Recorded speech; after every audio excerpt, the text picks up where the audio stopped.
Prisoners of the American Dream. Politics and Economy in the History of the U.S. Working Class. Mike Davis. Foreword. These essays appear at a paradoxical moment in U.S. history, on the centenary of the first May Day and 50 years after the Great CIO sit-down strikes. Until very recently, these anniversaries would have invited Panglossian reflections on the success of a peaceable institutionalization of the class struggle in the United States. After all, according to most textbook accounts, the Haymarket Martyrs and the Flint Strikers were, whatever their own visions of their activity, inadvertent heroes in the rise of a pluralist industrial order based on collective bargaining. For all of its early drama and violence, the trade union movement, like the later black liberation struggle, was supposedly settled into a placid tributary of liberal progress. Such a view, however persistent in textbooks, is no longer tenable in reality. On every side, supposedly irreversible achievements of the New Deal or Great Society are, in fact, undergoing reversal. As organized labor enters its second century, it faces not the security of a mature industrial relations system, but a decline of its membership and the threat of deunionization. Likewise, the civil rights organizations, their forward momentum already checked in the early 1970s, fight losing rearguard battles against the Reagan administration's aggressive campaign to roll back affirmative action and other moderate reforms. This accelerating rightward realignment of economic and political power demands a reconsideration of the main currents of modern American history. The smug liberal teleology of U.S. history, with its happy endings in a perpetually self-reforming society of affluence, scarcely accords with the new politics of inequality and social revanchism that have become dominant since the late 1970s. Equally out of date, I shall argue, are the two main radical correlates of this teleology, the contrasting theories of a hegemonic corporate liberalism or alternatively a surrogate socialist democratic party. For what is most striking about the United States in the 1980s is not the one-dimensionality of consciousness, per popular Marcusean analyses of the 1960s, but the increasing one-sidedness of the class struggle. Nowhere in the advanced capitalist bloc, with the partial exception of Japan, has trade union power collapsed so precipitously or under such brutal pressure. Nowhere, not even in Thatcher's Britain, has the new right succeeded in mobilizing such a broad spectrum of propertied strata or effecting such a sweeping redistribution of national income to the benefit of the collective middle class. And nowhere has capital enjoyed such unfettered freedom to experiment with new accumulation strategies or to shift investment between sectors and regions regardless of social cost. The result has been the emergence of a new social and cultural landscape of intensifying class and racial polarizations, a late imperial order that has diverted the modest streams of reform to feed the insatiable appetites of a bloated have coalition and to extend the arms race into outer space. To the extent that the rise of this post-reformist complex of interests which virtually ensures Reaganism an afterlife, even in the advent of a democratic succession, confounds liberal and populist historiographies, it also poses old questions with a new urgency. The first of these questions, addressed in Part 1 below, concerns the fate of the working class in the most powerful capitalist society. Why has American labor, for all of its cultural and organizational assets, been so weak as a class force? The problem here is not only the classical question of why is there no socialism in America, but, more broadly, of why labor in America has been so relatively unsuccessful in the political representation of its short or long-term interests. The first two chapters reconsider, in some detail, the conjunctural intersections between trade union militancy and the political system, proposing elements of an explanation for the failure of independent labor politics as well as for the persistent inability of labor liberal forces to capture the Democratic Party. Further aspects of organized labor's unhappy marriage with the Democrats are taken up in later chapters as well, particularly the AFL-CIO's impotence to prevent a displacement of New Deal reformism by a fundamentally conservative neoliberalism. Chapter 3, meanwhile, re-examines the illusory social contract at the point of production and traces the origins of the current management offensive that is threatening unionism across the breadth of the private sector. The converse of labor's historical weakness, of course, is the unique balance of power under democratic conditions that has favored all the bourgeois classes in American society. In the first chapter, I argue that the ballast of capital's hegemony in American history has been the repeated, autonomous mobilizations of the mass middle strata in defense of petty accumulation and entrepreneurial opportunity. In the second half of the book, which surveys the political and economic terrain of Reaganism, I attempt to show that it was precisely these forces, not labor or the welfare state, that constituted the principal constraint on the direction of economic restructuring in the 1970s. The result, which I sketch out in chapters 5 and 6, is a logic of overconsumptionism that attempts to sustain booming middle-class affluence and corporate profitability through new levels of exploitation of the working poor as well as, increasingly, the traditional industrial working class. The key to the temporary success of this strategy has been the recharged role of the federal government in ensuring the expanded reproduction of middle strata claims to the national income. As I argue in Part 2, democratic neoliberalism as well as Reaganism asserts that the first function of the state is to provide welfare to the well-to-do and preserve a dynamic frontier of entrepreneurial, professional, and rentier opportunity. The necessary cost of such a politics, especially given the growing reorientation of the economy from mass demand to an enlarged upscale market, has been the abandonment of the reformist politics pioneered by the New Deal. Indeed, I try to show that the historic realignment that is occurring within the two parties, as much or more as between them, involves the relinquishment of any serious appeal to full employment politics or social equality. In Chapter 7 I analyze at length the contradictions immanent in the strategy of attempting to utilize a rightward-moving Democratic Party as a vehicle for the historic demands of the labor or civil rights movement. I also consider how the de facto exclusion of black demands from any serious representation in bourgeois politics opens the possibility, if nothing more, of future rainbow coalitions as a mass base for independent socialist politics.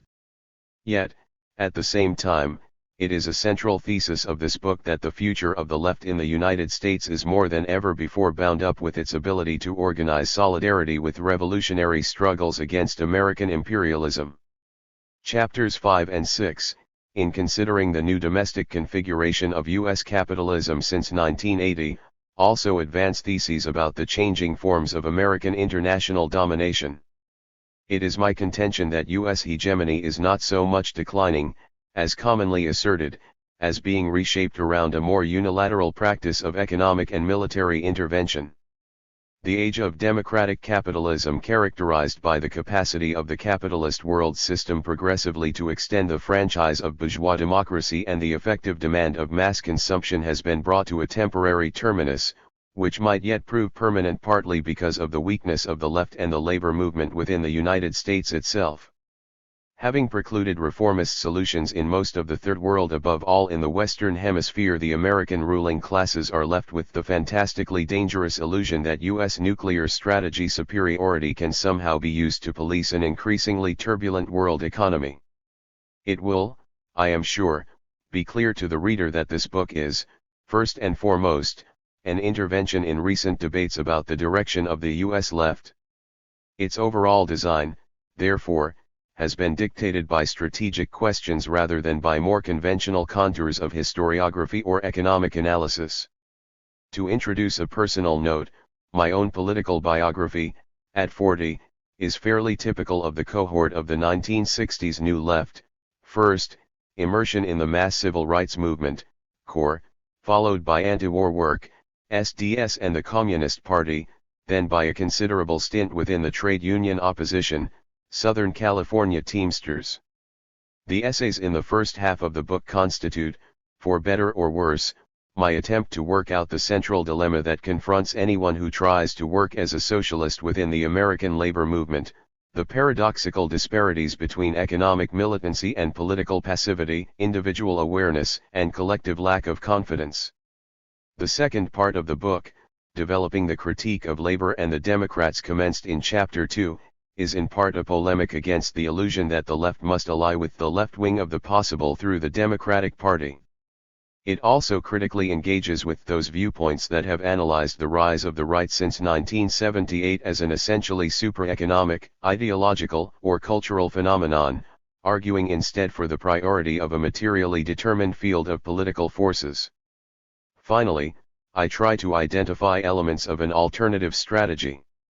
Although it would be shameless, almost comical, to pretend to assert what is to be done at this confusing and transitional point in time, it is nonetheless possible, and necessary, to signal those real historical forces which do exist to sustain the project and the responsibility of an internationalist left in the United States.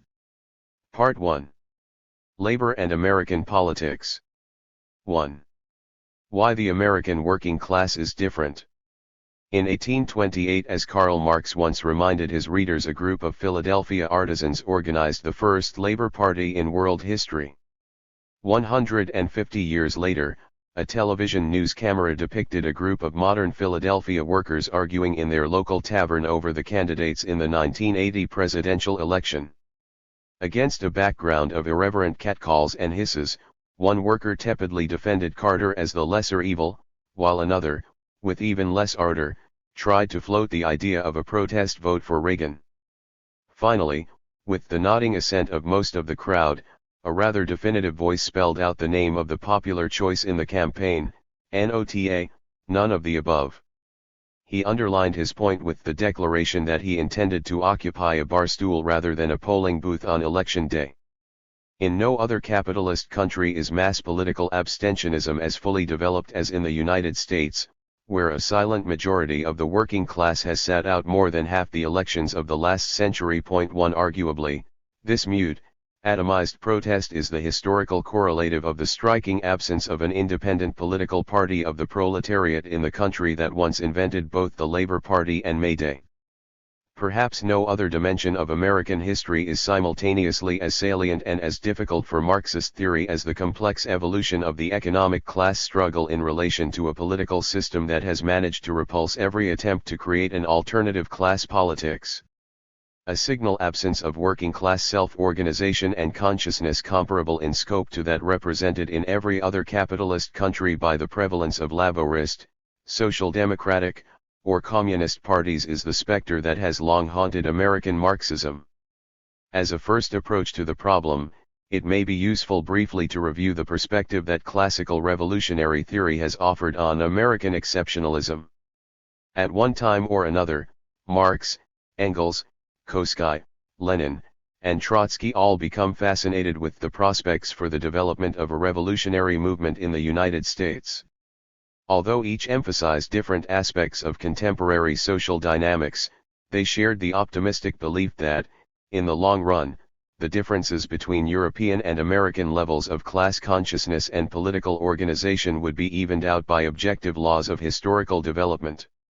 In their view, the American working class was a more or less immature version of a European proletariat.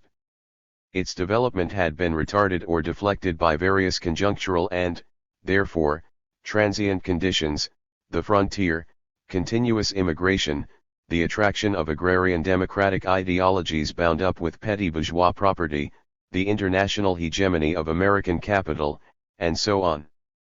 Once these temporary conditions began to be eroded through the closing of the frontier, the restriction of European immigration, the triumph of monopoly over small capital, the decline of U.S. capital's lead in world industrial productivity, then more profound and permanent historical determinants arising out of the very structure of the capitalist mode of production would become decisive. In this shared scenario, a systemic economic crisis of American society would unleash class struggles on a titanic scale. Furthermore, the very breadth and violence of this economic class struggle would provoke escalating conflicts with state power. In such a crisis, the bourgeois democratic institutions of American society, previously an obstacle to class coalescence, would provide a springboard for independent political action and the formation of a mass labor or socialist party. Stages of development that had taken the European proletariat generations to traverse would be compressed in America by an accelerated process of combined and uneven development. Thus Engels, writing in 1886, had little doubt that the dramatic growth of the Knights of Labor, together with the massive vote for Henry George in New York City's mayoralty election, signaled the birth of mass labor politics in America. Engels, in fact, exhorted the backward English labor movement to take these more advanced American events as their model. A similar conclusion was drawn by Lenin with regard to the apparent giant strides of the Socialist Party in the elections of 1912, and by Trotsky when, in the aftermath of the great sit-down strikes of 1936–37, a Labour Party again seemed likely to emerge. Point 2. Unfortunately, all these hopes for a qualitative political transformation of the class struggle in the United States have remained stillborn. The premonitory signs of a political break in the middle 80s turned out to be spurious, as renewed ethnic and racial divisions undermined the embryonic unification of Eastern industrial workers. Fledgling labor parties collapsed, as workers were successfully reabsorbed into a capitalist two-party system that brilliantly manipulated and accentuated cultural schisms in the working class. The 6% of the presidential vote that Jean Debs won in 1912, internationally acclaimed as the beginning of the Socialist Party's ascent to majority representation of the American proletariat, turned out to be its high-water mark, followed by bitter conflict and fragmentation. The socialist fratricide was, in turn, a manifestation and symptom of the profound antagonisms within the early 20th century labor movement between organized native craftsmen and unorganized masses of immigrant laborers. The Great Depression furnished the most ironic experience of all. Despite a cataclysmic collapse of the productive system and the economic class war that the crisis unleashed, the political battlements of American capitalism held firm. Indeed, it can be argued that the hegemony of the political system was reinforced and extended during this period. The same workers who defied the machine guns of the National Guard at Flint or chased the deputies off the streets during the semi-insurrectionary Minneapolis general strike were also the cornerstone of electoral support for Roosevelt. The millions of young workers aroused by the struggle for industrial unionism were simultaneously mobilized as the shock troops of a pseudo-aristocratic politician whose avowed ambition was the salvation of American capitalism. To the extent that so-called labor or farmer labor parties emerged in industrial areas of the Midwest or Northeast, they remained scarcely more than advanced detachments and satellites of the New Deal. Thus, in spite of the periodic intensity of the economic class struggle and the episodic appearance of new lefts in every generation since the Civil War, the rule of capital has remained more powerfully installed and less politically contested than in any other advanced capitalist social formation. In the face of this dilemma, and given the apparent inadequacy of the theory of the American working class as an immature proletariat, what other perspectives are available for conceptualizing the problem of an absent political class consciousness in the United States? One strategy might be to shift theoretical focus from the dialectic of conjunctural constraints acting upon universal processes, the global logic of class struggle and class consciousness, and to emphasize, instead, the relative permanence of the decisive sociological or cultural features that have historically differentiated the United States. This is the approach of the current of idealist interpretations of American civilization from Tocqueville to Hartz, including the Commons, Perelman School of Labor Historiography, which has tried to locate the originality of American history in constitutive essences like the absence of feudalism or the ubiquity of job consciousness. From the standpoint of this liberal metaphysics, the problem of working class consciousness is no problem at all. The political incorporation of the industrial proletariat was predestined even before its birth by the very structure of American culture, the lack of feudal class struggles, the hegemony of a Lockean worldview, the safety valve of the frontier, and so on. Conversely, socialist consciousness is seen as the result of industrialization in the specifically European socio-historical setting littered with relics of feudalism.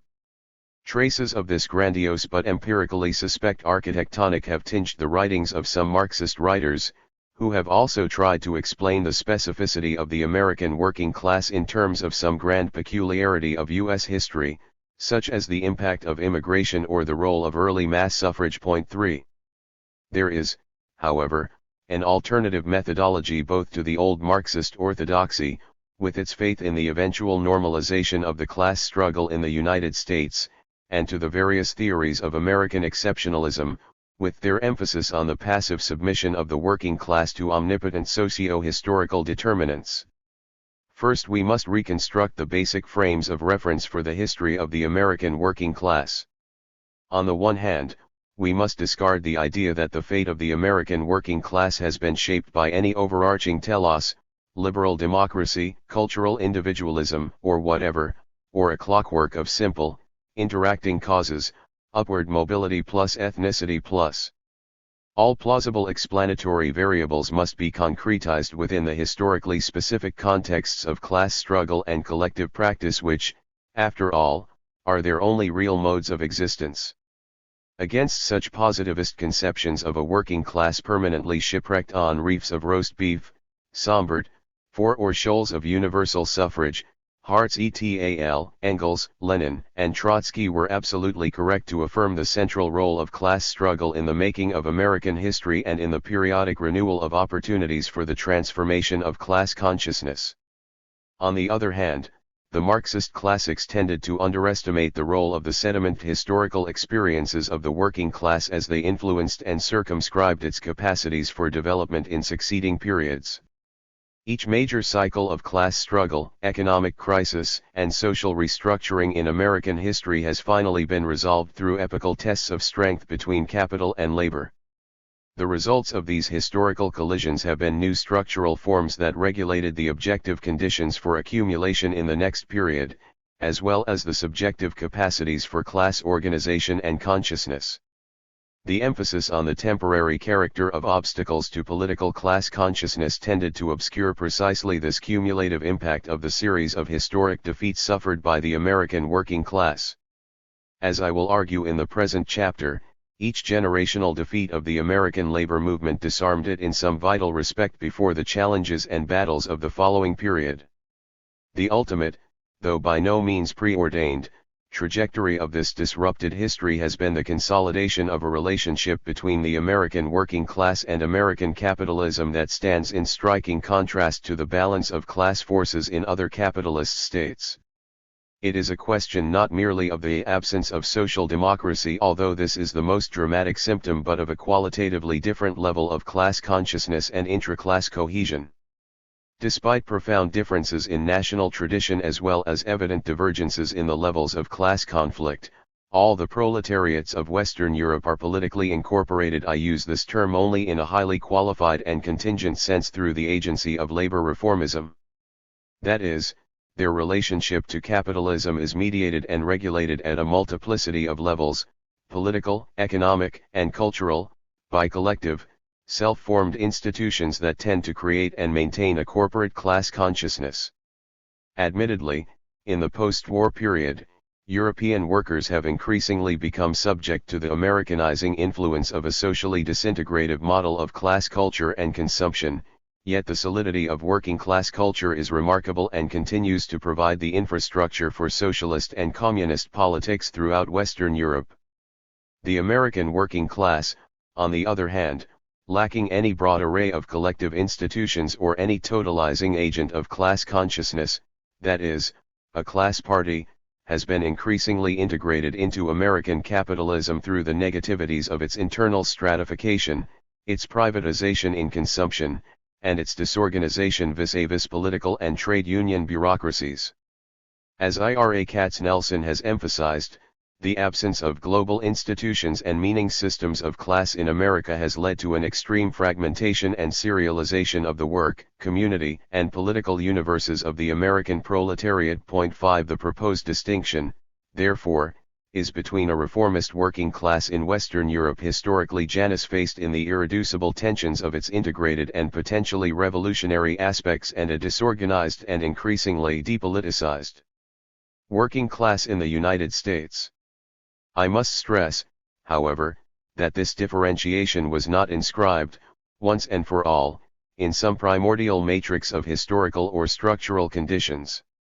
If anything, this contrast has only acquired its sharpest visibility and salience during the post-war wave of economic expansion, when there has been, for the first time in history, a general tendency in Western Europe, or at least the EEC countries, toward a stabilization of parliamentary democracy and the growth of mass consumption. In other words, It is precisely in the period of the most well-defined structural convergence and homogenization of political terrains that the profound differences in the historical formation of the American and European proletariats have become more striking and politically consequential.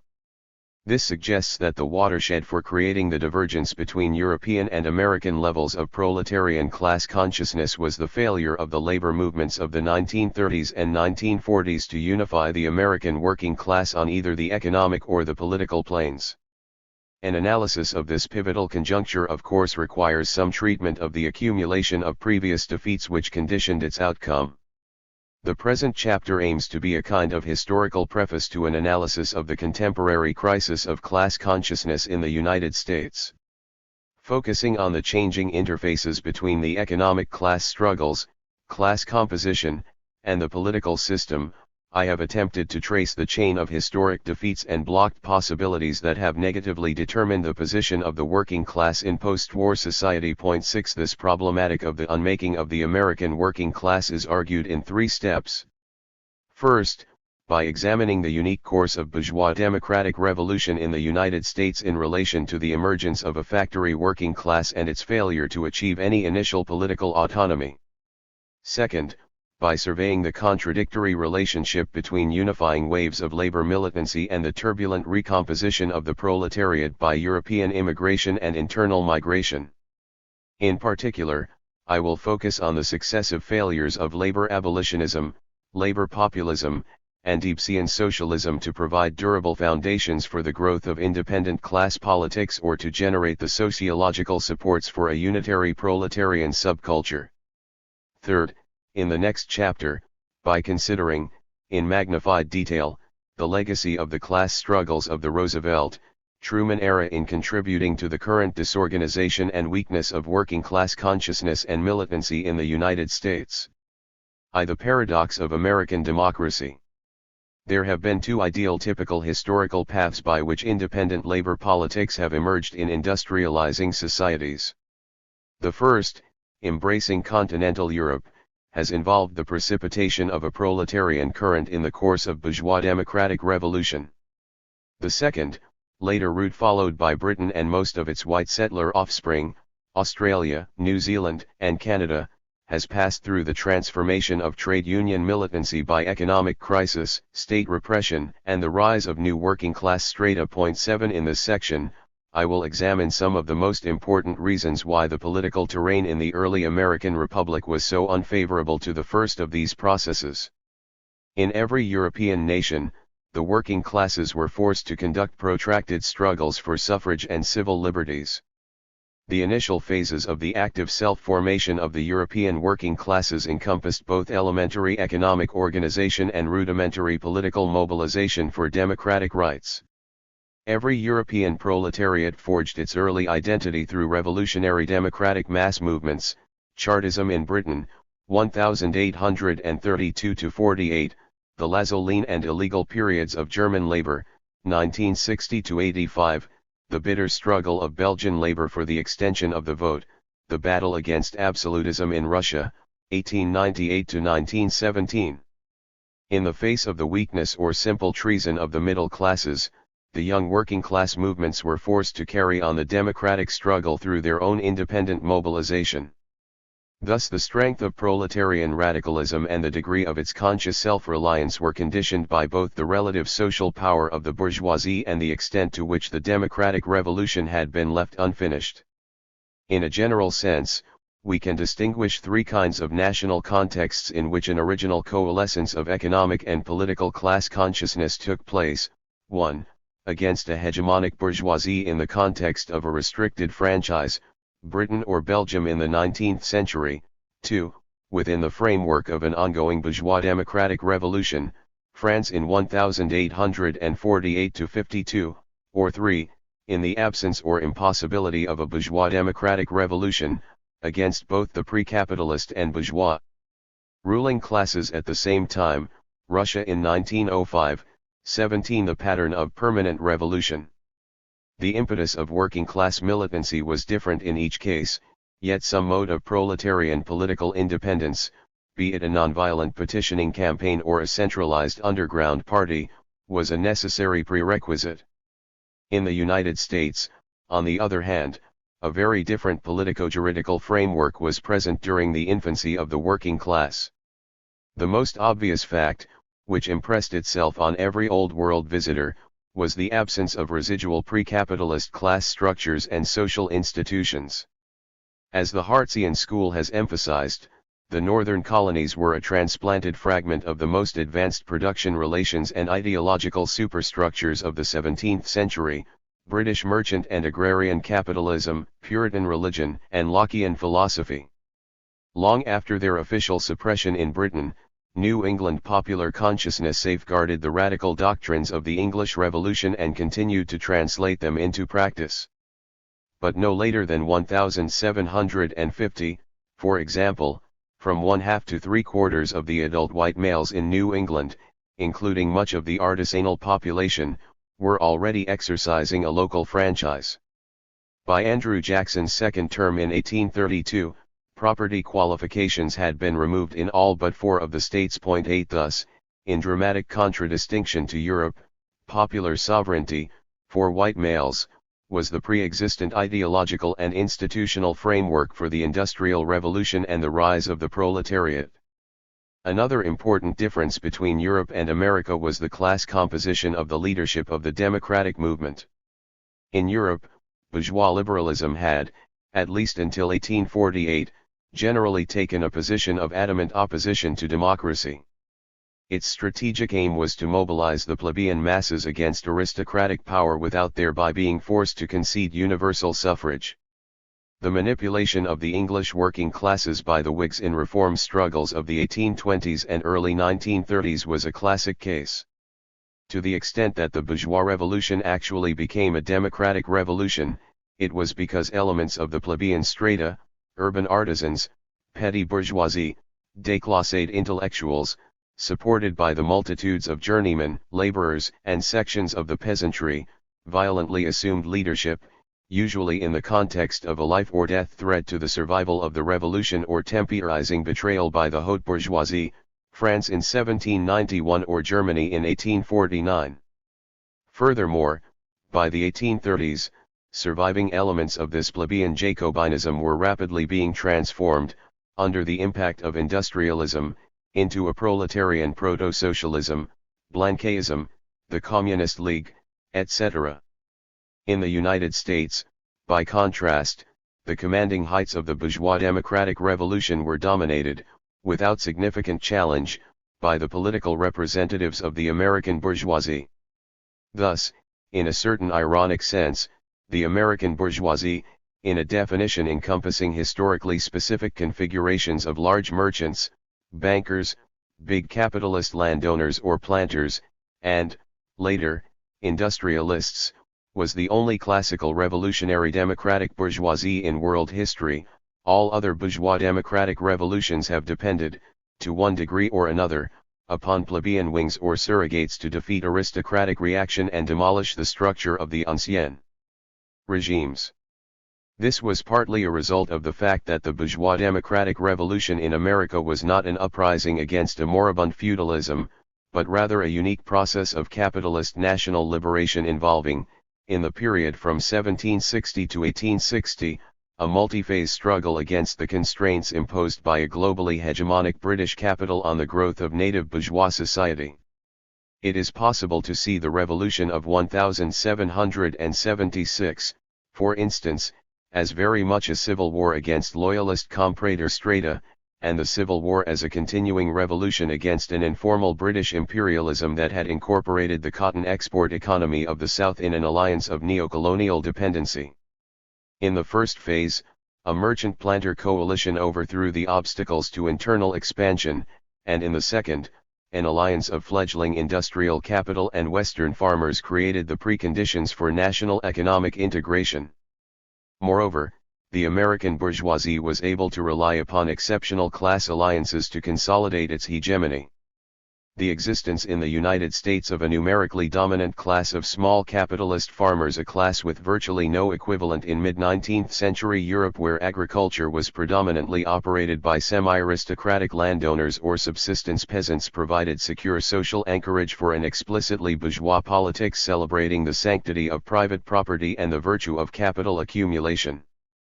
Since the ideology of the industrial bourgeoisie found such direct resonance in the entrepreneurial outlook of the majority of the northern agrarian class, mass democratic politics did not pose the same kind of dangers as they did in most of Europe, where the middle strata or petty bourgeoisie were so much weaker in the 19th century. In other words, while the European bourgeoisie had to fight long-delaying actions, frequently in alliance with residual aristocracies, against the advance of a broad franchise which they feared would give power to workers and peasants, the industrial fraction of the American bourgeoisie, relying on the stabilizing social ballast of the farmers, was able to achieve national political dominance in 1860 at the head of the revolutionary democratic crusade against the plantocracy and its international allies. 9.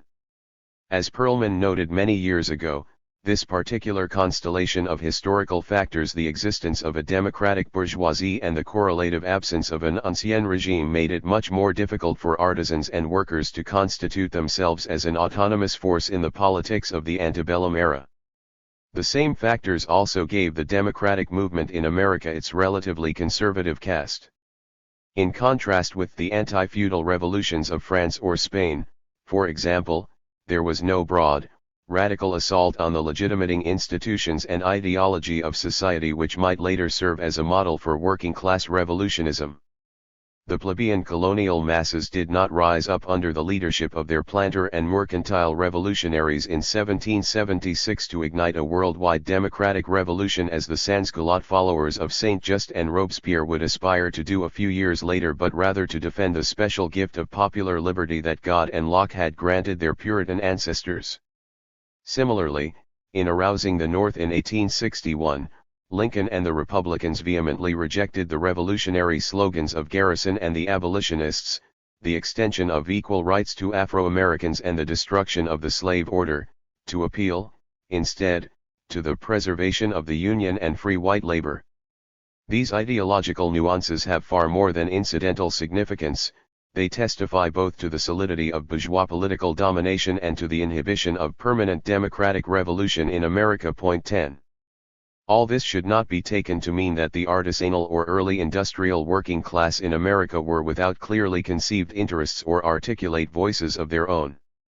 Yet, without underestimating the economic militancy of the early working class or its devotion to the struggle against oligarchy, it is necessary to emphasize the structural and cultural obstacles to any thoroughgoing radicalization of the democratic movement and to the crystallization of an autonomous proletarian politics. While American workers provided shock troops in defense of equal rights, they never created independent political movements with the influence or historical impact of Chartism or French socialism. The famous workingmen's parties of 1828 to 1832, which the young Marx celebrated as the first parties of labor, may seem an obvious exception. But the workies were a socially composite movement whose concept of the working man had such Catholic inclusivity that only bankers, speculators, and a few Tammany Hall bosses were doctrinally excluded. The working man's movement of the 1830s undoubtedly did focus and express the concerns of pre-industrial workers, strengthened impulses towards trade union organization, and trained laborers in the art of politics, but it never achieved more than the most preliminary level of political self-consciousness. 11. Incipient class consciousness was blunted by two illusions, one economic, the other political. The first grew out of the prevalence of petty production and small property, which created, if not the fabled Jacksonian age of universal mobility, then at least a significantly greater fluidity of class boundaries between journeymen and the layer of small entrepreneurs. The result was an ideology of producerism that mapped class relations along an axis of producers versus parasitic money power and conflated all strata of workers and most capitalists into a single industrial bloc. This petty bourgeois outlook, constructed from the standpoint of the sphere of circulation rather than the labor process, did not really begin to break down until the Great Crisis of 1873 to 1877 brought capital and labor into confrontation on a national scale for the first time. The political illusion, closely interwoven with a false perception of class relationships, was the popular view of the state as an agency of democratic reform. The existence of a unique and more or less unrestricted white manhood suffrage imparted to the Jacksonian working class a deep belief in the exceptionalism of American society. Unlike their European brothers, who experienced both the absence of political and economic freedom, white American working men came to contrast their political liberty with their economic exploitation. In his study of the transformation of artisan shoemakers of Lynn, Massachusetts into a dependent factory proletariat, Alan Dawley repeatedly emphasizes their persistent belief that they possessed a vested interest in the existing political system. Whereas European workers tended to view the state as an instrument of their oppression, controlled by hostile social and economic interests, against which it was necessary to organize in separate class parties, American workers tended to cling to the illusion of an ameliorative popular sovereignty. 12. Yet it would be foolish to overstate this point. 13. The political incorporation of native workers in the antebellum era had definite limits, and any attempt unilaterally to explain the de-radicalization of the working class through the integrative powers of mass democracy must necessarily flounder on the contradictory implications of its own premises. 19th-century labor history proved time and again that the very parliamentary illusions borne by the native working class also carried subversive potentials. In the face of increasing exploitation and class polarization, for example, the egalitarian ideology of American laborers, like the New England shoemakers, could become a powerful catalyst for collective organization, creating the New England Mechanics Association, as well as for militant resistance, unleashing the Great Strike of 1860. European factory masters could frequently command ancestral patterns of lower-class deference and cultural subordination, but the American industrialists had to deal with freeborn Yankee workers who rejected paternalism and demanded to be treated as equals. From the Jacksonian period onward, the native working class ethos of equal rights so deeply ingrained by the mass upheavals of 1776, 1828, and 1861 came increasingly into collision with the emergence of the factory system and the concentration of economic power. 14. These ideological tensions were amplified by the exceptional violence of the battle for Union recognition in the United States. The precocity of working-class suffrage as an integrative force in America must be balanced against the great difficulty of Yankee trade unions in achieving durable organization.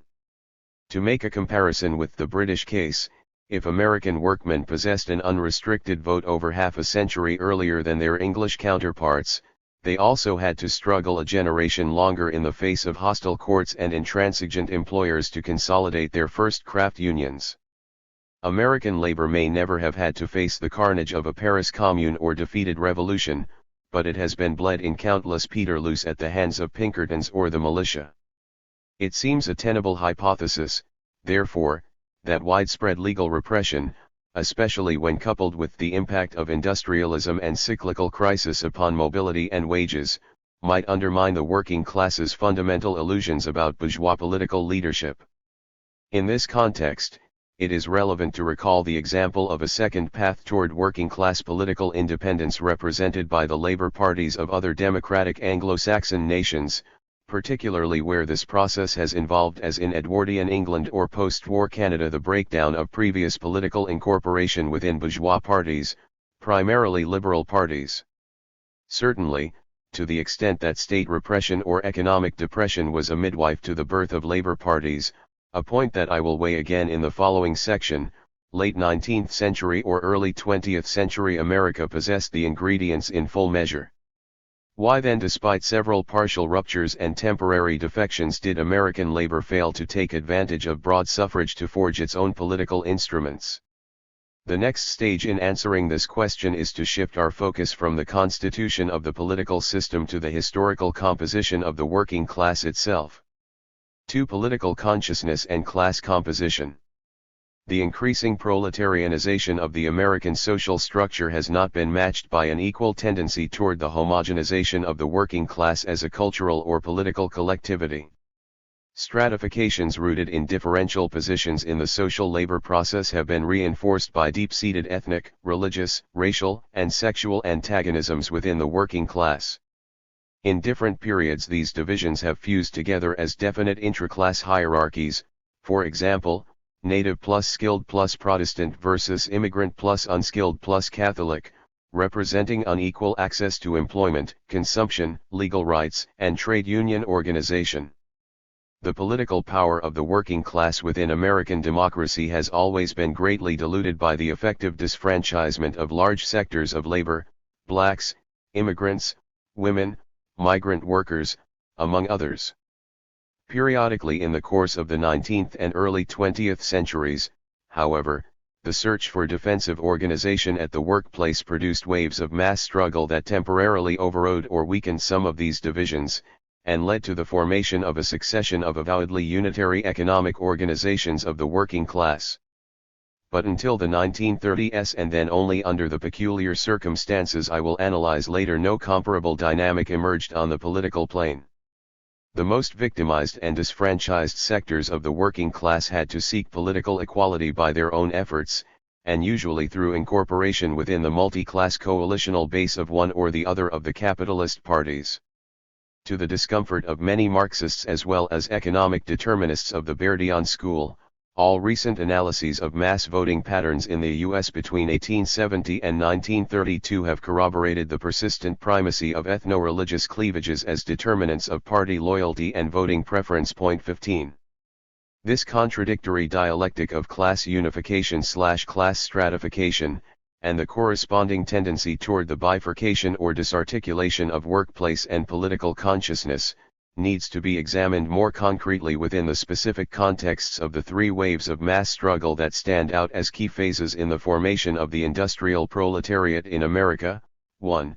The early battles for trade unionism and a shorter working day, 1832 to 1860. 2. The volcanic postbellum labor insurgencies of 1877, 1884 to 87, and 1892 to 96, and 3, the great tide of strikes from 1909 to 1922, which was only superficially punctuated by the 1914-15 recession.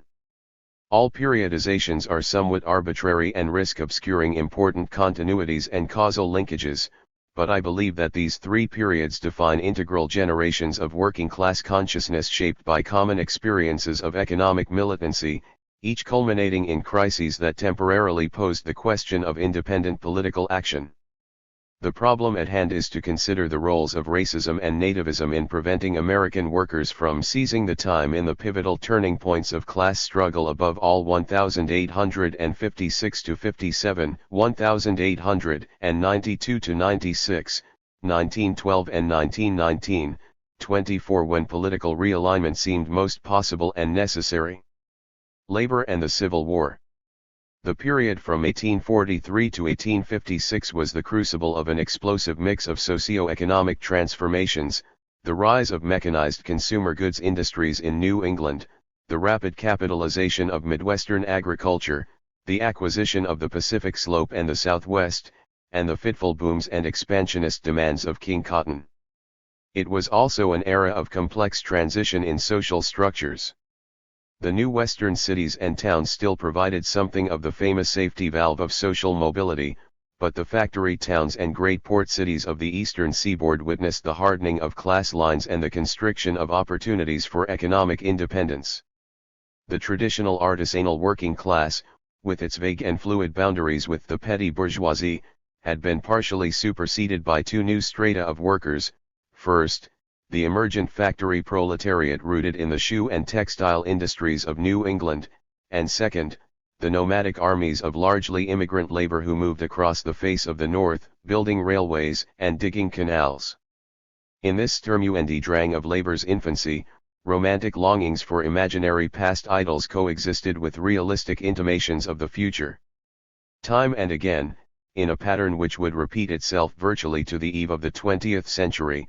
The labor movement was deflected by utopian enthusiasms for monetary panaceas or free land schemes that would roll back industrialism and re-establish an ideally harmonized republican social order of small producers.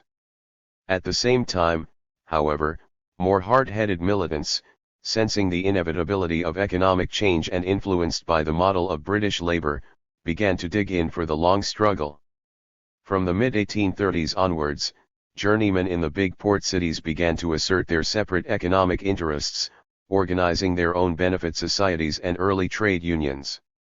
Over the next 2 decades, the center of gravity of this union movement began to shift either to skilled workers in the newly mechanized industries like the cotton spinners and shoemakers, or towards the craftsmen who made the machines, like the engineers, iron puddlers, and molders.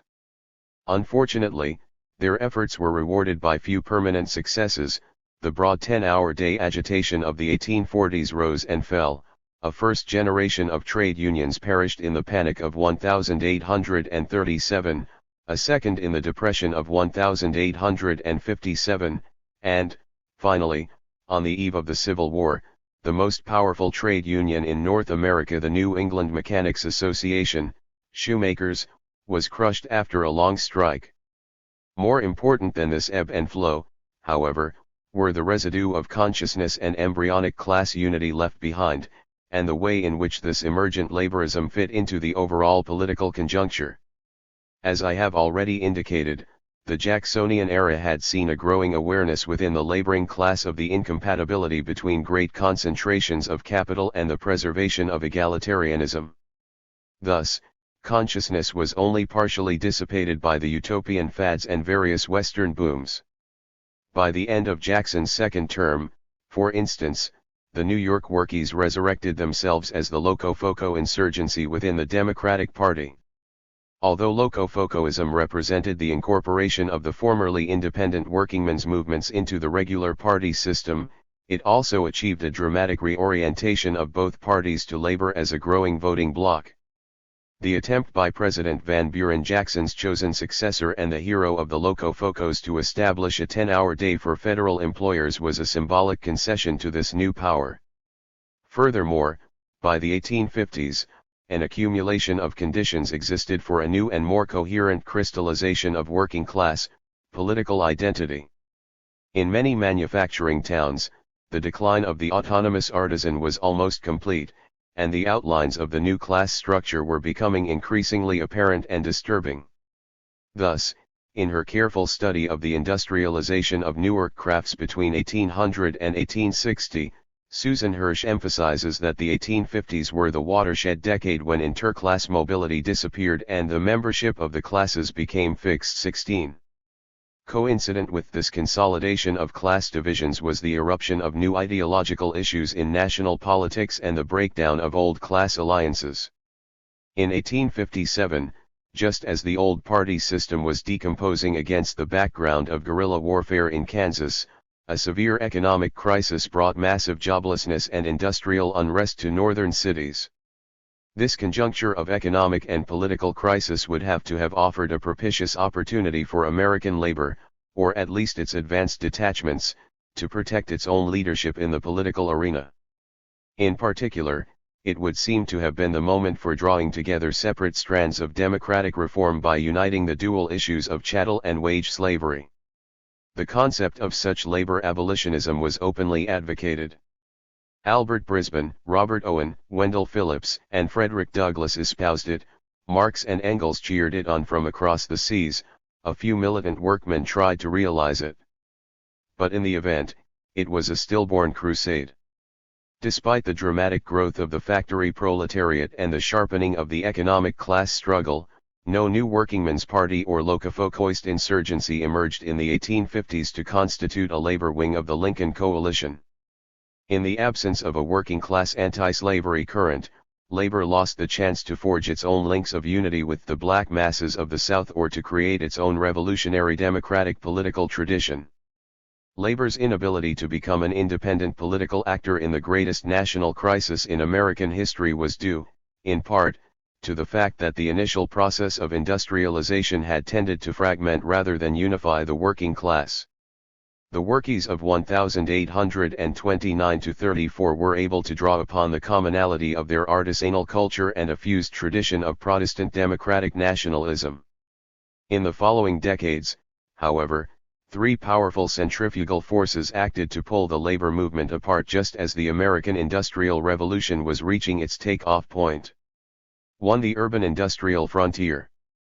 The first force was the very unevenness of industrialization and proletarianization in an American setting, where economic growth occurred not only through a concentric deepening around original nuclei, but also and especially through a succession of sectional developments. The new Western industrial cities, for example, Pittsburgh, Cincinnati, and Chicago after 1850, were built up almost overnight, manifesting little continuity with pre-industrial traditions or social relations. 17 This boomtown characteristic of American industrialization meant that the labor movement in the United States, with the partial exception of New England valleys and the older eastern port cities, arose without those deep roots in the artisanal resistance to industrialism which many historians have stressed as a determining factor in the formation of militant unionism and working-class consciousness. Moreover, it was this expanding urban industrial frontier rather than the Turnerian agrarian frontier with its constantly replenished opportunities for small-scale entrepreneurial accumulation, that provided material sustenance for the petty bourgeois ideologies of individual mobility that gripped the minds of so many American workers. American laborers to a far greater extent than workers in European industrial nations could vote with their feet against oppressive working conditions as, all too frequently, geographical mobility became a surrogate for collective action. 2. Nativism and the cultural division of the U.S. proletariat. The second centrifugal influence and decidedly the most disastrous obstacle to labor unity in the 1850s was the reaction of native workers to the arrival of several million impoverished Irish and German laborers who came in a flood after the European crop failures of the 1840s. These new immigrants provided the cheap labor power for the growth of New England factories as well as the armies of raw muscle for Western railroads and Pennsylvania coal fields. They were met by the universal hostility of a native working class which rioted against them, evicted them from workplaces, refused them admission into trade unions, and tried to exclude them from the franchise. 18 Partly rooted in purely economic rivalries in the labor market, although modern labor historiography has uprooted the hoary old myth that the Irish arrived in New England textile mills as strike breakers, the Yankee versus immigrant polarization in the working class also reflected a profound cultural antagonism that would hinder efforts at labor unity for more than a century. It would be easy to define this cleavage as a persistent opposition between native Protestant and immigrant Catholic workers, yet this antinomy does not sufficiently capture the complex nuances of how, on the one hand, religion, ethnicity, and popular custom were concatenated into two rival systems or, on the other, how they were integrated into the matrix of a global, and highly distinctive, American bourgeois culture. The central paradox of American culture is that while Engels was correct when he labeled it the purest bourgeois culture, Marx was equally right when he observed that North America is preeminently the country of religiosity. 19 In the absence of a state church or aristocratic hierarchy, secularization was not a requirement for liberalism, and America did not experience the kind of cultural revolution represented by Jacobin anti-clericalism in Europe. Nor did the American working class develop the traditions of critical, defiant rationalism that on the continent were so vital in orienting the proletariat towards socialism and in establishing an alliance with the intelligentsia. Instead, the Industrial Revolution in America went hand in hand with the reinforcement of religious influences upon popular culture and working class consciousness. 20. Protestantism, for instance, was not merely a majority religion in antebellum America, it was also directly constitutive of popular Republican nationalism.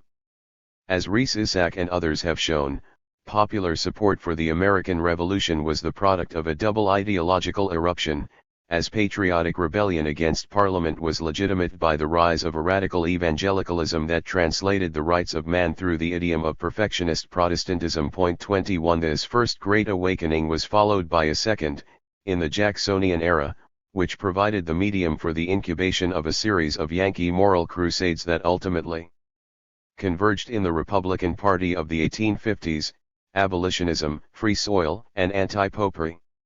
On the one hand, this revivalism helped forge a more inclusive and homogeneous Northern Protestant nationalist identity. On the other, the renewal of Pietism was a powerful means for establishing the social hegemony of the new industrial capitalists. Religious moralism was the most effective weapon against those arch-enemies of industrial discipline and high profits, drunkenness, spontaneous holidays, and inattention to work. Point 22. Like the analogous English Methodism, however, evangelical religion could be a two-edged sword, and workingmen could appropriate its egalitarian side to advocate good, Protestant justifications for trade unionism and the 10-hour day. But the salient fact, in any case, is that the evangelistic fires were stoking the Pietism of the Yankee working class to a white heat at the very moment when Catholic immigrants began to flood Eastern labor markets. American Catholics multiplied from 663,000 in 1840 to 3,103,000 in 1860. The Irish immigrants of the famine generation and their successors after 1850 were bringing with them to the most militant Protestant nation in the world, a highly distinctive and energetic variant of Catholicism. Point 23. Many labor historians have characterized the religion of the immigrants as a quintessentially conservative, if not feudal institution, exhibiting the deepest continuity with traditions of the peasantry. Point 24. But this confuses the ultramontane stance of continental Catholicism.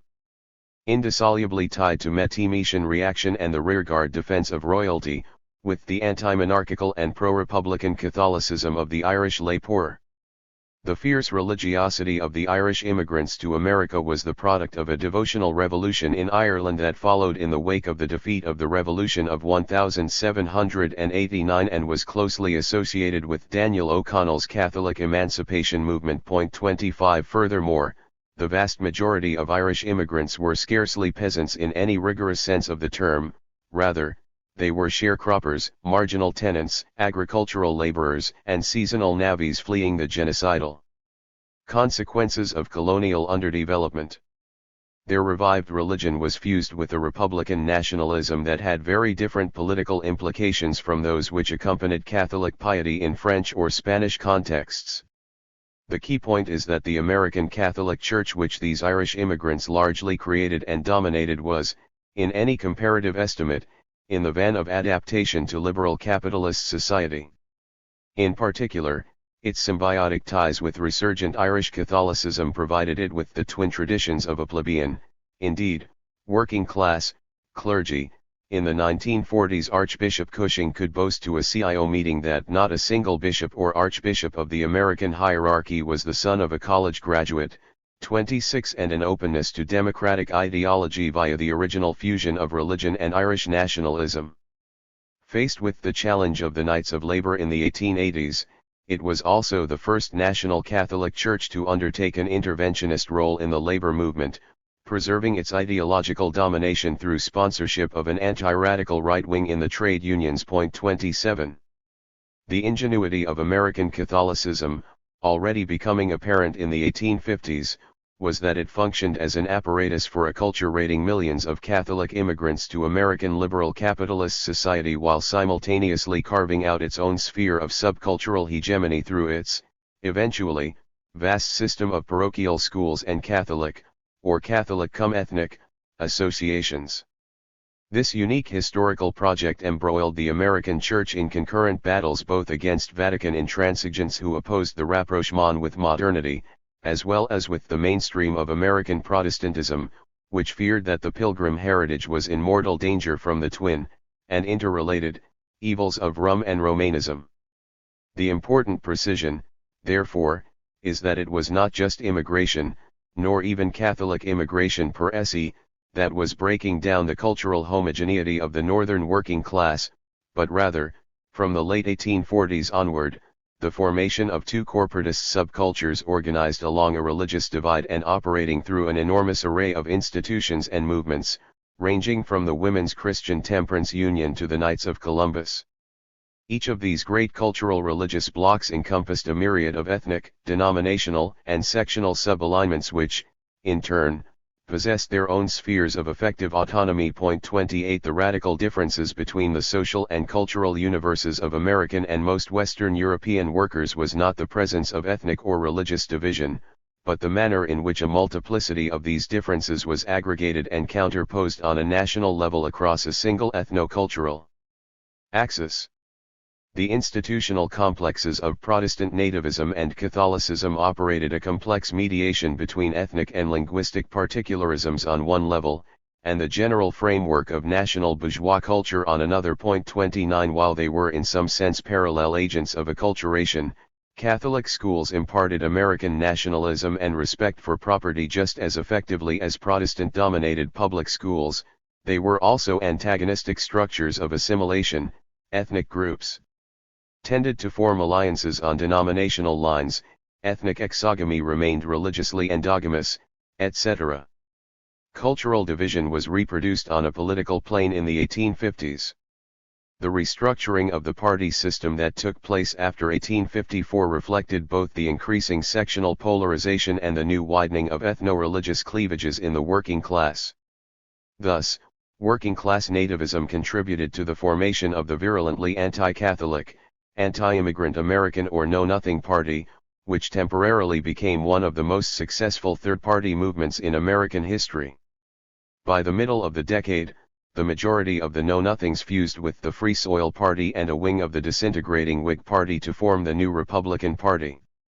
The rise of the Republicans clearly represented the triumph of the most aggressive Yankee small capitalist strata, and the party's program was a compelling synthesis of Protestant moralism, centralizing nationalism, and idealized entrepreneurial capitalism. Ironically, the Republican battle cry of free labor had nothing to do with the rights of collective labor, but rather evoked the dream of escape from wage labor through individual mobility. 30. The Catholic immigrants, in reaction, were driven to the Democratic Party, which offered a laissez-faire toleration of religious and cultural differences.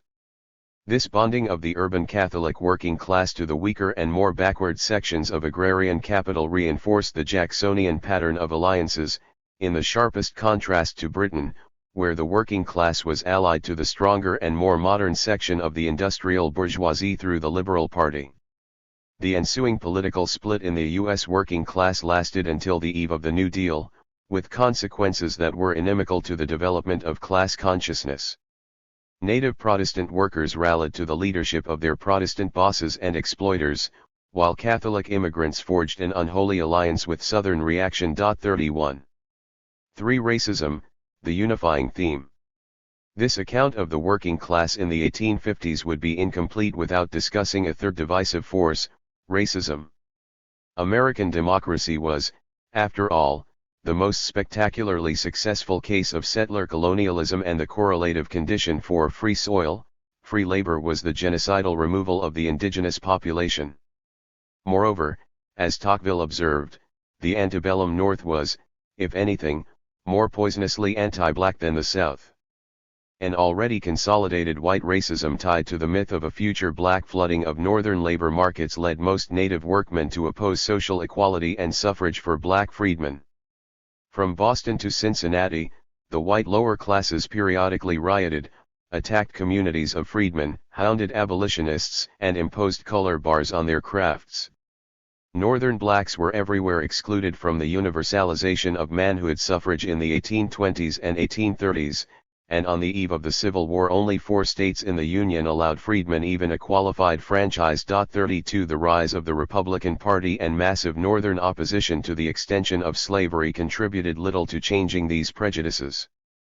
The young Republican Party carefully skirted or openly opposed the integration of blacks into Northern society. Deportation to Africa, in fact, was the favorite solution. Although segments of the native white working class, especially in New England, eventually embraced abolitionism, they remained a minority whose opposition to slavery was most often framed within a pietistic religious ideology, rather than within a clear political analysis of the relationship between capitalism and slavery. Unfortunately, more articulate and widely heard voices in the working class were those of labor leaders and disgruntled Jacksonian radicals like Orestes Brownson or George H. Evans, who, in the guise of class politics, advocated an alliance of northern labor with the slave owners against capital. Among the immigrant proletariat, on the other hand, a section of the German workers possessed a more or less revolutionary understanding of the political implications of the slavery crisis for the future of American labor. They attempted to mobilize support for abolitionism, and denounced the efforts of pro-slavery demagogues like Hermann Krieg and the New York Staatszeitung. But these Red 48 ERS, including the Vanguard Communist Club of New York, were ghettoized by language and their lack of understanding of the culture of American labor. Their heroic efforts had little impact upon the mainstream of the labor movement. As for the Irish, already the bulk of the unskilled working class, in the 1840s William Lloyd Garrison had originated a bold strategy for building an alliance between abolitionism and the contemporary movement in Ireland for repeal of the anti-Catholic laws. Unlike other abolitionists, Garrison had sincere sympathies with the Irish and believed that the immigrant supporters of Daniel O'Connell in America could be rallied to a mutually beneficial united front. In response to solicitations from Garrison, the Great Liberator, as O'Connell was popularly known, issued a series of ringing appeals for Irish solidarity with abolitionism. "I want no American aid if it comes across the Atlantic stained in Negro blood. Over the broad Atlantic I put forth my voice saying, come out of such a land, you Irishmen, or if you remain, and dare countenance the system of slavery, we will recognize you as Irishmen no longer." 33. O'Connell received a torrent of angry replies from American repealers decrying his support for blacks. One letter came from an assembly of Irish miners in Pennsylvania. After denouncing his address as a fabrication and warning that they would never accept blacks as brethren, the miners added, "We do not form a distinct class of the community, but consider ourselves in every respect as citizens of this great and glorious republic, that we look upon every attempt to address us, otherwise than as citizens, upon the subject of the abolition of slavery, or any subject whatsoever, as base and iniquitous, no matter from what quarter it may proceed." 34. The refusal of Irish miners in an anthracite hellhole of eastern Pennsylvania not only to sympathize with the slaves, but to accept the implication even from their own national hero that they were in America anything less than citizens, speaks volumes about the ideological impact of American exceptionalism and the difficulties of building a class-conscious labor movement. Thus, despite Garrison's and O'Connell's combined efforts, abolitionism failed utterly to stir the most exploited and outcast strata of the northern working class. Although the Irish stood loyally by the Union in the Civil War, few as Republicans, most as Union Democrats, anti-black racism grew as the rising cost of living combined with a class-based conscription system to further increase the miseries of the immigrant ghettos and fuel the distorted perception that the blacks were to blame. The Great Draft Riot of 1863, the bloodiest civil disturbance in American history, exhibited the schizophrenic consciousness of the immigrant poor, their hatred of the silk-stocking rich and their equal resentment against blacks. Although attempts have been made to rationalize the sadistic attacks by the Irish on freedmen as the consequences of a desperate rivalry for unskilled jobs between the two groups, this analysis has lost ground in the face of growing evidence that blacks had already been excluded from most categories of manual labor and that the competitive threat was totally one-sided, directed in fact against blacks. 35 Perhaps the racism of the Irish must be seen instead as part and parcel of their rapid and defensive Americanization in a social context where each corporatist lower-class culture, native Protestant versus immigrant Catholic, faithfully reflected through the prism of its own particular values the unifying settler colonial credo that made them all citizens.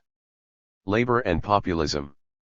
The economic crisis at the beginning of the Civil War, and the employer offensive that accompanied it, undermined most of the remaining trade unions. But when a new unionism emerged at the end of the war, the basis for common action between native and immigrant had been strengthened by their shared experiences and sacrifices on the battlefield.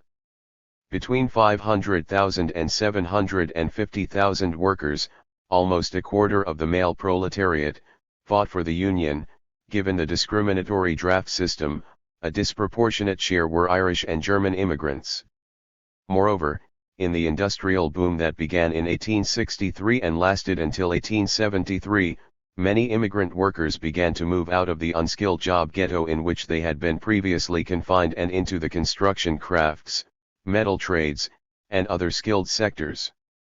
At the same time, new winds of revolution from Ireland, the 1867 Fenian Rising, the 1879–82 Land War, and Germany Lazolinism and the struggle for suffrage, were politicizing immigrant workers in a more radical direction.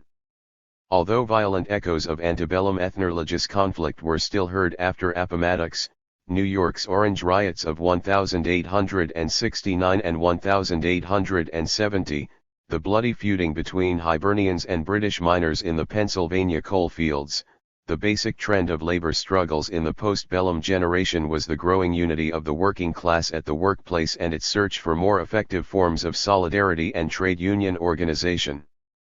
The Gilded Age opened an era of full-scale industrialization centered on the consolidation of a continental internal market and the growing mechanization of the capital goods sector of the economy. The expansion of Western agriculture and railroads created an enormous appetite for machinery and iron products that was fed by the rise of a vast new industrial complex around the Great Lakes. By the end of Reconstruction, Chicago had surpassed Manchester as the world's greatest manufacturing metropolis, while the American working class had almost doubled in size. Yet mass production industries were still in their infancy and only a handful of factories employed more than 1,000 workers. The railways were thus unique by virtue of their giant corporate size, financial resources, and enormous workforces. The railway working class, 1 million strong by the end of the century and alone possessing the capacity for coordinated national strikes, emerged as the social vanguard of the entire American proletariat. It was no accident that the class struggles of each decennial business cycle between 1870 and 1900 culminated in national railway strikes supported by the riotous solidarity of hundreds of thousands, even millions of other workers and sympathetic small farmers. The Great Rebellion of 1877, the massive Gould system strikes of 1885 and 1886, and the epic Pullman strike, or Debs Rebellion, of 1894, these were the flashpoints of class struggle in late 19th century America. Each of these strike waves reinforced attempts to build more broadly inclusive national labor organizations. As early as 1867, with the formation of the short-lived National Labor Union, the concept of a United Workers' Federation integrating both native and foreign stock laborers had begun to win mass support. During the 1877 railroad strikes, a previously clandestine and little-known movement patterned after Freemasonry to shield it from employer repression called the Knights of Labor emerged to lead struggles in a number of states. In 1885, striking knights on the southwestern railroads defeated Jay Gould, the most powerful and wily robber baron of his day. As a result, unorganized workers everywhere turned toward the order, whose membership grew to more than 700,000 in 1886. At the same time many unions began to affiliate, while of those which did not, the most important including the crucial railway brotherhoods were rapidly being pressed toward merger by rank-and-file sentiment. In a period when even the most skilled craftsmen had great difficulty maintaining union organization in the face of employer hostility and state violence, it was widely accepted that only a vast, inclusive movement of the entire proletariat could constitute a sufficiently powerful framework of solidarity and mutual aid to allow component unions to grow and survive. The flexible structure of the Knights provided for this aid by developing a broad range of organizational forms, based on craft, national trades assemblies, industry, special assemblies, or locality, district assemblies.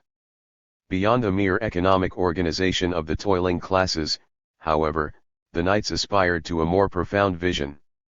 They tapped the well springs of diverse laboring traditions, fraternalism, evangelicalism, equal rights, and mutualism, to nourish a network of solidary association that bound together workplace and community. A typical inventory of Knights-related organizations, in this case, Detroit 1885, encompassed, unions, Knights of Labor assemblies, working men's club rooms, cooperative stores and factories, labor newspapers, singing societies, social clubs, political organizations, and a workers' militia. 36 But the invention that most clearly testified to the Knights' project of forging a parallel proletarian civil society was the Knights of Labor Court. In his fundamental work on the order's membership and internal organization, Garlock provides a description of this astonishing institution. Each local assembly had its own court whose officers were elected by the membership, in which knights settled differences without recourse to the civil courts. Members charged one another not only with such violations of obligation to the order as scabbing or accepting substandard wages, but for such violations of domestic obligation as wife-beating and desertion, for such violations of standards of social conduct as public intoxication or the failure to pay boarding bills. 37 The embryonic class culture represented by the Knights not only transcended a pure and simple trade union economism, but also provided the first alternative to dominant ethno-religious subcultures. 38 It has been estimated that at one time or another 100,000 to 200,000 individuals served as officers in Knights courts or local assemblies. Any sampling of names reveals the landmark reconciliation of Irish, German, and native workers that the order had achieved.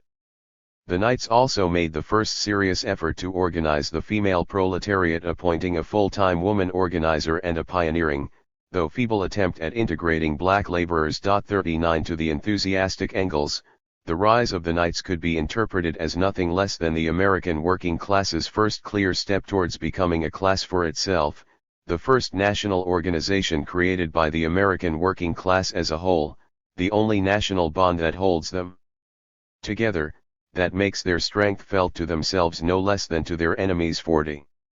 The gospel of labor solidarity assumed a millenarian quality in the railway strikes and 8-hour-day demonstrations of 1886, as combined Knights and trade union membership reached a 19th-century height. The world's first May Day touched off a spontaneous, month-long wave of mass marches, walkouts, and quasi-general strikes that culminated in nationwide violence as newspaper headlines asked, "The Revolution?" In the wake of the defeat of the Third Anti-Gould Strike, however, and of the repression that followed the Haymarket Massacre, the dizzy growth of the Knights was brought to a sudden halt, and, in an atmosphere of worsening relations with the unions and internal vituperations against the Powderly leadership, the order began its long slide toward oblivion. The consequent fragmentation of the labor movement also undermined the survival of the various local labor parties that flourished in the brief climax of Knights' power and working class unity in 1885–86. The causes of the Knights' decline and the erosion of their cultural and political networks have long been an occasion for historiographic controversy, and without directly entering the lists, it is worthwhile to examine several factors that would reappear in later conjunctures as obstacles to Unitarian class organization. 41 The Knights' power on the railways, for example, was undermined by the defection of the engineers, who were bribed and pampered by railway barons grown keenly aware of the unique power of this group of workers to shut down the entire economy. After 1885, the engineers, under the right-wing suzerainty of Grand Master Arthur, never again officially struck or came to the aid of fellow railways workers. The desertion of the engineers' brotherhood presaged the growth within the labor movement of a counter-trend towards a narrow and aristocratic conception of organization. Another problem illuminated by the crisis of the Knights was a developing symbiosis between labor leadership and the patronage machinery of the Democratic Party. The Knights' archives reveal scores of rank-and-file protests against the manipulation of the order to bolster individual political careers. Master Workman Powderly, Democratic mayor of Scranton, PA, and later, Republican-appointed, Commissioner of Immigration, was only the most famous of many examples. Indeed, David Montgomery, contrasting British and American conditions, has suggested that the most effective deterrent in this period to the maturation of class consciousness and the creation of a labor party was precisely the ease with which American working men entered elected office. 42 The co-optation of individual labor leaders was facilitated by the revolution in American city government that occurred in the 1880s as an aspirant petty bourgeoisie of Irish and occasionally German Extraction began to take municipal power from old Yankee elites. Beginning with the victories of Irish mayoral candidates in New York, 1880, and Boston, 1884, the new politicos generalized a Tammany Hall model of political brokerage based on a captive Catholic working class vote. 43 Local trade union leaders, especially in the Irish-dominated building trades, were often key links in cementing machine control as well as principal beneficiaries of political sinecures. The overall effect of this spoils system was to corrupt labor leadership, substitute paternalism for worker self-reliance, and, through the formation of ethnic patronage monopolies, keep the poorer strata of the working class permanently divided. Finally, it is important to recognize that this tendency towards the assimilation of labor leadership by local political regimes preceded by almost a generation the precipitation of a significant trade union bureaucracy per se. This would only develop on a broad scale with the rise of full-time walking delegates and business agents after 1900. It would be mistaken, however, to see the collapse of the Knights after 1887 as the end of the wave of postbellum labor militancy.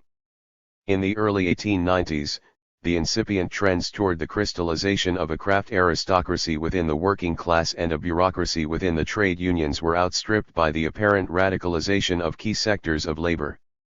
With the decline of the Knights, much of the fighting energy mobilized in the 80s was simply transferred to the two new movements that claimed to provide more effective frameworks for labor solidarity. On the one hand, the American Railroad Union under the leadership of Eugene Debs expressed the continuing desire of the railway workers for an inclusive, all-grades organization.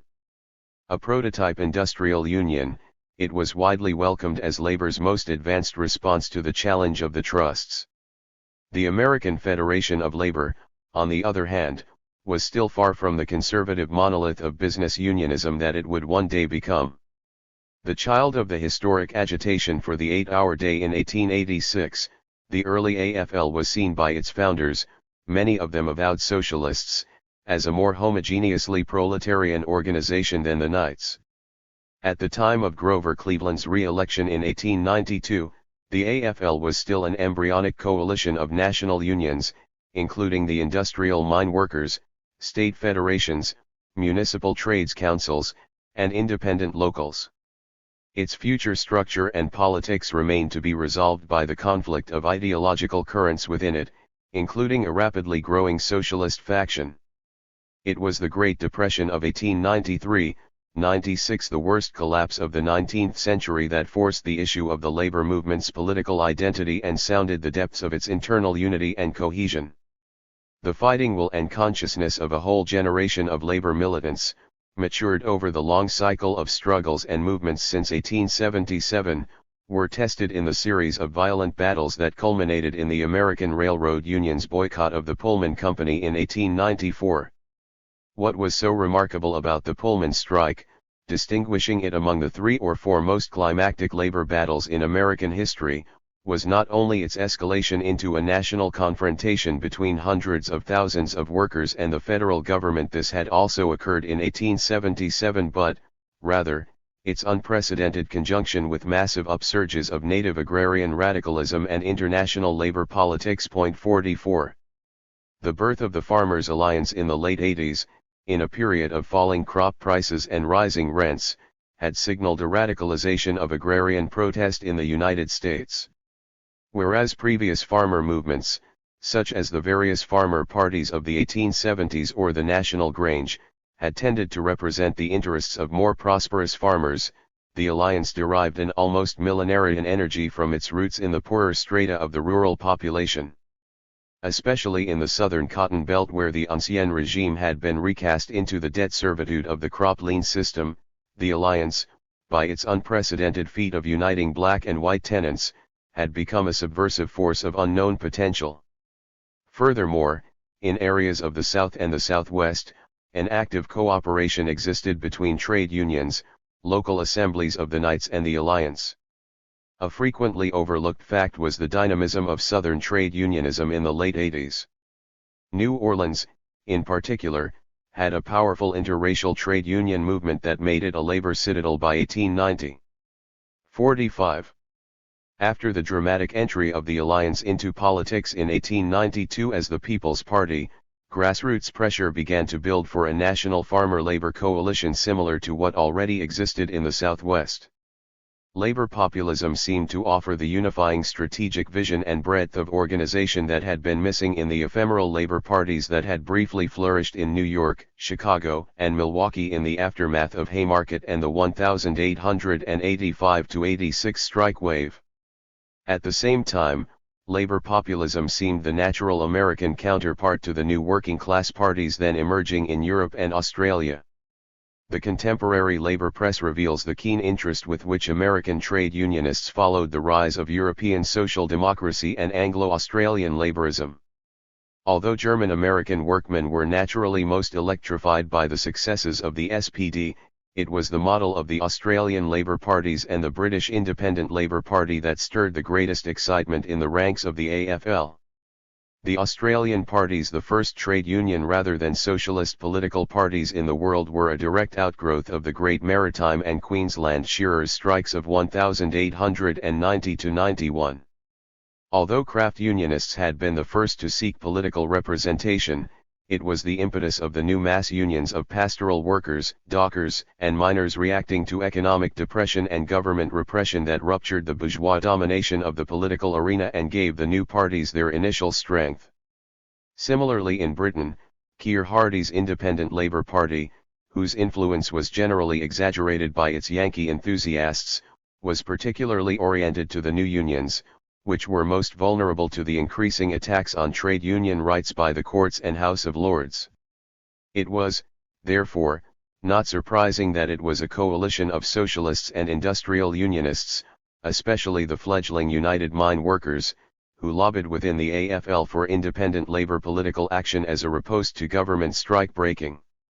At the 1893 AFL convention, they succeeded in winning majority support for an 11-point political program copied from the platform of the British ILP, including a famous Plank 10 which called for collectivization of industry. The convention forwarded the program to constituent unions for membership ratification. At the same time, Chicago emerged as the national center of the experiment of uniting populism and the new labor radicalism. Even before the Depression, police persecution and municipal corruption had revived Chicago labor's interest in independent politics. Then, in the face, first of government suppression of the 1894 coal strike, immediately followed by federal intervention against the Pullman strikers, the current of interest broadened into a mass movement. The embattled national miners and railroad unions together with the Knights of Labor endorsed the populists, while at a tumultuous conference in Springfield called by the Illinois Federation of Labor, a broad spectrum of unionists, insurgent farmers, and middle-class radicals met to consider the formation of a statewide People's Party. Against the dramatic background of Debs's imprisonment and the crushing of the Pullman strike, the delegates unified around a populist banner and on the basis of an amended version of the 11-point ILP platform. The key architect of farmer labor unity at Springfield was the famous muckraker and Fabian socialist, Henry Demarest Lloyd, whose avowed strategy was to make Illinois labor populism the spearhead of the movement to transform the People's Party into the American counterpart of the ILP. 46 Indeed, spurred by the tireless efforts of local socialists, trade unions throughout the neighboring states of Wisconsin and Minnesota also joined the populist crusade while simultaneously ratifying the proposed 11 points for the AFL. Lloyd was so sure that the momentum towards labor populism was growing invincible that he asked Gompers to call a national conference to form a united front for the fall elections. Gompers, meanwhile, was no less determined to defeat the socialist challenge within the AFL and to restrict and terminate the alliance between organized labor and populism. 47 His allies included not only the more conservative craft unions, but also the right wing of the Populist Party. By 1894, a more conservative and anti-labor bloc of wealthier farmers from the Great Plains states, a shadow movement imitative of populism but without organic roots in the alliance network and its political culture, was beginning to displace the leadership of the more radical Southern and Southwestern alliancemen. 48 With the financial resources of the silver interests, the American Bimetallic League, Behind them, the Midwesterners hoped first to reduce the populist program to the single issue of free silver, and then to maneuver a fusion with the Silv right wing of the Democratic Party. Their distaste for the radical labor populism represented by the Springfield platform coincided with Gompers's. The defeat of labor populism was a tragicomedy in several acts. First, at the 1894 Denver convention of the AFL, Gompers, supported by the conservative building trades, succeeded in preventing adoption of the ILP program, despite evidence of its endorsement by a majority of the rank and file. The AFL's repudiation of the 11 points then provided a pretext for moderate agrarians and corrupt machine trade unionists in Illinois to foment a split with the populist left wing. Many of the disillusioned socialists, in turn, followed Daniel de Leon's sectarian advice and returned to the isolated advocacy of chemically pure revolutionary programs. Finally, after a bitterly contested battle between the Midwestern and Southern wings of the Populist Party in July 1896, the Progressive Omaha platform, with its several pro-labor planks, was scrapped for the sake of free silver quackery and fusion with the Democrats. The subsequent presidential election, which a year or two before had promised to be the dawn of a new era of farmer labor political independence, demolished all third-party hopes and ushered in, instead, a generation of Republican big business hegemony over national politics. Underlying the debacle of 1896, however, was more than simply the successful conspiracies of Gompers and the conservative populists to derail a radical farmer-labor coalition. Even when full allowance is made for the demoralization and confusion created by the infighting within the AFL and the Populist Party, a great discrepancy remains between the radicalism of the veteran trade union militants Debs, McBride, Morgan, etc., and the apparent apathy or indifference of the majority of the urban and still predominantly unorganized working class. Despite the fact that Depression-era Chicago was frequently described by contemporary observers as a city trembling on the brink of revolution, the labor populists won only about 20% of the potential labor vote, 40,000 out of 230,000, at the height of their influence in 1894. Moreover, in a pattern of regional exceptionalism that would be repeated again in the 20th century, the movement for an independent labor politics failed to grow in the other major urban industrial centers outside of the Chicago Northwestern area. Were there not, therefore, other, more profound forces acting to disrupt the advance of labor populism and to deflect the development of American labor from the path traced by British and Australian labor parties? Two factors stand out most clearly. First, the united rebellion of the Southern yeomen and farm tenants. The cutting edge of agrarian radicalism was broken up by a violent counterattack of the regional ruling class, which counterposed Jim Crow and redneck demagogism to the Farmers' Alliance and interracial cooperation. A vicious panoply of black disfranchisement, racial segregation, and lynch terror was installed in the 90s to suppress militant black tenants, to keep them tied to the land, and to prevent their future collaboration with poor whites. At the same time, the defeat of the Great New Orleans General Strike of 1892 destroyed the vanguard of Southern labor and wrecked interracial unity among workers. Out of its ashes arose a stunted, Jim Crow white unionism on one hand, and a pariah black subproletariat on the other. 49 These twin defeats of Southern tenants and workers were decisive in allowing merchant planter reaction to block the development of a free labor market, freezing the Southern economy for more than half a century in the disastrous mold of a servile cotton monoculture. Secondly, this Southern counter-revolution was paralleled north of the Mason-Dixon line by a resurgence of nativism and ethno-religious conflict within the industrial working class. In the bleak Depression days of the mid-90s, many native as well as old immigrant workers came to believe that burgeoning immigration was creating a grave competitive threat. Symbolically, 1896 was the first year that Eastern and Southern European immigration exceeded that from Northwestern Europe. Simultaneously, in response to the political success of Irish Democrats in the elections of 1890 and 1892, there was a resurgence of militant anti-Catholicism led by the American Protective Association, a predominantly Scotch-Irish group that blamed the collapse on the flood of immigrants unloosed on America by papal agents, and the 150,000-member United American Mechanics .50 fatally for the hopes of labor radicals, anti-immigrant and anti-Catholic prejudice rent the unity of even those industrial unions, the miners, and the railway workers, which were ostensibly the bedrock of labor populism. Protestants were warned to avoid all unions dominated by papists, to discard the strike as a useless device, and to place no confidence in free silver. This advice made so strong an impression that Eugene Debs, the militant labor leader, and Ignatius Donnelly, the fiery populist, called the APA an instrument designed by the railroad magnates to disorganize unions. In fact, APAism did have a disruptive impact on unionism, and not only among railroad employees. In the coal fields of Pennsylvania and Illinois, this internecine strife checked a UMW organizing drive. In many cases it tore existing locals apart. 51.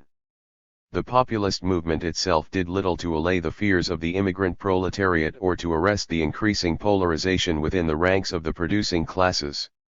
Its cultural style was definitely evangelical, while its strong affinities for prohibitionism and state education reproduced classic nativist motifs. This may partially explain why so many foreign-born workers in the Midwest spurned labor populism at the very moment when they were moving away from the party of Cleveland and hard times. Although the Republicans, briefly in 1896 the less nativist of the two parties, temporarily captured an important segment of the alienated Catholic working-class vote, an even larger part retreated from electoral participation altogether. The election of 1896 thus marks a profound mutation in American political culture. At a time when the European proletariat was becoming more politically engaged than ever before, the American working class was undergoing a striking electoral demobilization as a result of the nativist backlash, particularly the agrarian capture of the Democratic Party, and of new restrictions on the popular suffrage, black disenfranchisement, poll taxes, and residency requirements. This combined process of exclusion/abstention dispersed the working class vote while simultaneously creating a huge gap absent proletarian voters whom every third-party movement of the 20th century would seek to identify and mobilize. 52.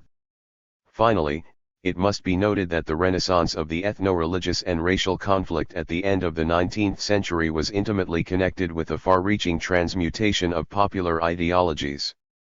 In the face of the race terror in Dixie and the demands of U.S. expansionism in the Caribbean and the Pacific, the old popular nationalism framed by Lincolnian unionism was being remolded into a xenophobic creed of Anglo-Saxon Americanism based on social Darwinism and scientific racism.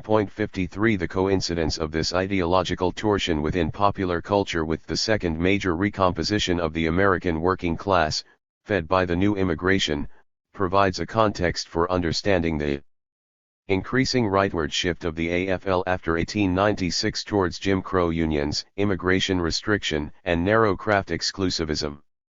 Although trade unionism for the first time survived a serious depression, the later 90s were reminiscent of the 1850s, by reason of the intensity of the working class dissension and fragmentation as Protestant was again mobilized against Catholic, white against black, and native against immigrant. The failure of Debsian socialism 1. The splintered world of labor. The new immigration, like the old, provided super-exploited gang labor for extractive industries, domestic service, and construction. It also provided on a rapidly expanding scale the armies of machine operatives and semi-skilled laborers required by the dramatic growth, from 1898 onwards, of the trustified mass production industries. By 1914, when Henry Ford began to create his brave new world of assembly production at his Highland Park, Michigan, Model T plant, the majority of this enlarged proletariat were foreign-born workers, more often than not politically disenfranchised and segregated by poverty or deliberate discrimination into slum areas apart from the native working class. The new coalescence of ethnicity, religion, and skill produced the differentiated hierarchy depicted below. The origins of this hierarchy require some comment. In the first place, it is important to challenge the common assertion that immigration per se hordes of peasants created an unmeltable and culturally backward heterogeneity that vitiated class unity. 54 The new immigrants brought a vast array of parochial kin and village identifications with them from the old country. But the conscious decision to forge larger ethnic solidarities as the basis for communal organization in America was most often a defensive reaction to exclusion and victimization in the new country. In other words, class and ethnicity were often the basis of alternative survival strategies, and the actual impact of immigration depended greatly upon the strength and inclusivity of existing class institutions. This point is brought out neatly in John Kumbler's contrast of the labor movements in the cities of Lynn and Fall River, Massachusetts. Lynn possessed one of the oldest and strongest trade union traditions in America, and its working class was unified by a highly integrated relationship between leisure, work, and the home.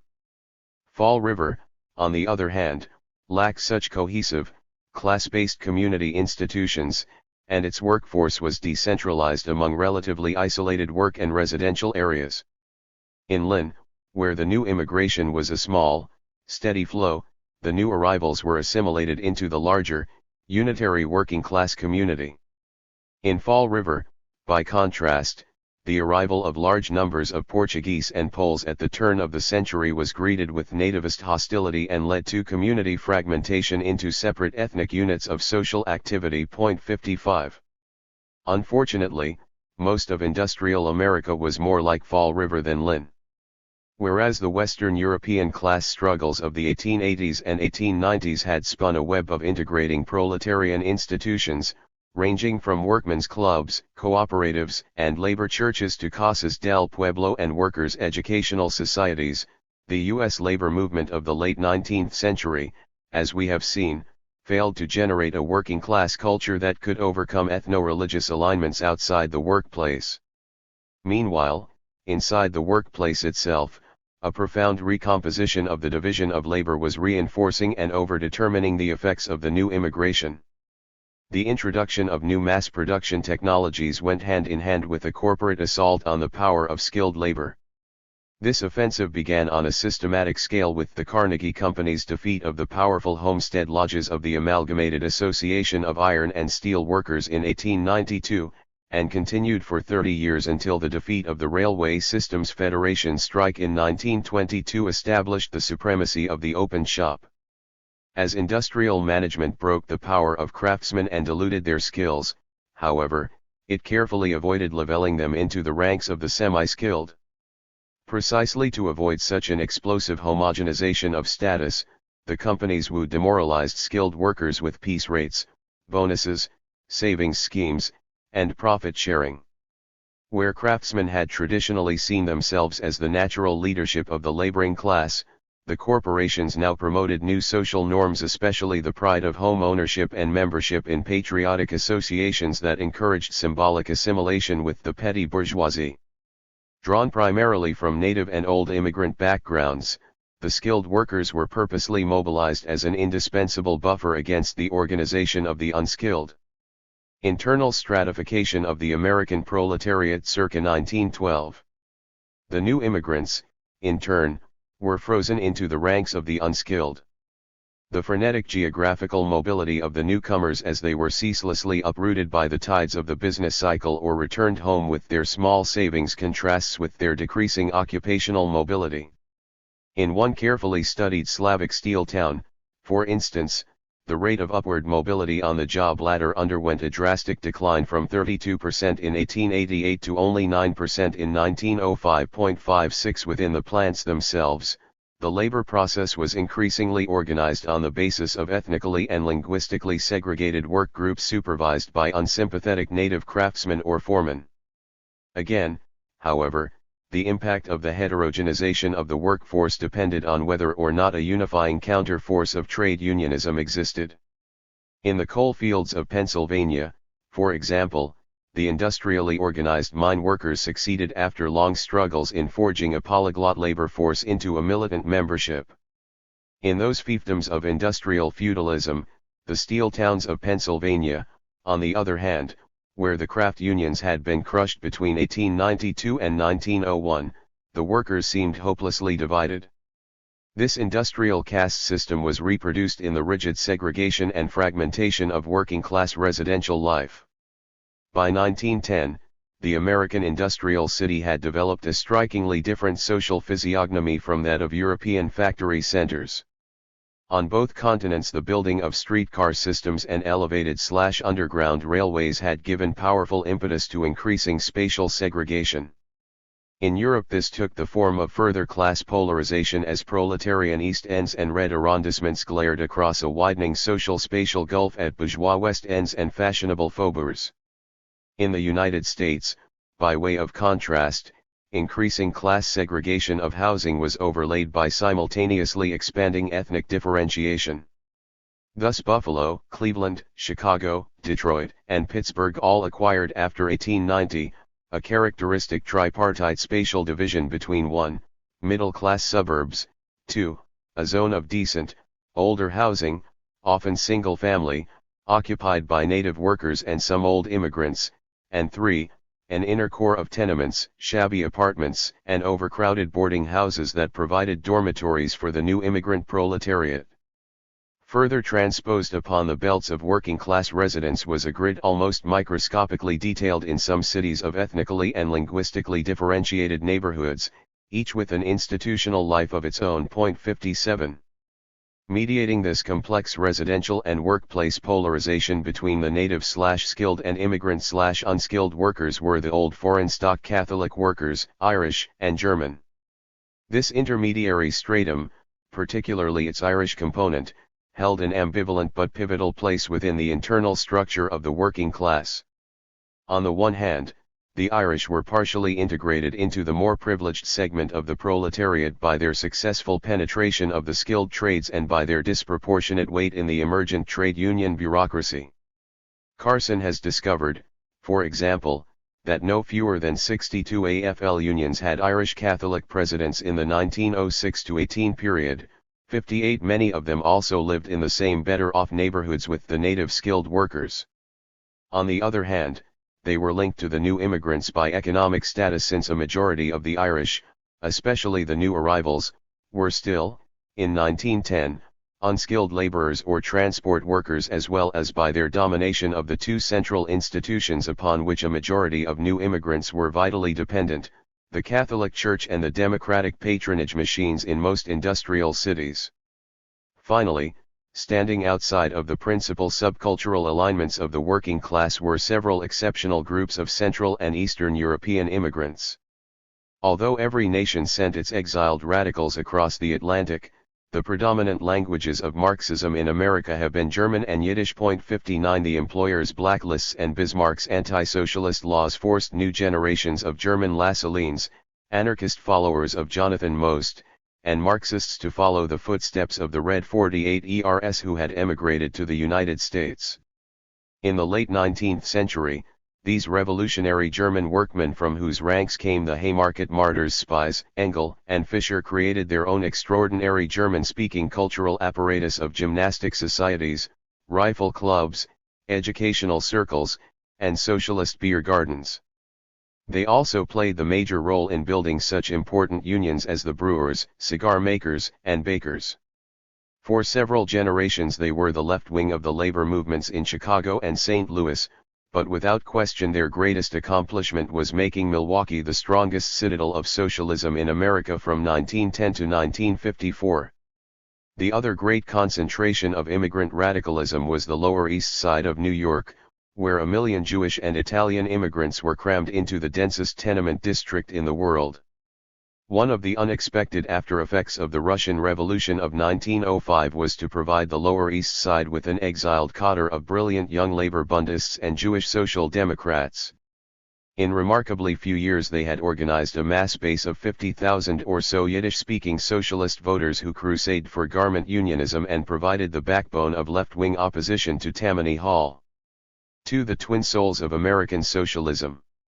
The aspiration of Deebsian socialism was to unify and represent this divided and culturally multiform American proletariat. In the wake of the Panic of 1907 and the Supreme Court's draconian attacks on trade unionism, the Denbury Hatters and the Buck Stove and Range cases, the American equivalents of Taft Vale, there was a powerful surge of working-class votes towards the Socialist Party, despite Gompers's attempt to steer Labor into a de facto alliance with the Democrats. Yet by the high point of 1912, the party was being torn apart by internal schisms and ideological divergencies.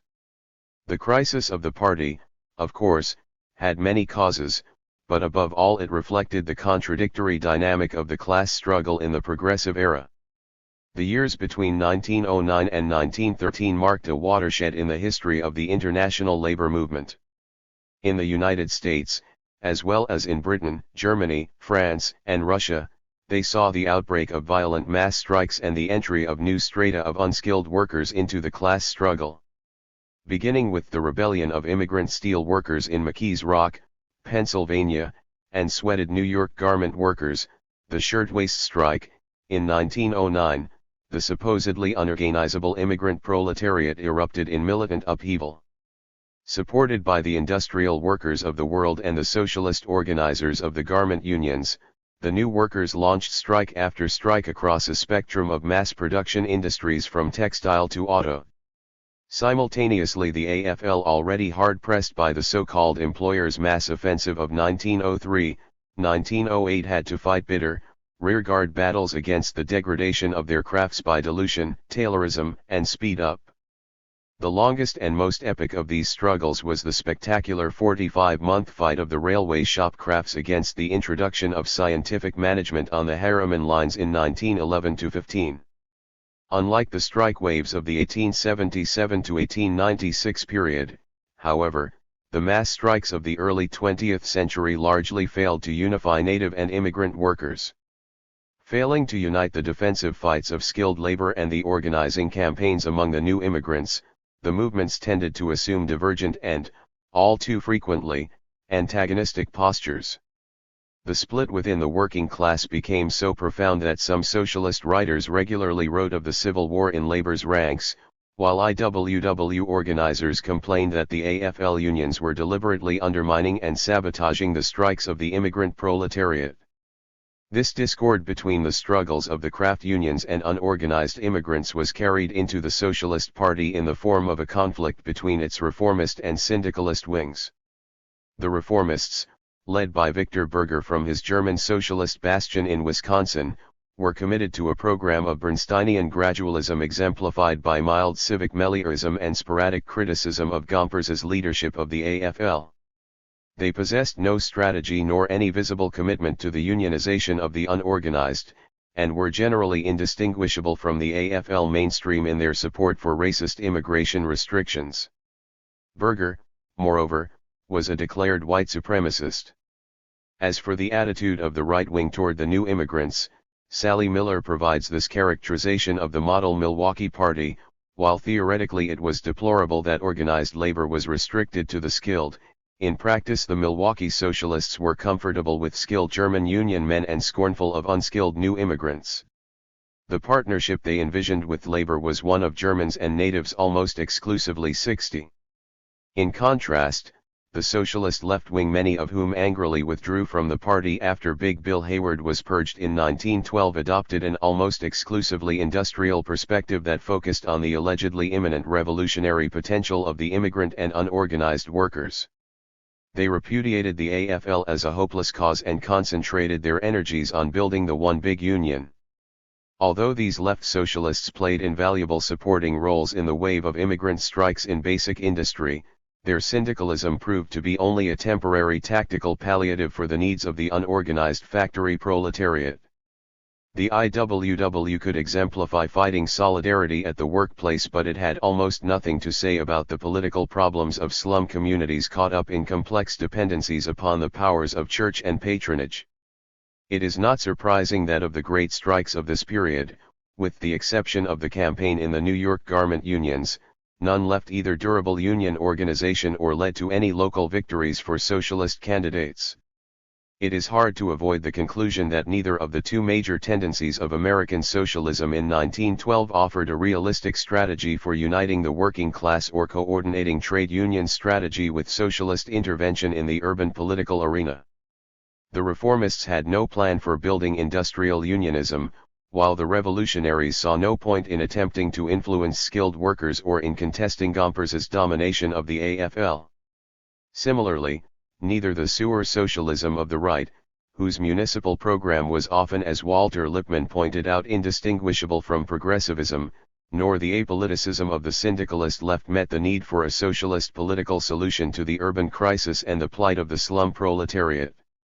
At every level, the strategic perspectives of American socialism remained contradictory, embryonic, and unscientized.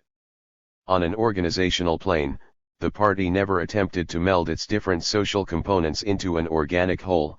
In reality, American socialism remained a series of ethnically and linguistically segmented socialisms.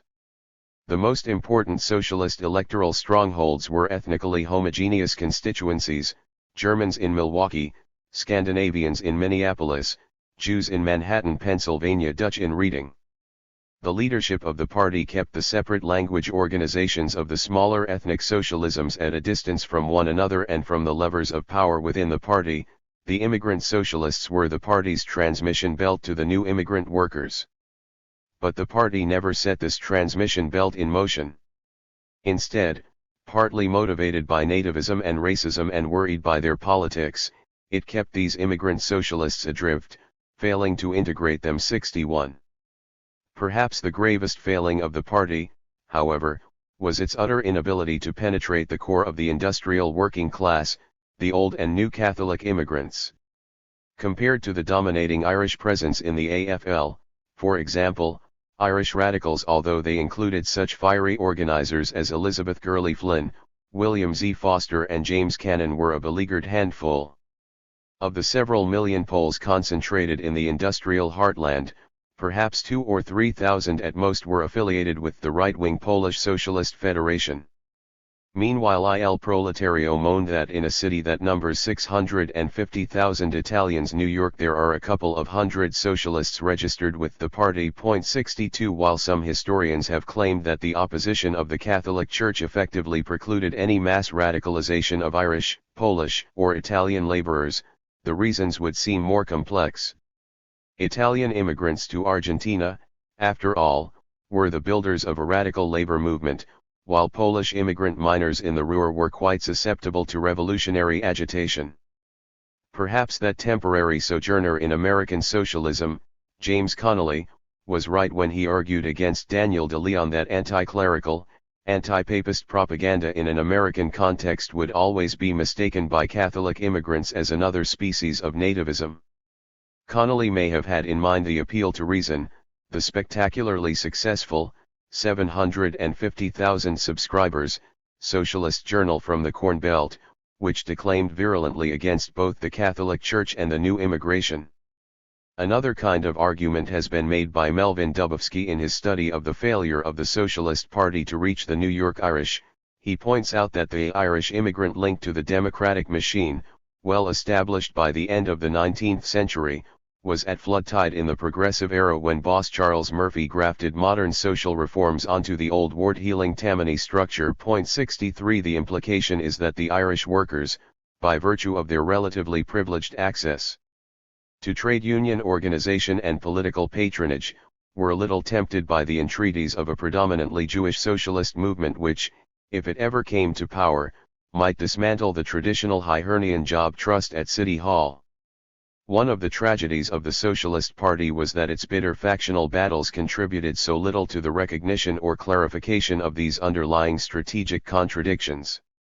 Debs, almost alone at times, seemed to have a strong intuitive grasp of the fact that socialism could never hope to win the American working class politically unless the internal unity of the class could be grounded in some common direction of struggle.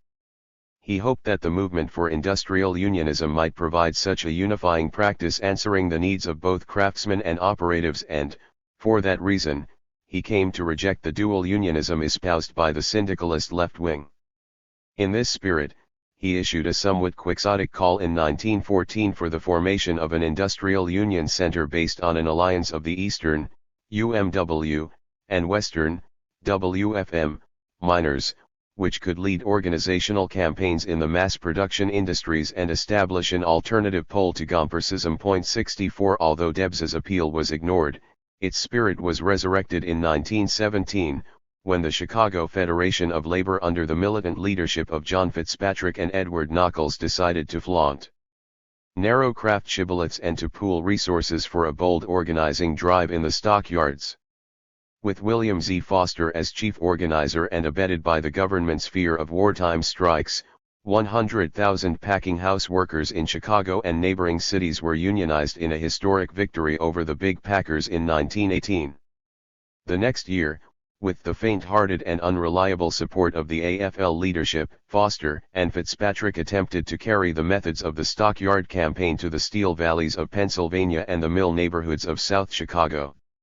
The steel industry was the front line of the open shop in America, and it was universally recognized that its organization was the strategic key to the entire industrial working class. Although the House of Morgan had wiped out the last vestiges of craft unionism a decade before, Foster and Fitzpatrick found hope in the growing unrest of the immigrant steel workers who labored 7 days a week, 12 hours per day in the deadly mills for poverty-level wages. Despite the vacillating attitude of the skilled native workers and the complex problems of craft territoriality, no less than 24 AFL unions claimed jurisdictions in steel. Several 100,000, primarily immigrant, steel workers heeded Foster's strike call against the most powerful industrial monopoly in the world. The Slavs and Italians held firm for 3 months against the Cossack terror of the state police and company guards, but in the end the strike was betrayed by the craft unions and undermined by the growing climate of anti-radical, anti-foreign hysteria in the country. As one historian has put it, 1919 was the turning point, which didn't turn. 65 It was the failed test of native labor's ability to unite with the immigrant proletariat. The defeat of the steelworkers' organizing drive marked the end of the remarkable insurgency of Eastern and Southern European workers that had rocked industry since 1909. Faced with a tidal wave of nativist reaction, led by the rise of the Ku Klux Klan in Midwestern industrial states, the new immigrants retreated into the sanctuaries of ethnic community until the Depression triggered a second, even more militant upsurge. As for the skilled workers, the 1919 defeat opened the way for a broad employers' offensive that rolled back the wartime gains of the AFL and established the open shop American plan upon the ruins of the once mighty mine workers and railway shop unions. In this period of general retreat, however, a last great outburst of popular radicalism flared across the northwestern tier of states from Illinois to Washington. The Farmer Labor Party movement of 1919 to 24 drew energy from a number of centers of resistance, including the militant city labor federations in Chicago, Seattle, and Minneapolis, embattled coal miners in southern Illinois, immigrant iron miners in Minnesota, and the semi-socialist nonpartisan leagues in the Dakotas. Attempting to fill the vacuum left by the factional disintegration of the Socialist Party in 1919, the Third Party movement aimed to unify a fight back against the bosses' offensive, government repression, falling crop prices, and the coal depression. After a number of false starts and premature initiatives, the powerful Farmer Labor Party of Minnesota, already in control of its state's government, assumed leadership of the movement to regroup the various popular blocs into a new national party. Although the movement had to blend a diversity of ideologies ranging from Republican progressivism to Bolshevism, it made great strides in mobilizing labor support in neighboring states. At this point, on the very eve of the founding convention, Gompers, in a repeat performance of his earlier sabotage of labor populism, and the Railway Brotherhoods intervened to wreck the embryonic new party. Red-baiting the Minnesota movement for allowing communist participation, they convinced the venerable progressive statesman, Robert La Follette, to refuse nomination and a third-party ticket, and thereby scuttled the electoral strategy that farmer laborites had hoped would unite the new party. Although La Follette ran on an independent ticket endorsed by the AFL in the 1924 presidential elections, actual labor support was desultory and paved the way for the AFL's return to its old nonpartisan bunker. It would be difficult to exaggerate the magnitude of American labor's defeat in the 1919 to 1924 period. For almost a decade, the corporations were virtually free from the challenge of militant unionism. In the interlude of the American Plan, employers accelerated the attack on worker control within the labor process, the new mass production technologies advancing side by side with new forms of corporate management and work supervision. The totality of this transformation of the labor process, first Taylorism, then Fordism, conferred vastly expanded powers of domination through its systematic decomposition of skills and serialization of the workforce. 66 Already by the end of the First World War, the capitalist class in United States, especially in the advanced sectors of the Second Technological Revolution, vehicles, electrical machinery, chemicals, and other consumer durables, was perhaps a generation ahead of its European competitors in the degree to which skilled labor had been subordinated and fragmented in the labor process. At the same time, however, the revolution in production and the post-war debacle of the AFL was weakening the material props of craft consciousness. The Fordist integration of mass production was setting the stage for the emergence of the CIO and the rebirth of industrial unionism. 2. The barren marriage of American labor and the Democratic Party. On the eve of the New Deal's inauguration in the winter of 1933, the auto industry in Detroit was stunned by an energetic and well-planned walkout at the Briggs Auto plant. Following 3.5 years of nearly catastrophic unemployment and paralyzed inaction by the American Federation of Labor, the Briggs strike signaled the revival of industrial militancy. This Lexington and Concord of the Auto Rebellion, as it was later typed, was fought for two demands that would be central in most early New Deal strikes: company recognition of rank-and-file controlled shop committees, and the limitation of the authority of foremen and line supervisors. 1. 17 years later, and in the wake of hundreds of local strikes as well as two nationwide walkouts, 1937 and 1946, the United Auto Workers signed the so-called Treaty of Detroit with General Motors. The 1950 contract with its 5-year no-strike pledge symbolized the end of the long New Deal/Fair Deal cycle of class struggle and established the model of collective bargaining that prevailed until the 1980s. On the one side, the contract conceded the permanence of union representation and provided for the periodic increase of wages and benefits tied to productivity growth. On the other, the contract, by affirming the inviolability of managerial prerogatives, by relinquishing worker protection against technological change, and by ensnaring grievance procedure in a bureaucratic maze, also liquidated precisely that concern for rank-and-file power in the immediate labor process that had been the central axis of the original 1933-37 upsurge in auto and other mass production industries. As Fortune slyly put it at the time, GM may have paid $1 billion for peace. It got a bargain too. The long route from the informal shop floor democracy of the first Briggs strike to the boardroom wheeling-dealing of the 1950 settlement, and the corresponding dilution and displacement of rank-and-file demands which this entailed, has usually been ascribed to the gradual bureaucratization of the new industrial unions. This transformation was accelerated, it has been argued, by wartime government intervention, and consolidated with the final metamorphosis of formerly militant labor leaders into the post-war era's new men of power. 3 Whether emphasis is placed on the repression of the labor left or simply the operation of a Michelshian iron law of oligarchy, the triumph of bureaucratism has usually been seen as the determinant event in the dissipation of activism at the base. This view has obscured the deeper, less unilateral dialectic between the ossification of industrial unionism into a bureaucratic mold and the changing content and trajectory of mass militancy. The CIO was not, as it has often been popularly depicted, the product of a single, heroic upsurge of working-class ardor. On the contrary, the new industrial unions were formed by highly uneven, discontinuous movements of mass organization which mobilized different strata of the proletariat. As I showed in Chapter 1, the CIO was the heir to a contradictory legacy.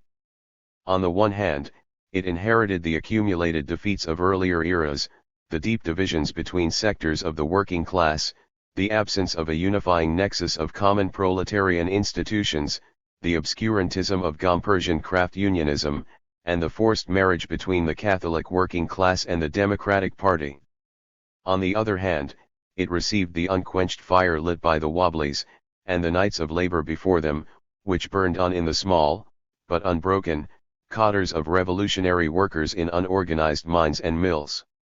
It has been all too easy for the contemporary American left, still obsessed by the intractable enigma and charisma of the 30s, to believe that the trajectory of this process was predetermined by the deep structures of American history. It has been easier still to believe that all was possible, that the working class of the 30s and 40s, like the characters in a Clifford Odets play, were there waiting, in raw militancy and spontaneous class instinct, for the correct revolutionary cue. A more cautious assessment of the CIO's conflicting possibilities and determinancies must focus on precisely this tension between the received condition of its emergence and the new terrains opened up by the creative impudence of struggle.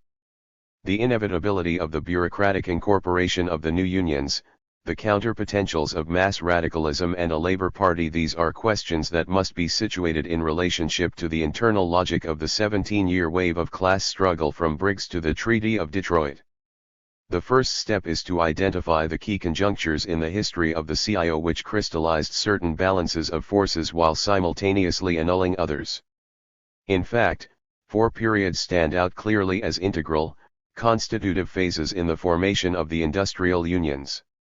1. The first upsurge, 1933–37, the original rebellion of the unorganized industrial proletariat, starting with the 1933 NRA strikes and culminating in the sit-down fever of winter/spring 1937.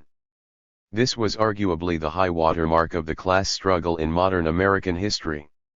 2. Labor's Civil War, 1937–41, beginning with the Roosevelt recession in the summer of 1937, the CIO's great offensive suddenly ground to a halt in the face of growing unemployment, renewed employer terrorism, and most of all the increasingly effective competition of the class collaborationist AFL. 3. The second upsurge, 1941–46, a second phase of CIO expansion came with the defense-induced industrial recovery of late 1940 and early 1941. After a series of new mass strikes in 1941, Ford, Goodyear, Bethlehem, and Alice Chalmers, official trade union action was suspended for the sake of a wartime no-strike pledge ameliorated by government-imposed unionization of war industries. This incipient statification of the industrial unions provoked an explosive wave of wildcat militancy through 1943–45, until the restoration of bureaucratic hegemony with the Great Safety Valve strikes of 1946. 4. Labor's Civil War, 2, 1947–50, the post-war organizing strategy of the CIO, public employment, retail, Operation Dixie, and so on, collapsed in midst of a new employer-state offensive, Taft, Hartley in 1947, coupled with Cold War bloodletting within the CIO itself, the purge of left-led unions, mass blacklisting, and wholesale intra-CIO raiding. The result was a new stagnation of CIO growth and further gains by the AFL. In the argument that follows, I employ this periodization as a framework for attempting to reconstruct the internal dynamics of CIO militancy in relation both to the actual and the potential development of political consciousness within the industrial working class. From Briggs to Flint. The original period of the CIO's formation 1933–37 has been incomparably better studied than its wartime expansion, yet the historiography of this heroic period has tended to become so encrusted with mythology and idées fixes that certain crucial features have all but disappeared from the historical landscape. In particular, there are 3 aspects of labor's great upheaval that need to be set far more sharply in relief. First, the majority of the militant base for the new unionism was provided by second-generation workers, sons and daughters of the 1900 to 1920 new immigrants, whose activation as trade unionists went hand in hand with their mobilization as the electoral bulwark of the New Deal. As Samuel Lubell has argued, the real revolutionary surge behind the New Deal lay in the coupling of the Depression with the rise of a new generation which had been malnourished on the congestion of our cities and the abuses of industrialism, for in 1930, there were 25 million of these second-generation Americans, together with their parents they constituted a third, 40 million, of the white population and a majority of the working class. Although native stock and Irish origin leaders still tended to exercise a disproportionate weight in the general staffs of the unions and organizing drives, the CIO's early grassroots were the second-generation workers in the steel mills, anthracite mines, packing houses, coke ovens, foundries, and auto assembly lines. Their relationship to the 20s boom was similar to that of black workers to the affluence of the 60s, dazzled by the sights and smells of a banquet in which they were never allowed to participate. Occupationally frozen in semi-hereditary unskilled and menial slots, forced to bear the brunt of urban poverty and hard times, but no longer limited by their parents' language or peasant superstitions, this second generation was ripe for rebellion. Secondly, when the industrial uprising finally began in 1933, it was not primarily concerned with wages or even working hours. The underlying thrust was surprisingly non-economistic. In a majority of cases the fundamental grievance was the petty despotism of the workplace incarnated in the capricious power of the foreman and the inhuman pressures of mechanized production lines. It must be recalled that in 1933 the typical American factory was a miniature feudal state where streamlined technologies were combined with a naked brutality that was the envy of fascist labor ministers. In Ford's immense citadels at Dearborn and River Rouge, for example, Security Chief Harry Bennett's servicemen openly terrorized and beat assembly workers for such transgressions of plant rules as talking to one another on the line. In the huge Goodyear complex at Akron, the majority of workers were pitted against a paramilitary flying squad of company favorites and stool pigeons. But the most totalitarian settings were undoubtedly the grim steel towns of Ohio, Pennsylvania, Illinois, and Indiana, the little Siberias of Aliquippa, Weirton, Steelton, Duquesne, and so on, where steel barons like Tom Girdler and Benjamin Fairless exercised untrammeled local dictatorships. As Mayor Crawford of Duquesne once put it, Jesus Christ couldn't speak in Duquesne for the American Federation of Labor. 5 Thus it is not surprising that the deepest impulse of the early industrial strikes was the fight for democratization at the workplace and civil liberties in company towns. In one of the few community-focused studies of the rise of the CIO, James McDonnell has shown how Buffalo industrial workers in the early 30s were preoccupied with the establishment of union contracts and seniority as restraints upon the unbridled power of management. This quest for a degree of workplace control took specific forms in different industries. In Buffalo steel mills, for example, the overriding grievance was the foreman-controlled hiring shape-up, while for auto workers it was the indiscriminate speed-up on the assembly lines. 6. Thirdly, this rebellion, even at first in the mines, owed nothing to the benevolent hand of John L. Lewis or other official leaders. The most striking aspect of the early 30s insurgency was the defiant autonomy of, usually clandestine, plant committees from any of the official apparatuses. Liberal hagiography, with its attribution of a decisive progressive role to the paradoxical Lewis, in earlier and later reincarnations, the bête noire of the left, has traditionally confused matters by its need to see the formation of the CIO as a historic, unmitigated step forward in the march of trade unionism. In maintaining this position, it has tended to confuse the process by which militancy developed at the base with the very different causation and interests involved in the internal crisis of the old AFL bureaucracy. To weigh events more accurately, we need to keep one crucial fact in mind: the original Committee for Industrial Organization, CIO, was an alliance of dissident trade union bureaucrats, with important financial resources and friends in high places, created for the purpose of capturing an already existent mass movement of industrial shop committees and rebel locals, a movement with dangerous embryonic proclivities toward an anti-Gompersian model of class struggle unionism. A brief reprise of the emergence of the CIO may clarify why the intervention of the Lewis-Hillman wing of the AFL bureaucracy, supported by Roosevelt and Secretary of Labor Perkins, was ultimately a Greek gift to the rank-and-file movement involved. Following the passage of the Neocorporatist National Recovery Act of 1933, with its famous Section 7A asserting, with a calculated ambiguity, the right of labor to representatives of its own choosing, a wave of strikes broke out like summer lightning across the industrial heartland. With the exception of garment and coal mining, where rank-and-file spontaneity was soon harnessed to the rebuilding of the power of established bureaucracies. The leadership of these NRA strikes was provided by two species of unofficial vanguards. On the one hand, there were the implanted nuclei of revolutionary cadres, the most important of which were the Communist Party's factory cells, its separatist third-period unions affiliated to the Trade Union Unity League, and, perhaps most significantly, its Slavic, Finnish, Magyar, and Yiddish language federations and cultural organizations which gave it privileged access to the first and second generation new immigrants. 7 There were also the much smaller, but locally important bands of Trotskyists, Wobblies, and American Workers' Party members, Mustyites, as well as the trade union membership of the old Socialist Party. On the other hand, informal groupings of highly skilled workers conserved and transmitted neo-syndicalist craft traditions of a more radical inflection than the AFL mainstream. Including highly paid machine makers and peripatetic maintenance technicians, these elite strata tended to be loosely supervised and, by virtue of their mobility or vantage point in the labor process of mass industry, were uniquely placed to provide leadership and coordination to the organizing efforts of operatives and line workers.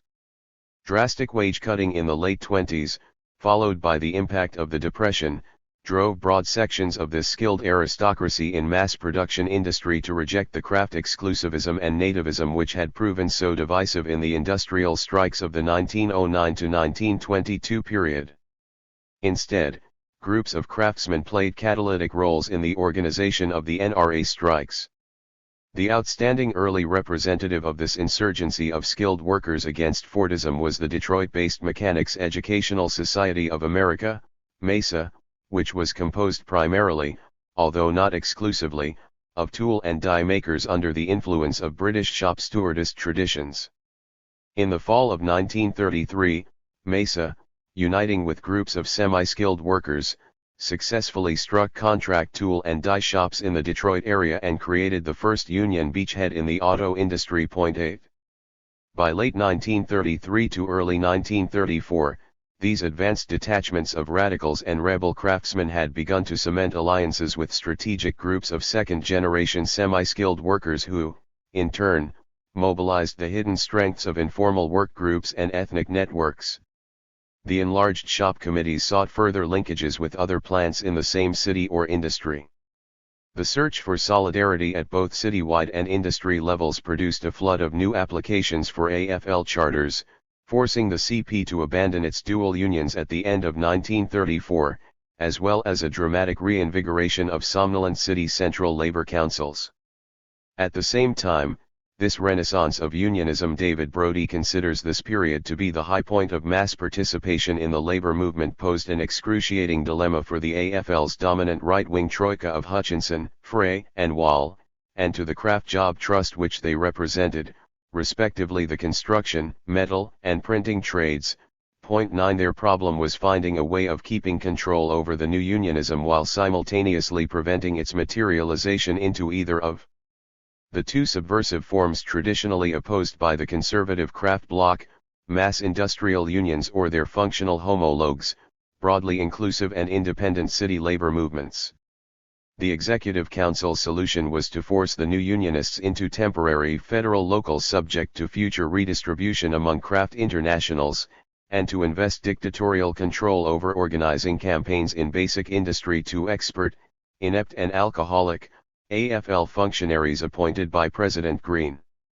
The entry of the AFL apparatus immediately acted as a dampening force upon the rank-and-file movements in industry.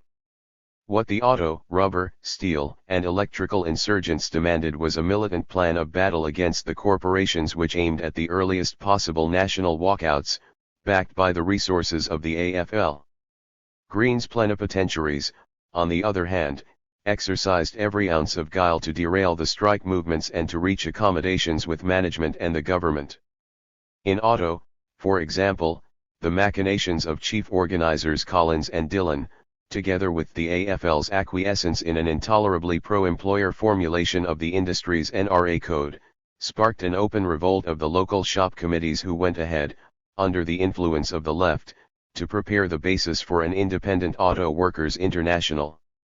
In rubber and electrical, similar ruptures took place between militant rank and filers and their appointed leaders. In steel, however, the AFL's sabotage of the great 1933-34 movement for an industry-wide strike led to a more permanent demoralization as tens of thousands of mill hands made an exodus from federal locals and amalgamated lodges. In the meantime, the forged ties of solidarity at the local level found explosive expression in 3 successive city-wide strikes which rocked Toledo, Minneapolis, and San Francisco in 1934. In each case, the struggle of a leading sector of local workers, auto, truck drivers, and maritime, under the leadership of avowed revolutionaries, Musteyites, Trotskyists, and Communists, catalyzed massive violent confrontations between labor and capital. The National AFL responded to these upheavals with disclaimers and denunciations, while Tobin of the Teamsters dispatched goons to strike break against the radical drivers in Minneapolis. By the time that John L. Lewis got around to delivering his legendary right cross to Big Bill Hutchinson's chin at the 1935 AFL convention, symbolically precipitating the exit of the future CIO unions, broad sections of the industrial grassroots were already either deeply alienated from the AFL leadership or in open revolt. Even more ominously, there was a visible radicalization of the rank-and-file movement expressed both by the growth of left-wing groups, and, especially, by their ability to lead masses of workers in broad struggles like the 1934 strikes. Moreover, the left's capacity to act as an alternative pole of leadership was greatly enhanced by the de facto industrial united front between the communists and socialists which emerged in 1935 and lasted, at least in auto, until March or April of 1937.10. Although this brief season of left unity was only a passing fancy of the communists, then en route from the sectarianism of the third period to the sycophancy of the Popular Front, it was a vital factor in the next and most dramatic phase of the rebellion in industry, the sit-down wave of 1936-37. In the year between the summers of 1936 and 1937, the shop committees in auto, rubber, and electrical along with kindred rank-and-file movements in maritime launched a sustained offensive that was quite unequaled in American history for its tactical creativity as well as its demonstration of the power of the collective worker in modern industry. By uniting the skilled and unskilled, the native and the foreign-born, these strikes created a solidarity that hitherto eluded American workers. 11 At the root of the success of this strike wave, which breached for the first time the main bastions of capital, General Motors, U.S. Steel, General Electric, and Chrysler, were 2 invaluable resources. One was the recovery, or, perhaps, reinvention, of those radical tactics based on rank-and-file solidarity and initiative which the Wobblies had pioneered in the previous generation, the sit-down strike and the mass picket. The other crucial variable was the quality of strategic leadership and interplant coordination which was supplied by the left, particularly the communists. Unlike the top-down generalship which unfortunately became all too typical of the CP's trade union influentials after 1938, the communist strike leaders of 1936-37, Mortimer and Travis in auto, M. Spock in electrical, and so on, were genuine tribunes of the rank and file, who worked with relentless energy to expand and deepen mass participation in strike organization. It is no exaggeration to claim that a fecund synthesis was temporarily achieved between the highly participationist and egalitarian tradition of struggle derived from the Wobblies, and some of the best elements of American Leninism's emphasis on organization, discipline, and strategy. 12. The results were staggering. An epidemic of sit-down strikes beginning in rubber in 1936, then taken up by the auto workers in their epic GM strike of winter 1937, and finally exploding in the spring fever of 1937 as some 400,000 workers staged 477 sit-downs. 13 Mighty corporations seemed to fall like dominoes before such prodigies of rank-and-file energy as the ingenious capture of Fisher No. 4 or the 11-mile-long picket line at 9° F that the rubber workers staged at the Goodyear complex in 1936. By directly encroaching upon the sanctity of corporate property and providing workers with a premonitory revelation of their collective power, the sit-downs seemed to be transforming proletarian consciousness and dissolving old indoctrinations. Social surveys among militant rubber workers in Akron, for example, showed a distressing absence of respect for corporate property as well as the strength of a group ethos that valued human rights over property rights. The goal of the secessionist bureaucrats led by Lewis and Hillman was to dam this torrent of mass militancy and to rechannel it into Pacific tributaries under their command. Their model of industrial unionism was Lewis' own United Mine Workers, UMW, which banned radicals and whose constitution provided for tight central control, limited local autonomy, and minimized rank-and-file participation. 14 Where prior industry-wide organization of shop committees or union nuclei was lacking, as in steel and meat packing, this structure was summarily imposed. Both the Steel and Packing House Workers Organizing Committees, SWOC and PWOC, were strictly top-down operations, headed by hand-picked lieutenants of Lewis from the UMW who supplanted existing local leadership. As Bert Cochran has observed, there were no conventions, no elections, no autonomous locals or districts. 15 In the industries where such a coup de main was impossible, i.e. where some coalesced national framework already existed, auto, rubber, electric, and oil, Lewis created a dual structure of field representatives and regional directors. The CIO staff worked hand in hand with New Deal officials to promote responsible negotiated settlements and to suppress the rampant use of the sit-down strike. Ironically, it was Adolf Germer, the former leader of the socialist opposition in the UMW, whom Lewis entrusted with the mission of squelching the sit-down soon after their first outbreak in Akron at the end of March 1936. With the collaboration of the Department of Labor, Germer tried to end the strike, but the rank and file, already soured by its earlier experiences with AFL organizers, remained suspicious of all but their own local union officer, and shouted Germer down at a mass meeting. 16 After a few more trying months in Akron, Germer followed the sit-down epidemic to Detroit, where he was the highest-ranking CIO representative at hand for the beginning of the historic General Motors strike. Bypassing Germer's objections and his petty obstructionism, however, the socialist and communist leadership at Flint and Cleveland forced the GM showdown upon Lewis as a virtual fait accompli. The success of the rank-and-file leadership in retaining its autonomy and initiative during the Flint strike contrasts with events a few months later. By March 1937, Lewis was able to abort a repeat attempt of the GM sit-downs at Chrysler, foiled a proposed general strike in Detroit, and, by the end of the spring, brought the sit-down wave to a halt. Although the onslaught of a second depression in summer 1937 helped dampen mass militancy, other more directly political factors contributed to the sharp decline of strike momentum and the assertion of greater control by the CIO bureaucracy. First, Lewis commanded indispensable financial resources drawn from the treasury of the UMW, a decisive advantage over the relatively impoverished federations of shop committees. Secondly, and more importantly, the secession of the CIO leadership from the AFL coincided with a fateful recomposition of Roosevelt's political coalition that favored a new collusion between the state and the industrial unions. Until the middle of 1935, FDR had managed to draw support both from the majority of the unions and from the so-called progressive wing of capital, advocates of greater corporatism, including the management of GE, U.S. Steel, the Rockefeller oil interests, and even the president of the U.S. Chamber of Commerce. He balanced this conflictual alliance by offering the AFL a more or less pro-union interpretation of NRA codes in lighter, and northern, industries, as well as more energetic relief measures. To big business, on the other hand, he ceded an interpretation of the NRA codes in heavy industry which, as we have seen in the cases of steel and auto, buttressed the company unions that had been thrown up as roadblocks to genuine organization. 17 This political juggling act worked for a time, but as rank and file insurgency in the plants continued to grow regardless of the codes, corporate capital began to re-evaluate its support for the New Deal. It was this mass desertion of business from the administration in 1935 that drove a reluctant Roosevelt temporarily into the arms of Lewis and the CIO insurgents.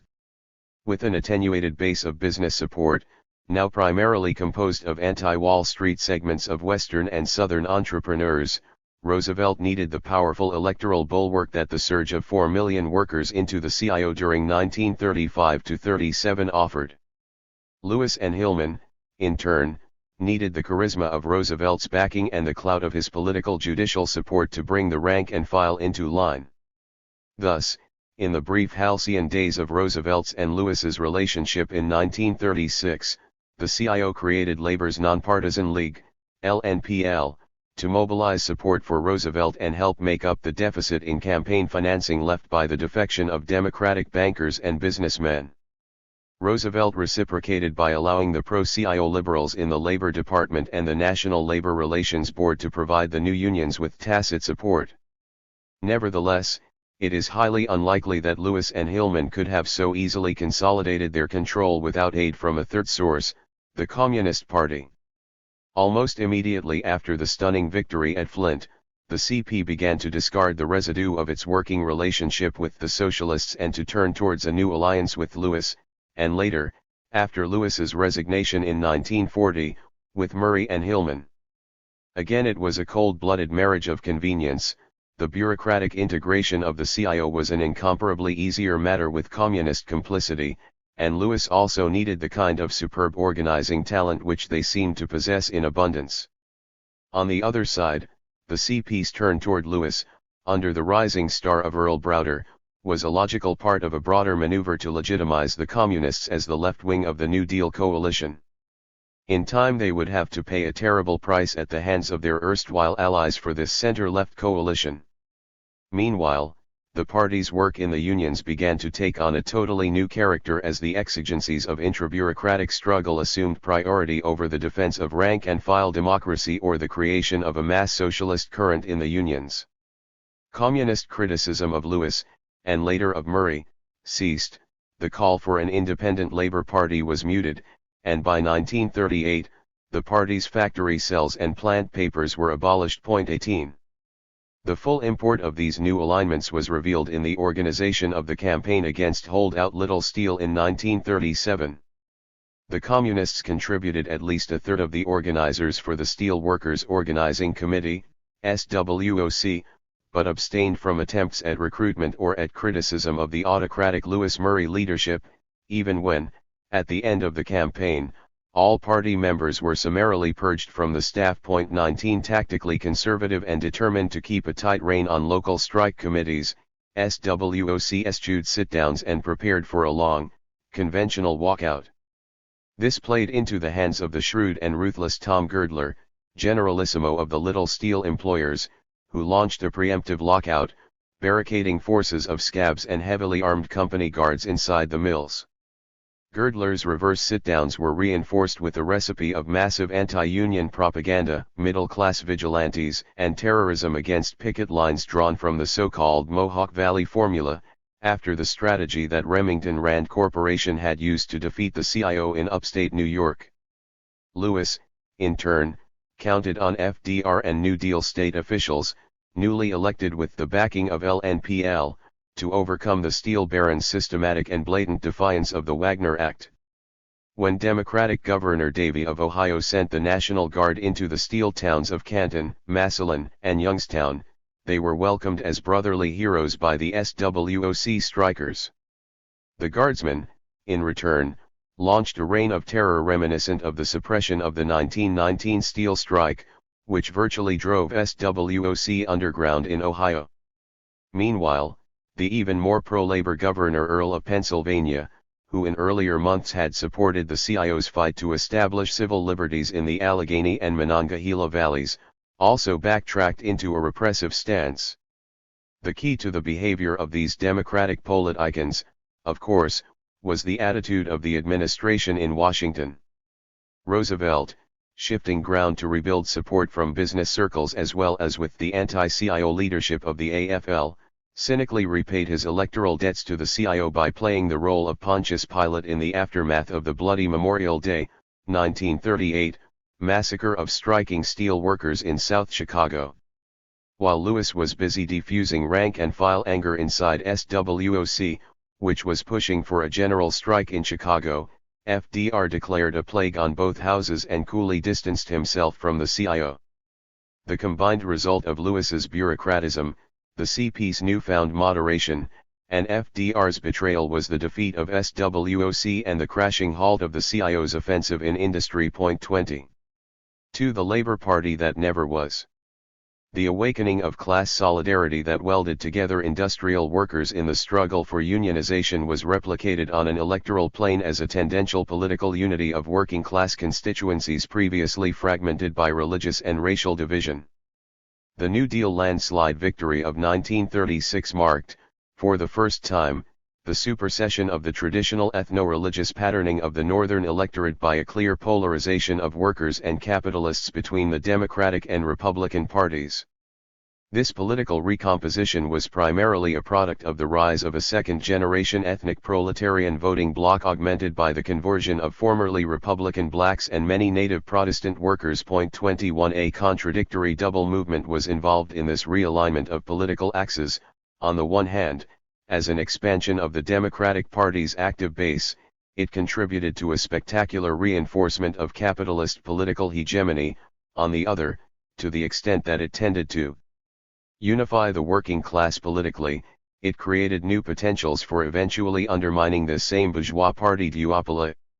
While conventional political history has stressed the irresistible tide of the first movement, the left of the 30s, dubious about the New Deal's capacity to cure the ills of American capitalism, was much more impressed with the opportunities created by the second.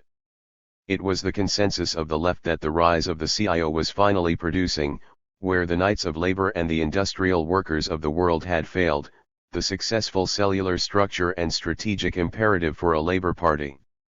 The emergence of the new industrial unions, while largely buttressing the Democrats, also coincided with a dramatic ferment of alternative political movements and labor-oriented third parties.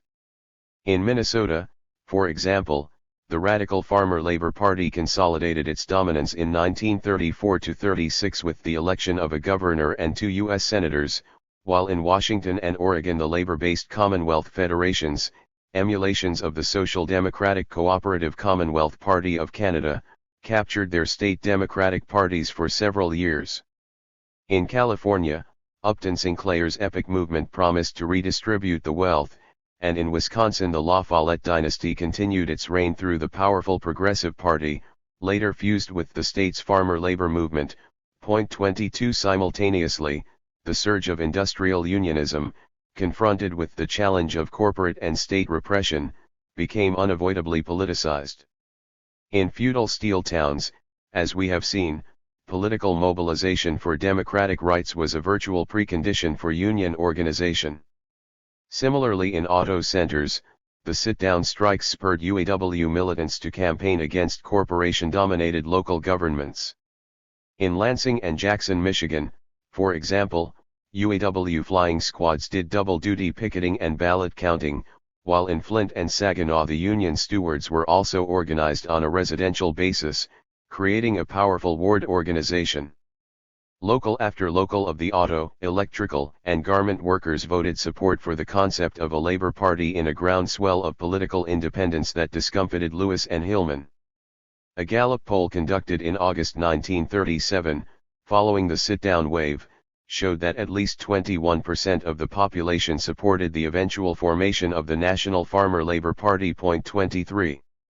Why, then, did this convergence of politicized trade union militancy and third-party experimentation fail again as in 1894 and 1919 to produce any lasting synthesis?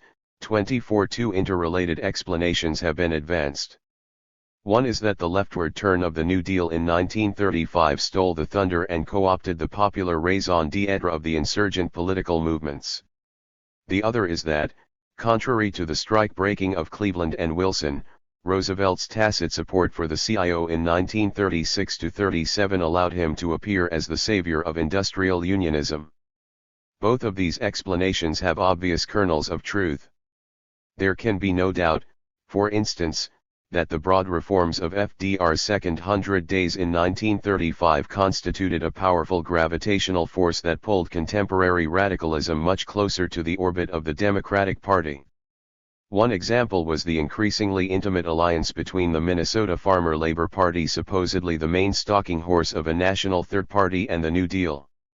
Another was the unprecedented creation of the American Labor Party in order to channel New York's significant radical vote toward support for the regime in power, FDR and Mayor LaGuardia. Even Labor's nonpartisan league, nominally the independent political expression of the CIO, was little more than a captive campaign apparatus for Roosevelt and selected pro-labor Democrats. Finally, in regard to the use of the state's coercive apparatus, Stoughton Lynd is unquestionably correct to emphasize the shrewdness of Roosevelt's strategy of de-radicalizing the sit-down wave through sympathetic federal mediation rather than through the draconian presidential repression that had been the ultimate weapon of previous administrations. Point 25. But this line of analysis loses much of its cogency when it is generalized beyond the immediate conjuncture of 1935–37 and the honeymoon of FDR and the CIO. The satellization of the LNPL and the farmer labor movements, for example, was emphatically not the same as their actual absorption into the Democratic Party. Most contemporary Marxists, counting on the crisis of the New Deal and the eventual replacement of Roosevelt from the right, still visualized them as the foci of a future realignment to the left. 1940 was the popularly predicted date. Precisely such a crisis of reform ensued in mid-1937, with the onset of the second slump and the increasing defiance of the National Labor Relations Board by an intransigent sector of capital, Ford, DuPont, Little Steel, and so on. Roosevelt's attempts at shoring up the New Deal with an exemplary purge of congressional reactionaries and his strategy of packing the Supreme Court were both dramatic failures. In 1938, following the decimation of liberals in the fall elections, a resurgent bloc of Republicans and Bourbon Southern Democrats actually took control of Congress away from New Deal liberals.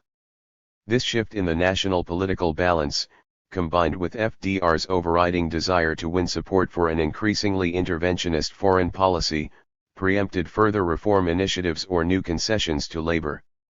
More than that, it led to a drastic cut in public relief in 1939, which sparked widespread strikes and riots, and, as we have seen, renewed state repression of strikes and organizing drives. Lynd's assertion that the CIO never experienced the stage of radicalizing confrontation with state power must certainly be qualified by the widespread strike-breaking of New Deal governors, exemplified in the terrorization of the SWOC in late 1937.26. Thus, by 1937–39, the crucial integrative props of Rooseveltian democracy, economic restoration, social reformism, and suspension of state repression were openly in crisis, and seemingly propitious conditions again existed for the further growth of local labor or farmer labor movements and their eventual national coalescence.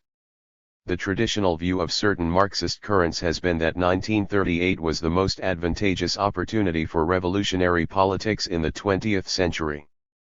The puzzle, however, is how to explain why 1938 was actually a year of unmitigated disaster for Third Party and Labor Party hopes, which instead of growing at the expense of the New Deal's crisis, virtually collapsed. In Wisconsin and Minnesota, for example, the Progressive and Farmer Labor parties suffered the devastating losses of both governorships and a reduction in their combined congressional delegations from 12 to 4. In Washington, the Commonwealth Federation was dislodged from its command of the state Democratic Party, and in California, the Epic movement quietly disappeared from the scene.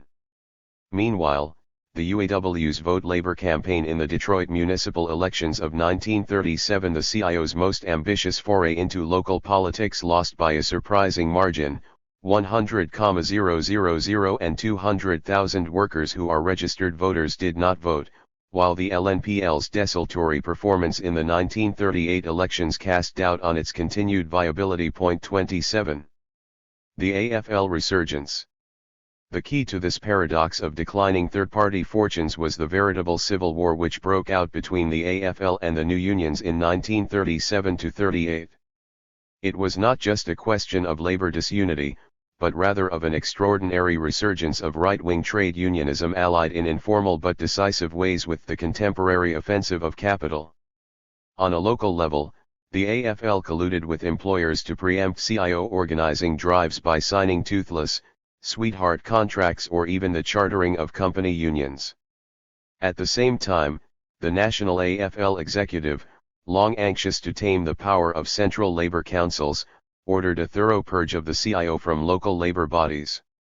In a post-mortem on the failure of SWOC, J.B.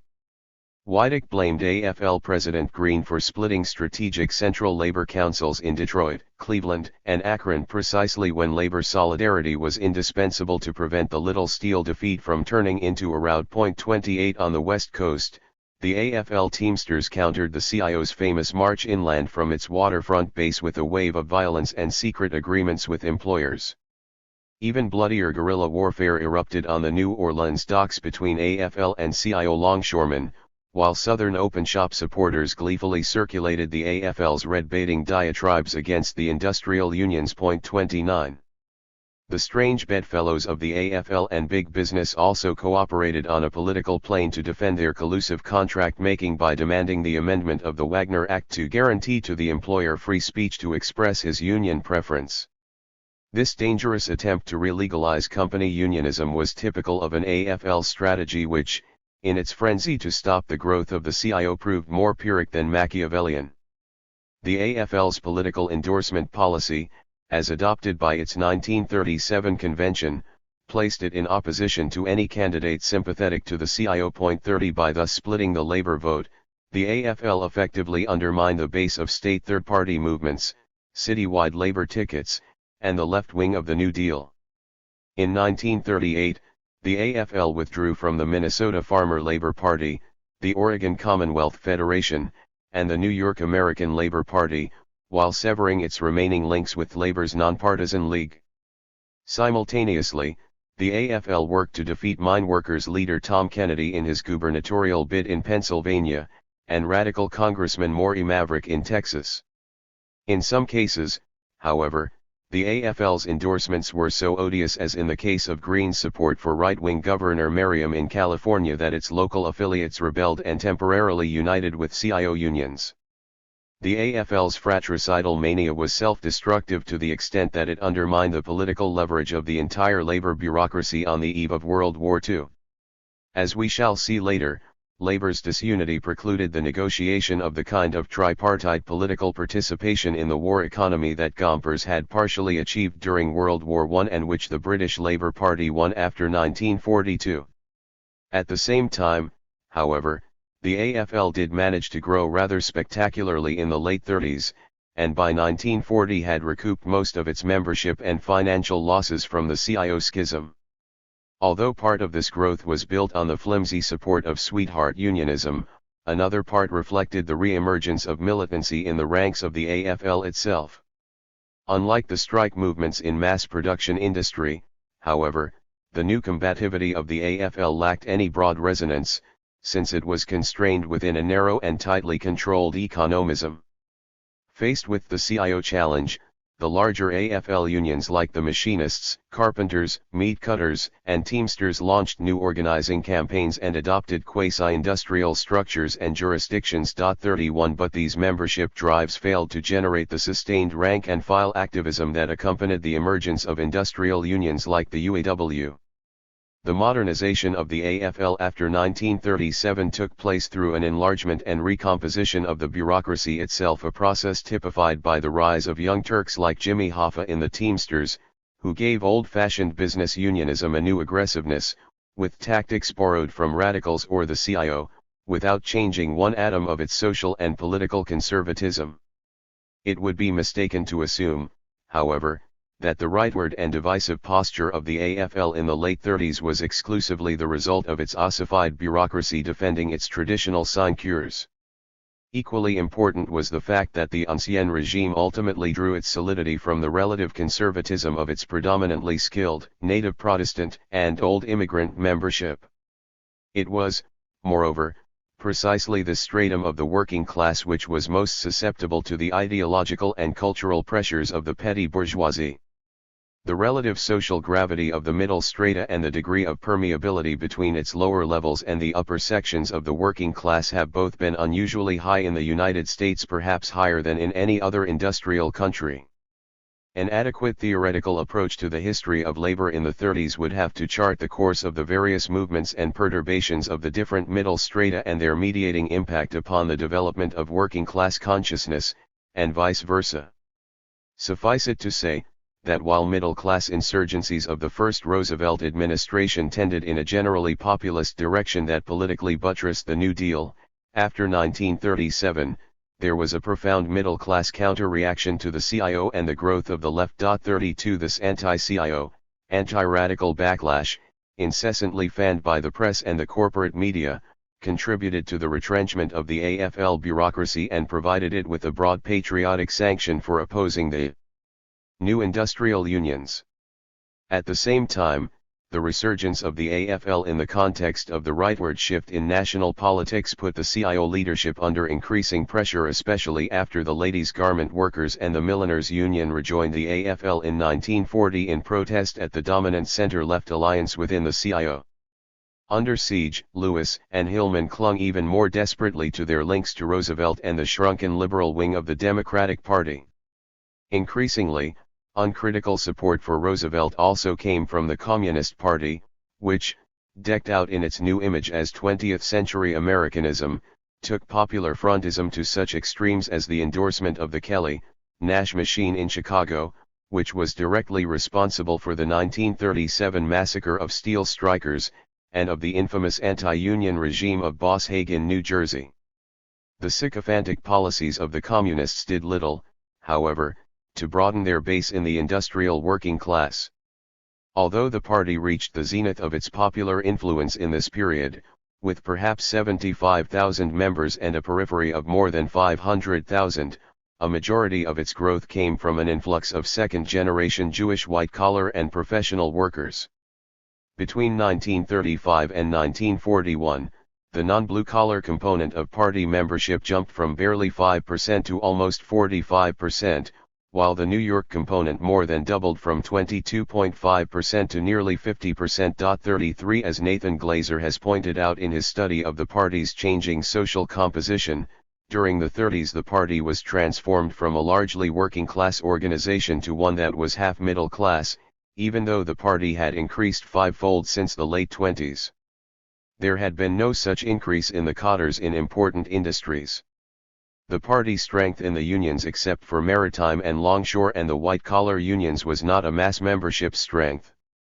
It was based on organizational control. 34 While the Communist Party was undergoing this paradoxical process of simultaneous growth and relative deproletarianization, the rest of the left was near collapse. The Socialist Party, unable as always to give its trade union interventions any strategy or coherent leadership, virtually disintegrated in a series of factional splits and defections after 1936, while the Trotskyists were seriously weakened by major doctrinal schisms in 1940. The curious result was to give the CP a resonance in national politics and a hegemony on the left that was quite unequaled since the heyday of the old Socialist Party in 1910-12, while at the same time the party was becoming more detached from strong roots in the newly unionized industrial working class.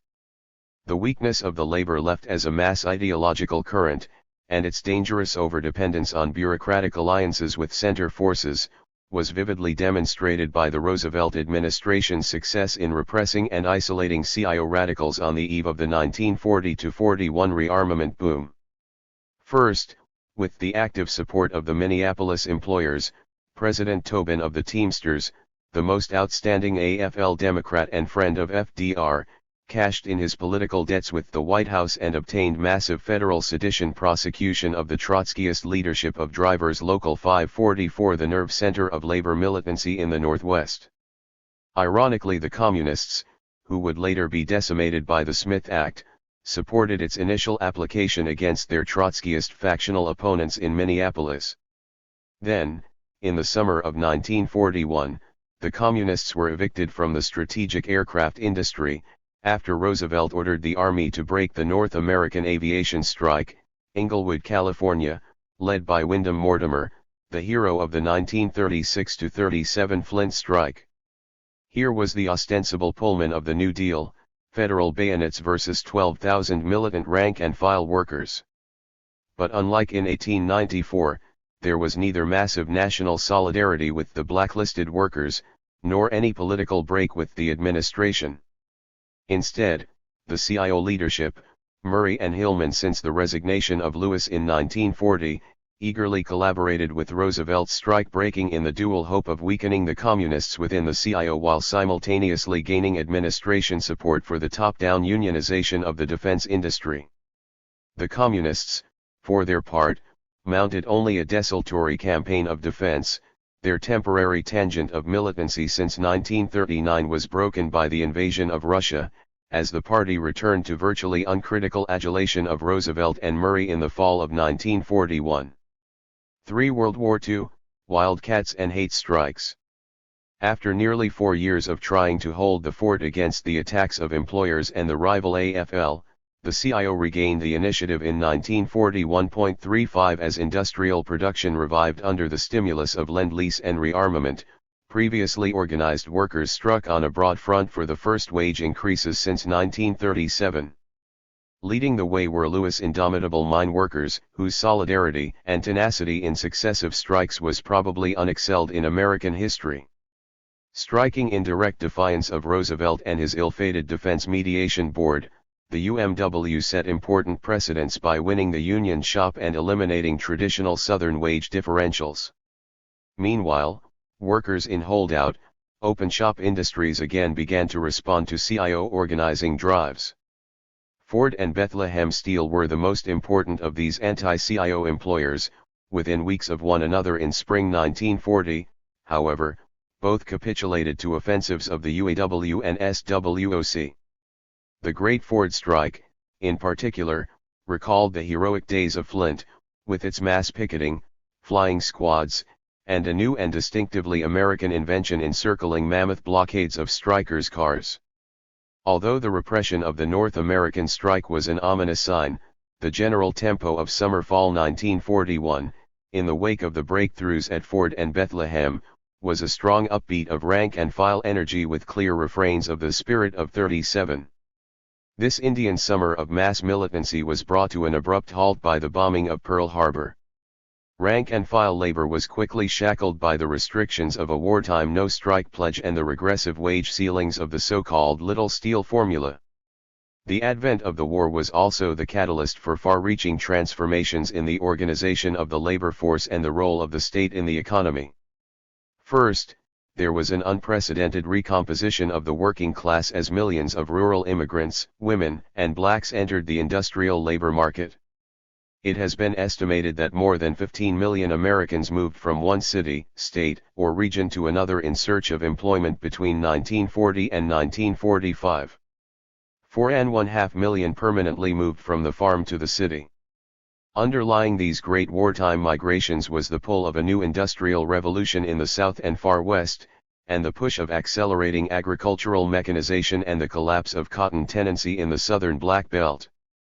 The burgeoning arms economy was midwife to both processes, as new concentrations of industrial labor emerged almost overnight in California aircraft plants or southern shipyards, while older manufacturing centers underwent drastic metamorphoses in their social composition. Particularly striking was the rapid proletarianization of the black population as a result of a new and ongoing exodus northward, which between 1940 and 1945 reduced the percentage of black men employed in agriculture from 41% to 28%, while simultaneously doubling the percentage of black workers in the total manufacturing labor force, from 5.9% to 10.1%. Similarly, millions of women gained entry for the first time to formerly male-exclusive citadels of mass production and heavy industries. The magnitude of the shifts involved can be gauged from the example of wartime Detroit, where by late 1942, almost 200,000 male workers were conscripted into military service and 750,000 new workers entered the labor force. This number included 352,000 rural immigrants, 135,000 women, and 60,000 blacks. The confluence of these trends produced a dramatic, and, as we shall see in a moment, decisive change in the social base and consciousness of industrial unionism. 36. Secondly, the war catalyzed a conflictual restructuring of the historic relationships between organized labor, capital, and the state. The previous estrangement of the dominant fractions of corporate capital from the New Deal was superseded by intimate collaboration, as the flower of Wall Street became the economic warlords of Washington, while leading reformers were being exiled to minor administrative posts. The reigning congressional alliance of Republicans and right-wing Democrats was reinforced by the rise of a bureaucratic cabal of $-a-year corporate executives and bellicose Southern Democrats in command of the war economy. In contrast to World War I, when the Army had been obdurately uncooperative with business efforts to coordinate procurement and production, the generals and the admirals now entered into a new and permanent collusion with war contractors and their political agents. The emergent military-industrial complex succeeded where the NRA had failed in melding the political and economic ingredients for state monopoly capitalism. 37. But this new coordination between private accumulation and the imperialist state required a level of labor productivity and industrial peace which could only be secured through the willing collaboration of the trade union bureaucracy. Interestingly, the CIO leadership on the eve of World War II, and under the influence of Catholic corporatist theories, submitted precisely such a plan for permanent harmonization of the interests of capital and labor through an integration of collective bargaining with scientific management. The proposal that Philip Murray took to Roosevelt in December 1940 as a basis for the organization of defense production advocated the formation of industrial councils, which would allow unions to participate in various aspects of plant management while encouraging a common interest between workers and the front office in raising productivity. Murray made the argument later expanded by Walter Reuther that the greater the degree of formal union partnership with management and government, the more effective the control which the union leadership could exercise over disruptive or subversive minorities in the rank and file. 38 The political clout of the CIO, however, had been too badly eroded by internecine fighting with the AFL and desertions within its own camp, including the all-important UMW in 1942, to win much support for this industrial council scheme.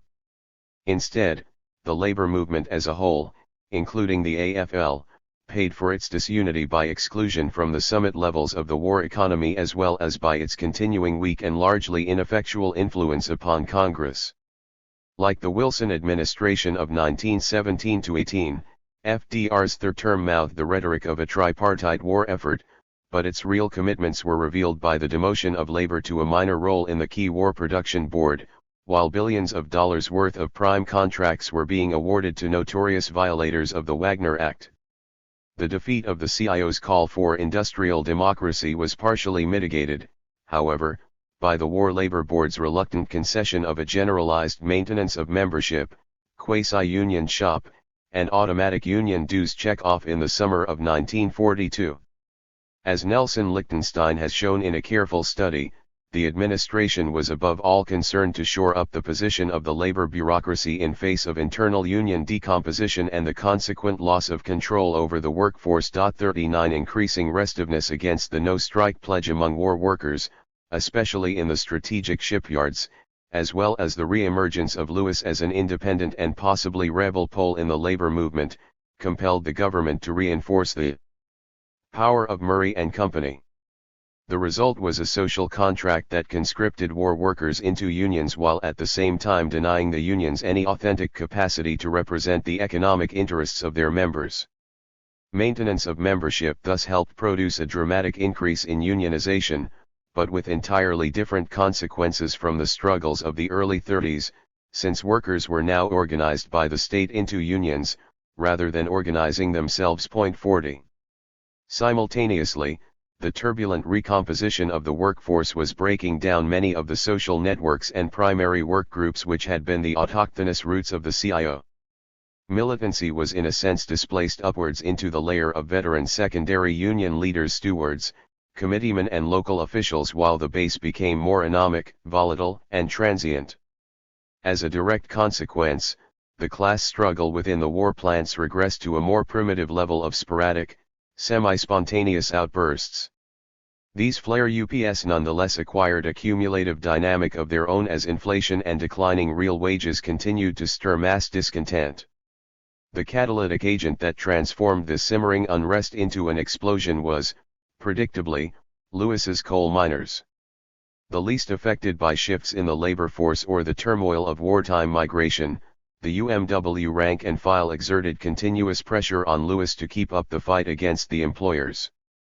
In the face of a particularly determined wildcat strike by Pennsylvania anthracite miners in 1943 that, for the first time in a decade, challenged his control, Lewis was forced to lead the UMW into an open rebellion against the no-strike pledge. After 4 general walkouts in defiance of Roosevelt's threats to draft strikers and send the army into the coal fields, the mine workers won their demand for portal-to-portal pay. Although viciously calumniated by the press, the UMW victory electrified rank-and-file workers in war industries. By 1944, as large a proportion of the workforce were taking part in work stoppages as at the height of the sit-down strikes 7 years before 41, the rebellion was particularly extensive in rubber and auto, where it took the form of successive waves of wildcat strikes. While all Akron rose in revolt against the no-strike pledge and the international leadership of the Rubber Workers Union, more than half of the UAW membership joined an unauthorized walkout of some variety in 1943.42. The CIO was thrown into an acute crisis. With the support of the War Labor Board, the bureaucracy attempted to isolate and punish individual militants. In rubber alone, hundreds of shop stewards were purged and blacklisted. But conditions on the shop floor, particularly the nearly complete breakdown of grievance procedures, continued to fuel the wildcat movement. As national trade union executives became virtual representatives of the government, the secondary leadership increasingly took up the complaints of the rank and file and began to coordinate resistance to the no-strike pledge. In rubber, this new layer of rebel leaders took control of key Akron locals, while in auto, Briggs Local 212, led by the fiery Emil Mazie, became a national rallying point for insubordinate shop stewards and local officials. 43. Politically, this rebellion of the local leadership was translated into new enthusiasm for the concept of a labor party. There was a pervasive sense in union ranks that the New Deal had collapsed and that the country was caught in a wave of reaction, exemplified by the passage of the Anti-Labor Smith-Connolly Act in 1943. In the UAW, the Mazie'ites, with supporters in 50 locals, were the most committed to the creation of an independent labor party. In 1943, they took over the almost moribund Michigan Labor's Nonpartisan League, revitalized it, and changed its name to the Progressive Labor League with the declared purpose of creating a state labor party as soon as possible. The Dubinsky, Ilguya, wing of the American Labor Party in New York, which was engaged in a fierce battle with the Hillman CP left wing, was advocating a state-by-state expansion of the ALP. Dubinsky had not the slightest desire to challenge FDR's national leadership, but he was dissatisfied with the sycophantic subservience of the ALP to the New York Democratic Party. He envisioned a multiplicity of state labor parties, which would allow the trade union bureaucracy to exert more forceful and independent leverage vis-a-vis local and state democratic apparatuses. Although Dubinsky and the UAW dissidents were motivated by different visions, Mazie and his friends were much further to the left, peripherally influenced by Trotskyism. Their mutual interests in fostering a more independent labor politics propelled them in a similar direction. 44 Clearly, this renewal of third-party agitation, connected as it was with the massive grassroots upheaval against the bureaucratization and incipient statification of the unions, offered the best prospects since 1937 for the reconstitution of a socialist current in the working class. Tragically, no large, industrially implanted left cadre were available to coordinate the struggle against the no-strike pledge and to nurture the various seedlings of independent political action. The Communists possessed the only left organization of sufficient size and resources, but they were adamantly opposed to the Wildcat movement and to its political offshoots. The CP had moved so far to the right since 1941 in support of the war effort, that the traditional left-right spectrum no longer accurately measured the real differences between factions of the CIO. The Browder leadership surpassed the most reactionary layers of the bureaucracy in its advocacy of speed up and piecework, and when rank-and-file workers struck for higher wages or against inhuman conditions on the assembly lines, the party was the first to defend the no-strike pledge. 45 It also consistently supported the Murray-Hillman leadership in its efforts to crack down on divisive third-party currents within the CIO. In Michigan, the communist-dominated industrial union councils fought tooth and nail against Mazzei's attempts to float a state labor party, while in New York the CP collaborated with Hillman in reducing the ALP to an uncritical and purely dependent appendage of the regular Democratic Party. 46 Finally, in 1944, Browderism reached its reductio ad absurdum with the formal dissolution of the party and the adoption of the so-called Tehran line, with its illusions of a permanent pacification of the class struggle and a post-war Soviet-American alliance. The Communists' abdication of leadership opened the way for anti-communist forces within the CIO to manipulate rank-and-file unrest to their own factional advantage.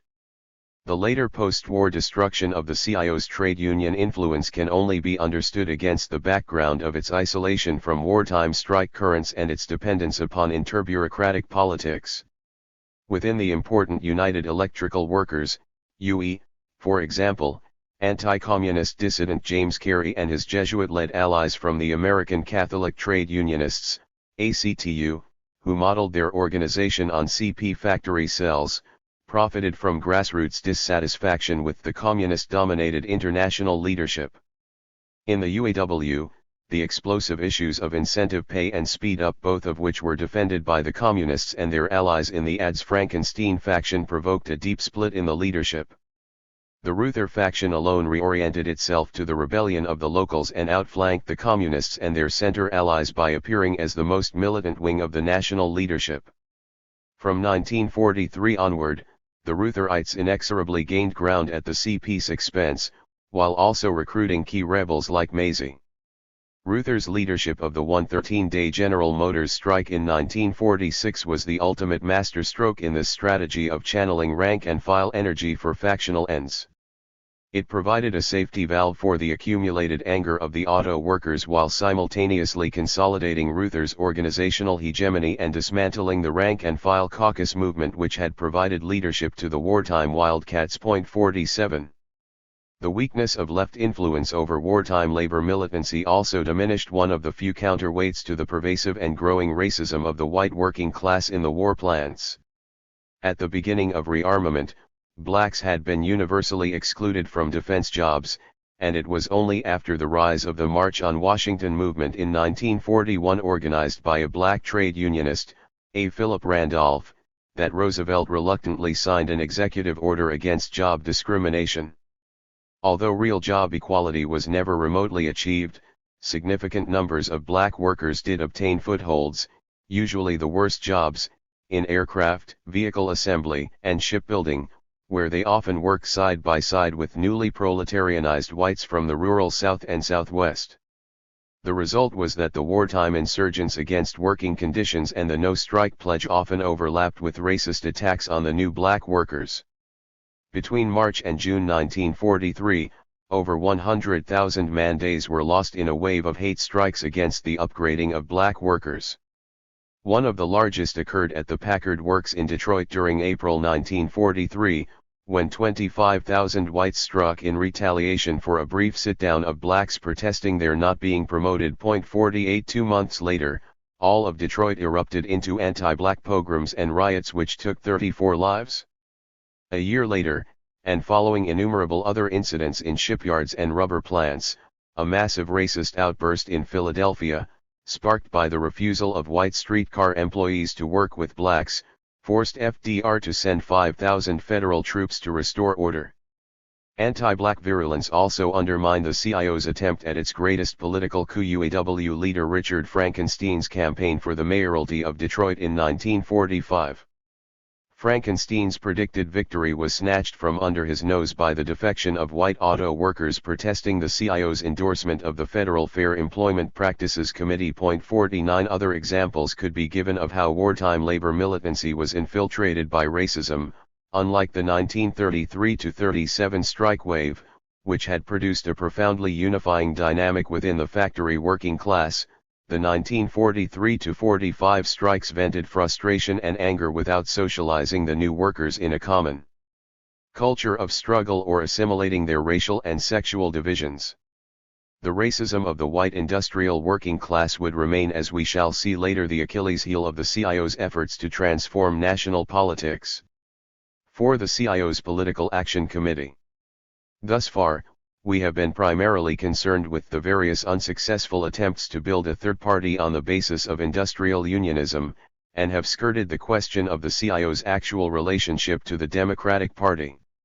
For some commentators, however, the watershed in American labor history was the trade union movement's entry into the Democratic Party as its liberal pole.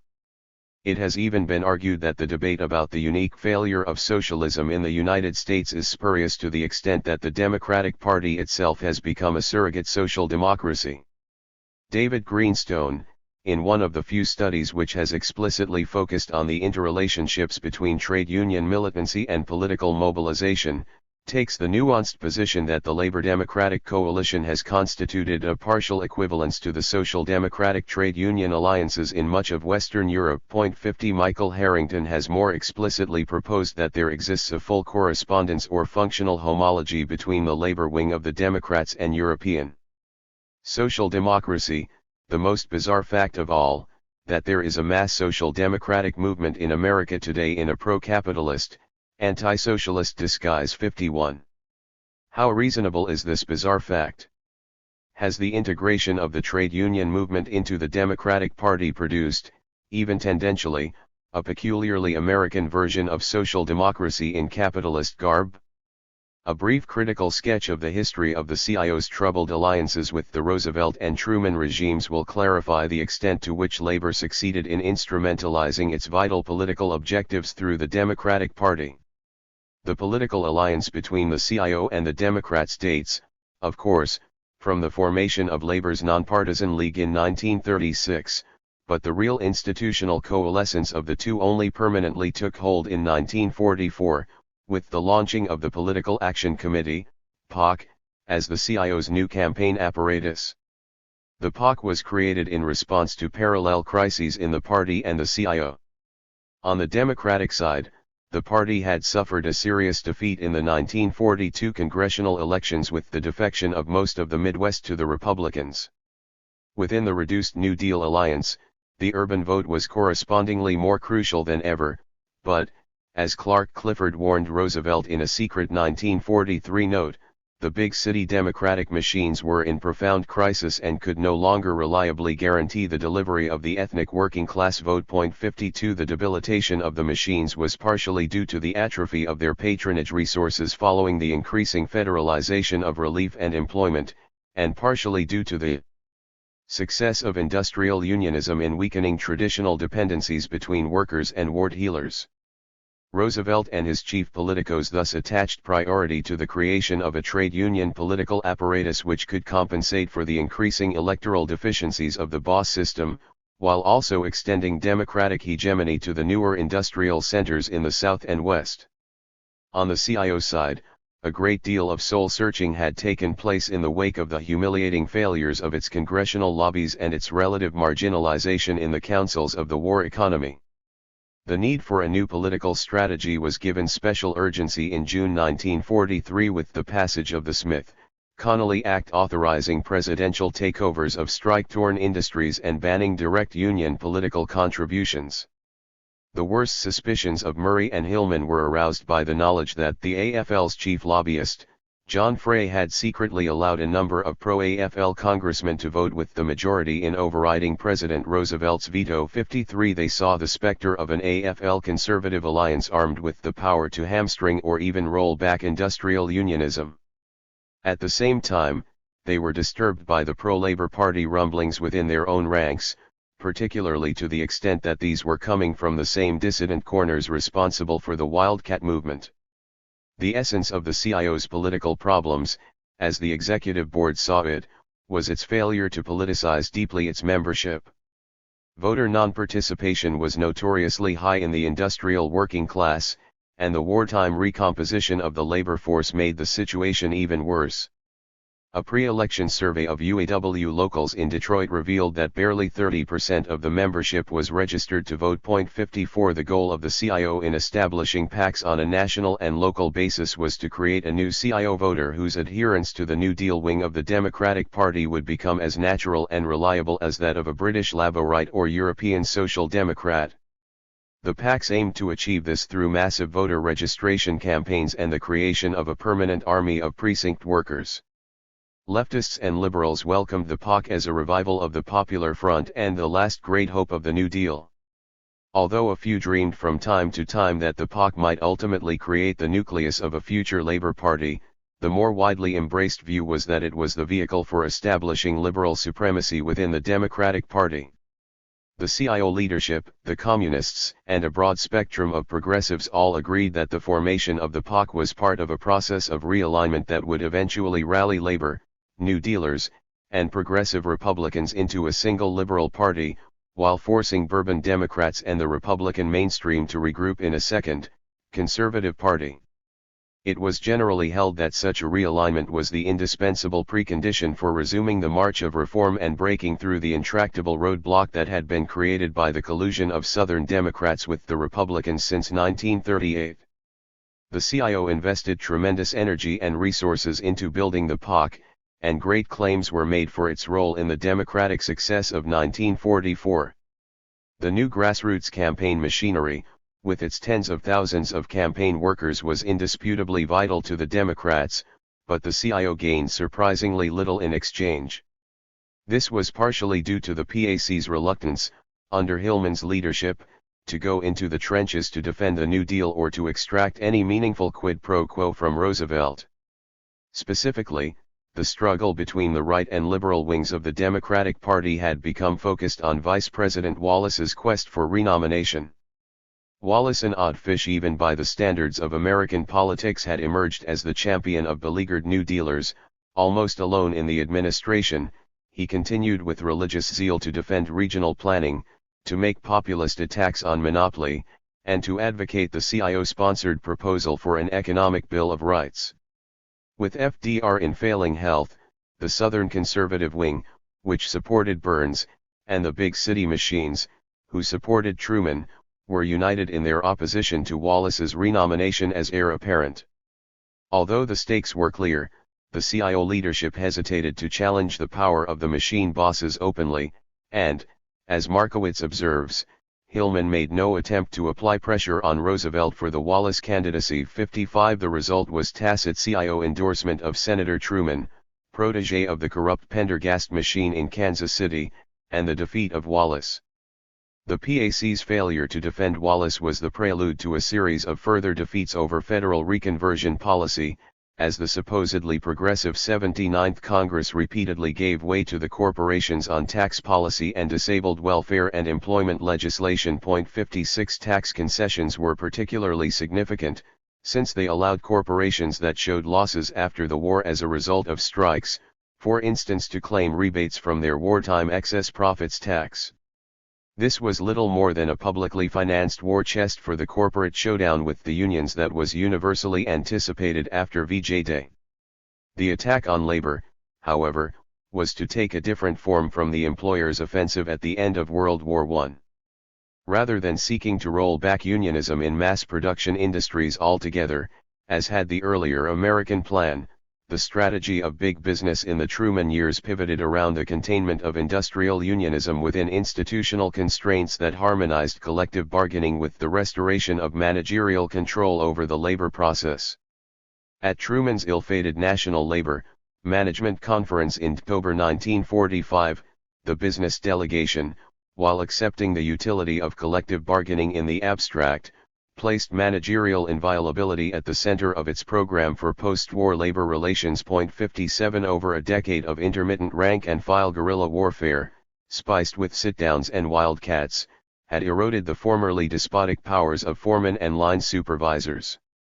Rejecting the CIO's warmed-over pleas for more industrial democracy, the front-line corporations in auto, steel, and electrical manufacture adopted a plan of battle which, by maintaining a hard position on wages, aimed purposefully to provoke long, draining strikes to deflate grassroots militancy. Ultimately, the corporations hoped to force the unions to accept a tough trade-off between wage increases and control over working conditions. In particular, they wanted strong curbs on the role of rank-and-file leadership, the restriction of the right to strike, and long, multi-year contracts. The explosion, when it came in the late fall of 1945, was bigger than any previous strike wave in American history, and it wreaked havoc with relations between the CIO and the Democratic Party. In the year after VJ Day, over 5 million workers hit the picket line, and by the end of January 1946, the industrial core of the economy was virtually at a standstill as the auto, steel, electrical, and packing house workers were simultaneously on strike. As Art Priest points out, for the number of strikers, their weight in industry and duration of struggle, the 1945-46 strike wave in the U.S. surpassed anything of its kind in any capitalist country, including the British General Strike of 1926.58 in contrast to 1936-37 or even 1941. However, there was minimal rank-and-file initiative in the organization of the strikes. The corporations generally did not attempt to run scabs, and the CIO bureaucracy was in firm control of day-to-day tactics. Indeed, as we have already seen in the case of Reuther and the GM strike, there was a deliberate strategy to use the strikes to let off steam in the ranks while centralizing further the power of the national union leaderships. In the one case of runaway militancy, the several citywide stoppages led by militant local CIO industrial councils, the executive board clamped down ruthlessly, stripping the councils of their autonomy and eliminating their local democratic control. Truman responded to the labor movement's plea for support by enjoining the miners, threatening to conscript the railroad workers, and calling for broad repressive powers. This anti-labor stance, reminiscent of Wilson's sharp turn in 1919, coincided with the purge of Wallace, now Secretary of Commerce, and other former members of the New Deal inner circle. As a result, the political strategy of the CIO and their liberal supporters was temporarily thrown into chaos. Murray was briefly and uncomfortably forced, for the only time, into opposing the administration, while his erstwhile communist allies, shedding their long-held position that the Democratic Party was the Popular Front, were gingerly exploring the possibility of a left-liberal third party supported by units of the POC and its non-labor affiliates. Not to be outflanked by the Communists, Walter Reuther, Norman Thomas, John Dewey, and a host of other putative Social Democrats came together in May 1946 as the short-lived National Educational Committee for a New Party. Neither the Communists nor the Social Democrats, however, proposed an immediate political break with the Democrats. Instead, they counted on POC successes in the 1946 congressional elections to shift the balance of power to the progressive pole. But millions of workers, alienated by Truman's return to government strike-breaking and his failure to control the rising cost of living, ignored the pleas of the POC and boycotted the congressional elections of 1946. In the face of the PAC's inability to demarcate itself clearly from administration, the new Labour voter proved chimerical. With the participation of a mere 30% of the electorate, CIO candidates were crushed, and the first Republican Congress since Hoover took office over the decimated ranks of the New Deal Democrats. In stark contrast to the contemporary accomplishments of Attlee's Labour government in Britain, the first post-war U.S. Congress set aside earlier promises of an economic Bill of Rights in order to concentrate on the passage of the Taft-Hartley Act of 1947 and the salvation of anti-communist regimes in Greece and China. The Taft-Hartley Act codified the employer's aims of de-radicalizing the CIO and of legally suppressing the most effective weapons of labor solidarity. It accomplished the former by imposing the requirement of anti-communist disclaimers for trade union officials, and the latter by outlawing sympathy strikes, supportive boycotts, wildcats and mass picketing. The sit-down had already been banned by the Supreme Court in 1938. Taft-Hartley also renewed the Smith-Connolly Act's prohibition against union campaign contributions, in a clear attack on the operations of the POC. Recognizing the gravity of the threat posed by the implementation of Taft, Hartley, Lewis's miners, and the communist-led United Electrical Workers immediately proposed a campaign of non-compliance augmented by mass mobilizations and, perhaps, even a general strike. 59 Murray and the other CIO chieftains were thus confronted with the dilemma of crossing two Rubicons at once. On the one hand, they had to decide whether to defy Taft, Hartley and lead the industrial unions outside the pale of the National Labor Relations Act. On the other, they had to choose whether to support the Popular Front groundswell behind Wallace, which, with the support of the Communists, was becoming a movement for a third party. In the event, however, they declined either to go back into the streets or to join with the embryonic third-party forces. Instead, they chose to reconsolidate their shaken alliance with Truman and the National Democratic Party, allowing the CIO in the process to become an integral component of the administration's escalating anti-communist crusade. Many different pressures were operating to force Murray and the CIO Center to repudiate their longtime allies on the left. In an era of bureaucratic retrenchment, for example, there was no longer the same practical need for the communists and their particular skills at mobilization and propaganda. The principal historian of the POC has argued that Murray's transition to open, militant anti-communism in 1948, and his temporary alliance with the Cold War liberals of the Americans for Democratic Action, ADA, were basically pragmatic maneuvers to derail the Wallace movement, which he saw threatening PAC's efforts to lobby for a legislative repeal of Taft, Hartley. A liberal, Democratic president was the CIO's foremost objective for 1948. Rejection of the communists and acceptance of the ADA was but a means to achieve that end. 60 Following the same logic, the CIO's one-sided and obsequious tie to the presidential level of the Democratic Party, like Gompers's earlier reliance upon Wilson, bound it naturally to the twists and turns of American foreign policy, from the ephemeral one-world enthusiasms of the Tehran Conference period to the nuclear imperialism of the late 40s. But there were deeper reasons for the sudden riptide of anti-communism, which pulled asunder the decade-old left-center alliance within the CIO. The integration of the unions into the Cold War consensus was correlated with a far-reaching re-articulation of the cultural universe of the American working class. The Second World War, in particular, was a watershed of enormous importance comparable to the 1890s in reforging blue-collar identity. 61 Earlier, one contrasted the imminently solidaristic and perhaps even social democratic thrust of the CIO with the recharged conservatism of the AFL, as well as with the anomie and racial conflict produced by the wartime recomposition of the industrial working class. By themselves, these divergent ideological currents only denoted the contradictory possibilities of the period and the highly unsettled, transitional state of proletarian consciousness. What ultimately created the basis for a new cultural cohesion within the post-war American working class was the rise of wartime nationalism. It must be recalled that Americanism had previously served as a watchword for successive nativist crusades, as broad strata of the new immigrants stubbornly clung to their old ethnic identifications and patriotisms, refusing to submit to a coercive cultural assimilation. Even the savage official jingoism of the First World War, far from welding together a nationalist unity within the working class, further divided it through its antagonism to the Germans, alienation of the Irish, and persecution of more radical immigrant groups. The significance of the new nationalism that had been incubated in the 30s and fanned to a fever pitch by the war mobilization was that it was broadly inclusive of the white working class.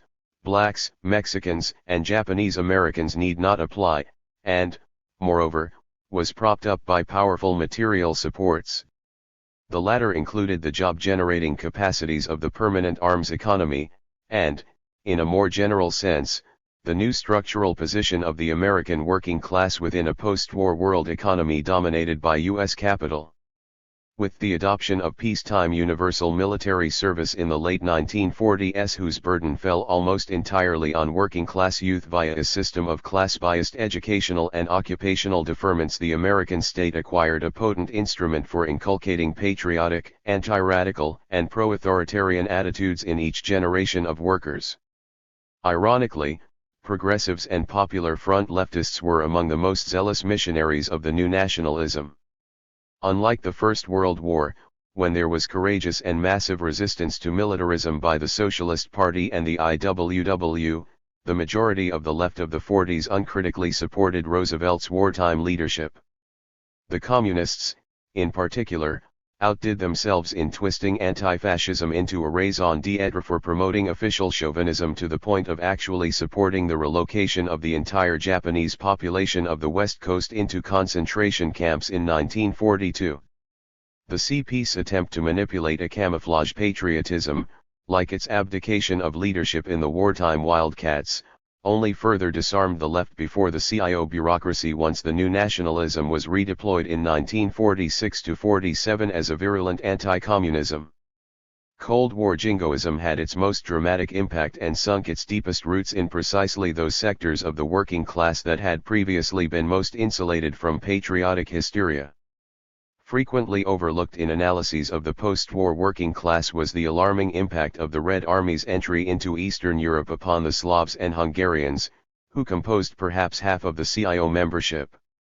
The left-wing ethnic organizations which had played such a heroic role in the early organization of the CIO, and which had been one of the most important sources of socialist influence on the industrial working class, either collapsed or were marginalized by a huge recrudescence of right-wing, anti-communist nationalism in each ethnic community. 62 This recasting of ethnic culture in a fanatical anti-communist mold, and its insertion into a new national patriotic consensus, was largely catalyzed through the Catholic Church and the myriad organizational tentacles, ranging from ACTU to the Knights of Columbus.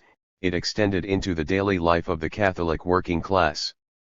When Philip Murray and his chief advisor, Andrew B. Miller, sat down to design a new strategy for the POC in 1948, their first consideration was how to recapture the Slavic and Catholic working class vote. To accomplish this, they emphasized the CIO's strong support for the Marshall Plan and in general for Truman's anti-communist foreign policy. At the same time, they made the insistent pragmatic appeal that only the re-election of the purportedly chastened Truman would guarantee the passage of long bloc social legislation and the repeal of Taft-Hartley. Through Herculean efforts involving armies of trade union precinct workers, the POC, together with the AFL's newly formed Labor's League for Political Education, UPE, mobilized the, relatively, largest class vote in American history and gave Truman his seemingly impossible victory over Dewey. The embattled communists, on the other hand, joined with the rump of Popular Front liberals behind Wallace's quixotic campaign against the Cold War. Unable to rally rank and file support even in the unions which they still led, they attracted barely 3.5% of the CIO vote. 63. If the Democratic victory of 1948 was the labor movement's most stunning electoral success, it was also the most hollow.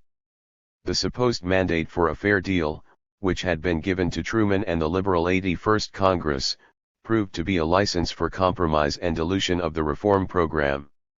As proposals for national health insurance were simply shelved, where they remain today, Truman sided repeatedly with private construction interests to transform the Housing Act of 1949 into a subsidy for business and middle-class homeowners, rather than the public housing program for the working class which the CIO had originally envisaged. Meanwhile, in the classic pattern of FDR's second administration, Truman yielded to the congressional power of the Dixiecrats and began to sacrifice liberal items in his domestic program to secure Southern support for his Cold War policies. Not surprisingly, the first to go were the much-vaunted civil rights reforms promised in the 1948 Democratic platform. Next was the repeal of Taft-Hartley, the first priority of the POC program. As the outbreak of the Korean War closed down shop on domestic reformism and brought the Nixons and McCarthys to power in Washington, the CIO found itself once more outside in the cold and empty-handed. 64. While the CIO bureaucracy was losing the legislative battle in Washington, some of the largest industrial unions were being bled white by labor's second Civil War, the struggle between the right and left wings of the CIO. The reluctance of the CIO mainstream to accept John L. Lewis's proposal for mass action against Taft-Hartley is more understandable when it is recognized that many of the same unions were actually exploiting the anti-communist provisions of the act to raid other left-led CIO unions. In 1948, the UAW launched major piratical forays against both the Farm Equipment Union and the United Electrical Workers, UE. After the 1949 expulsion of 11 allegedly communist-controlled unions from the CIO, these raids turned into a cannibal feast. The most tragic case was the forced dismemberment of the UE, the third largest union in the CIO and traditionally one of the most militant. In 1948, the UE had been able to negotiate from a position of strength, representing all the workers in the electrical manufacturing industry. By 1953, after 5 years of raids and the chartering of a rival international, some 80 different unions had parcelized the UE's jurisdiction and were bargaining for a membership only half the size of the 1948 UE rank and file. While raiding was in progress, employers were given a free hand to conduct long-sought purges of the militant local and secondary leaderships. On a single day in Chicago, for example, 3 electrical companies fired more than 500 UE officials and stewards, and were later upheld by the NLRB under provisions of Taft-Hartley, .65.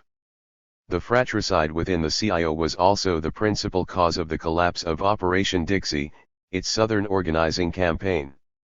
When it was launched in 1946, Murray called it the most important drive of its kind ever undertaken by any labor organization in the history of this country. 66 The original strategy had envisioned a 2-stage process of mobilizing Southern workers, first concentrating organizing efforts against key regional open shop employers, followed by the political consolidation of the new recruits into local PACs. Implicit in this second stage of Operation Dixie was an ambitious attempt to reshape the national balance of political forces by overthrowing Bourbon power through massive voter registration and the cultivation of a Southern labor electorate. But Operation Dixie barely got off the ground before it was embroiled in the CIO's internecine feuds and anti-communist purges. The crisis came to a head in Alabama when Murray's own steel workers tried to break a local of the leftish mine, mill, and smelter workers that represented militant black iron miners around Birmingham. Anti-communism blended with overt racism as the white steel workers' leadership terrorized rank-and-file iron miners and prevented black CIO members from voting. 67 Similar scenarios were enacted in textile and tobacco, and, as M. Spock has noted, instead of devoting resources to organizing new people, the CIO devoted its efforts to disorganizing existing unions.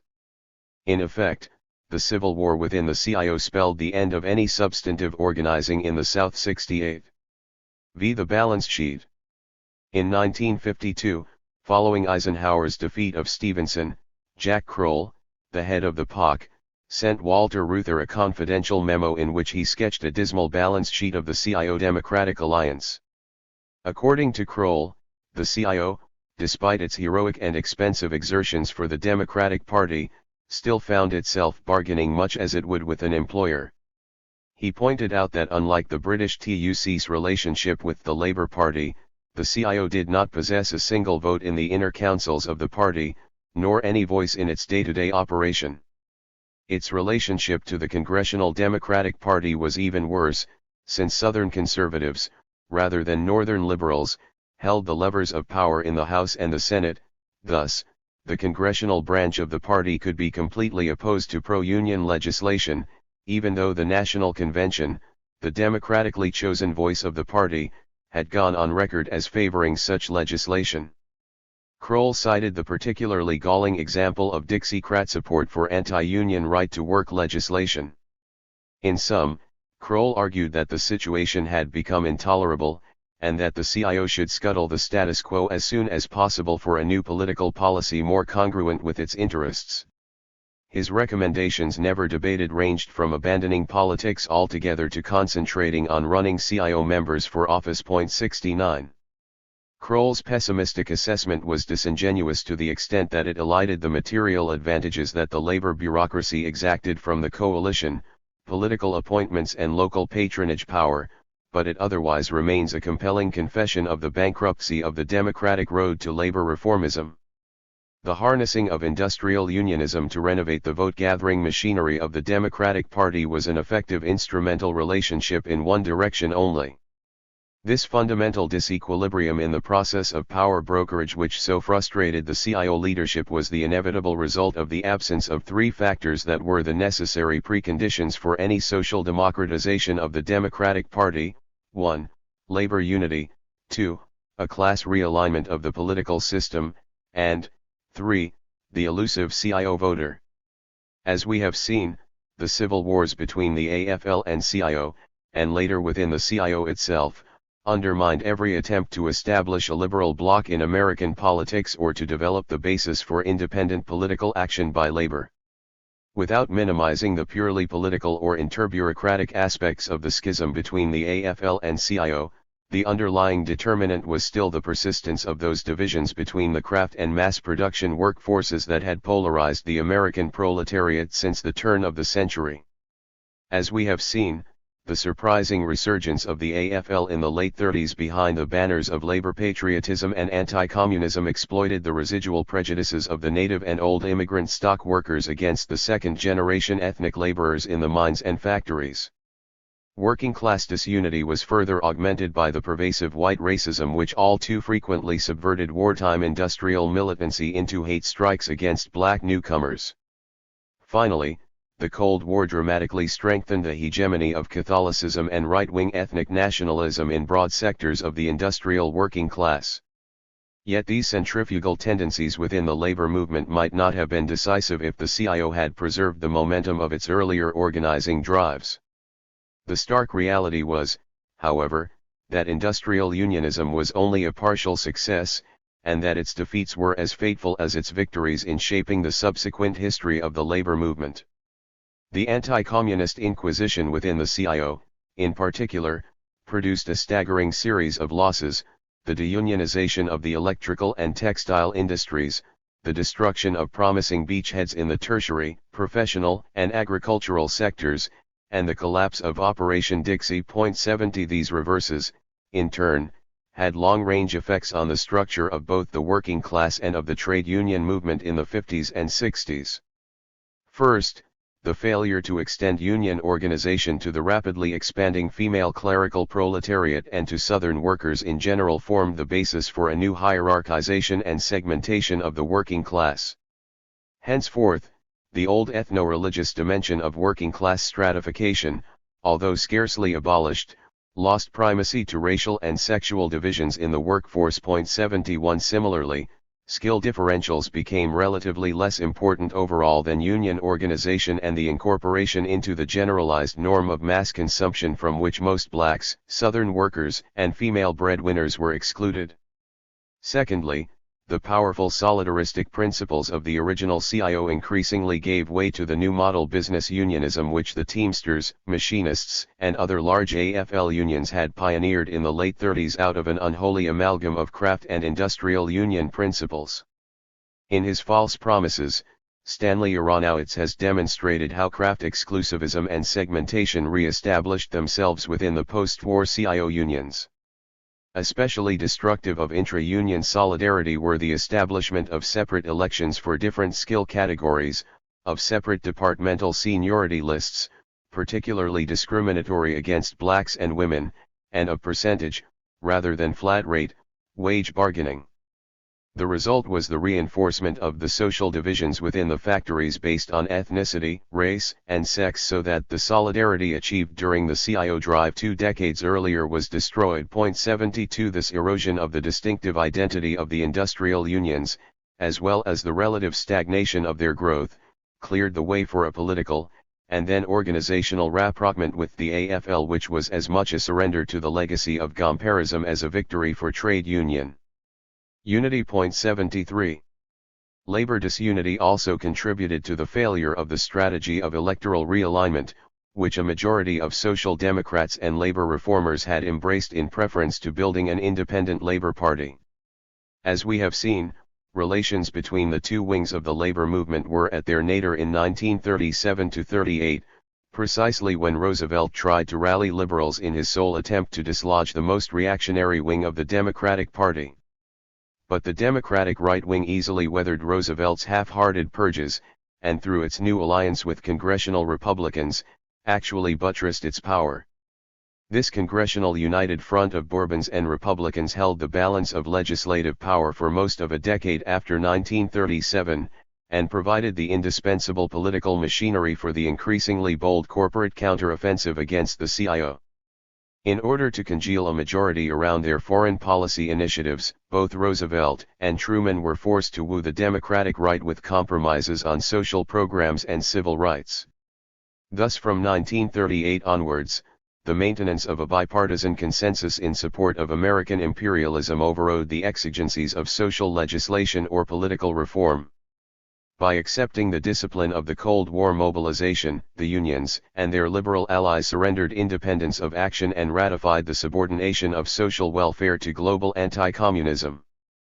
Although the CIO made periodic attempts to outflank the Democratic right by organizing its own popular alliances with working farmers and sympathetic liberal professionals, it failed to make a sustained attack on the citadel of right-wing political power, the rotten borough system of the South. The entire edifice of democratic conservatism, as well as the interlinked corporate and Cold War political alliances which it sustained, ultimately rested on the linchpins of black disenfranchisement and the poll tax. 74 In the one-party system of the Deep South, a kind of Jacksonian revolution in reverse, reacting to the threat of populism in the 1890s, had taken the vote away from the majority of the laboring population, white as well as black. In the 1938 congressional elections, for example, 43 Southern congressmen were elected without a single oppositional vote, 26 fought an opponent armed with fewer than 100 ballots, while in 29 districts, less than 4% of the electorate voted. These beneficiaries of the white primary, the property qualification, and the $2 poll tax, in turn, controlled one-third of the standing committees in Congress and held veto power over reform legislation. 75. The enfranchisement of the Southern masses should have been the key to the recomposition of the Democratic Party and the consolidation of a liberal labor congressional majority. But the problem of suffrage was inextricably bound up with the existence of those two other pillars of class rule in the South, Jim Crow and the open shop. Only a massive unionization campaign closely coordinated with full support for black civil rights could have conceivably generated the conditions for interracial unity and a popular overthrow of Bourbon power.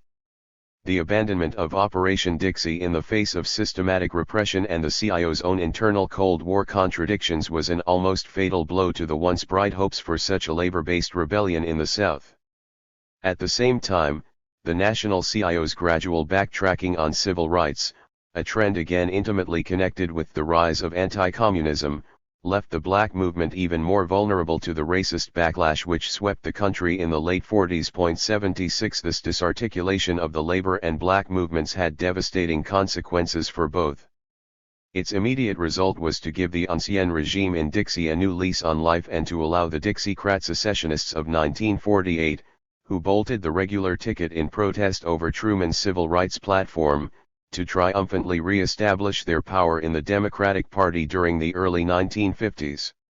In the long run it made the civil rights revolution incomparably more difficult and bloody, reinforced white working-class racism, and forced black liberation into a more corporatist mold.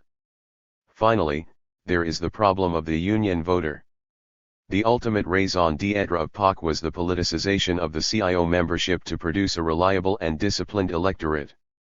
To achieve this, POC tried to convince industrial workers that the labor alliance with liberal Democrats was the best political representation of their class interests. It failed to do so in two ways. First, because the Democrats did not usually represent the workers' interests, even their most short-term, defensive interests. Repeated experiences of disillusionment and programmatic failure produced cycles of working-class abstentionism and withdrawal from the political system, as in 1942 and 1946, only the threat of complete liquidation of previous reforms provoked high levels of working-class electoral participation, as in the highly polarized presidential races of 1936 and 1948. 77. But the POC also failed because it misunderstood the nature of the bonds that attached the European working-class voter to his party. It is not, after all, merely a philosophic calculus of self-interest that translates membership in a labor movement into a profound, Hereditary commitment. Even the most anemic Labour or Social Democratic Party in Western Europe harvests the working class's deep cultural self-identification with its institutions. To reproduce European-style political class loyalties in the United States was to assume the replication of a similar set of primary identifications with union and party. There were, of course, moments in the 30s and 40s when the struggle for industrial unionism seemed to be creating an alternative culture and a new mode of daily life. The sight of the women's auxiliary driving the police off the streets of Flint, or the sound of 10,000 Ford strikers singing "Solidarity Forever," were experiences that transcend the smug equations in Laterty textbooks on the dynamics of wage determination. But the overall character of trade union militancy in the 1930s and 1940s was defined, as Dubovsky has recently emphasized, by the limited, episodic participation of most industrial workers. 78 The wartime recomposition of the working class introduced a basic discontinuity which was reflected in the contrasting internal dynamics and political resonances of the 1934-37 and 1943-46 strike waves. Add to this the persistence of labor disunity, and it is clearer why CIO militancy lacked the experiential power and coherence to create the embryo of a new working class culture. What was created, instead, was a new nexus of relations and alliances in the workplace that provided sufficient unity to ensure the effectiveness of the union, while outside the plant the working class continued to find its social identity in fragmentary ethnic and racial communities, or in a colonized leisure. 79. The political strategy of the CIO actually contributed to this attenuation of militancy, as the subordination of the unions to the democratic apparatus reciprocally conditioned and reinforced the canalization of shop floor activism into a new legal labyrinth of time contracts, government mediation and legislative lobbying. It was, ironically, John L. Lewis, the original architect of the CIO's subordination to the New Deal, who played the role of a lonely Cassandra to the trade union bureaucracy in the late 40s, reminding them that the real political influence of the unions was ultimately anchored in their capacity to mobilize and sustain mass action at the point of production. Accordingly, he advocated a fighting response to the passage of the Taft-Hartley Act. By relying on backroom lobbies and campaign support for the Democrats instead, the CIO leadership willingly conceded the last vestiges of its political independence and demobilized the rank-and-file militancy that was the source of its own political leverage. 80.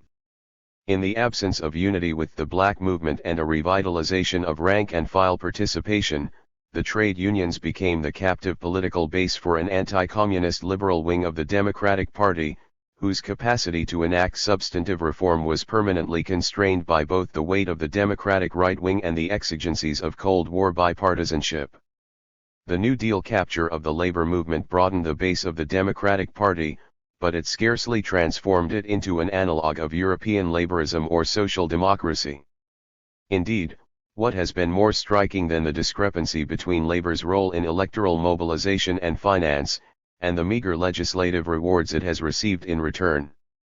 The survival of Taft, Hartley and the stunting of the welfare state in America are among the most eloquent monuments to labor's failure to functionalize its most vital day-to-day interests through the Democratic Party. 81 Even the apparently spectacular revival of organized labor's political clout during the Kennedy, Johnson administrations in the 1960s now appears in perspective as a false spring, followed by successive electoral debacles in the 1970s and a new fragmentation of the trade union movement.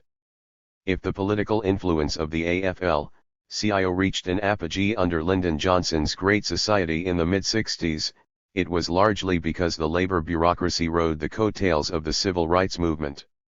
The militancy of blacks created political conditions for a renewal of social reform for the first time since the late 40s, while catalyzing a dramatic surge of unionism in the public sector.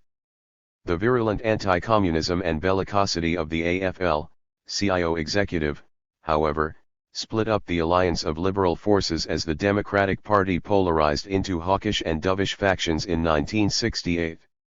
Following the AFL-CIO's failure to endorse McGovern's anti-war candidacy in 1972, the more liberal unions like the oil workers and the public employees, AFSEMS, followed the earlier example of the auto workers, which left the AFL-CIO in 1967, and re-established independent electoral apparatuses. In the 1976 presidential election, the campaign committees of these unions joined with the UAW to form the Labor Clearing House, a clearly defined liberal caucus linked to the Kennedy wing of the Democratic Party. Meanwhile, AFL-CIO chief George Meany had been secretly negotiating with both the Nixon and Ford regimes about the possibility of Cope's return to a Gompersian strategy of bipartisan brokerage, a gambit which subsequently collapsed in the wake of Watergate and the general hardening of the economic class struggle in the 1970s. In 1978, Cope attempted to rally the increasingly divided and sclerotic trade union movement in a massive lobbying effort for labor law reform legislation. As we shall see in the next chapter, the defeat of the Cope drive by an overwhelmingly Democratic Congress was organized labor's worst political reverse since the failure to repeal Taft-Hartley in 1949, and signaled its declining weight in a rapidly changing and rightward-moving Democratic Party. Cope's further failure in 1980 to stem the Reaganite tide in the industrial heartland was only an ironic anticlimax, as half the rank and file stayed home while another quarter voted their lunch pails against a Democratic recession. If an emergent right-wing majority is displacing the old New Deal coalition as the fulcrum of the American electoral system, a hypothesis that will be examined in detail in chapters 4 and 5 below, it is only because 40 years of marriage between Labor and the Democrats have produced a politically dispirited and alienated working class. 3. The fall of the House of Labor.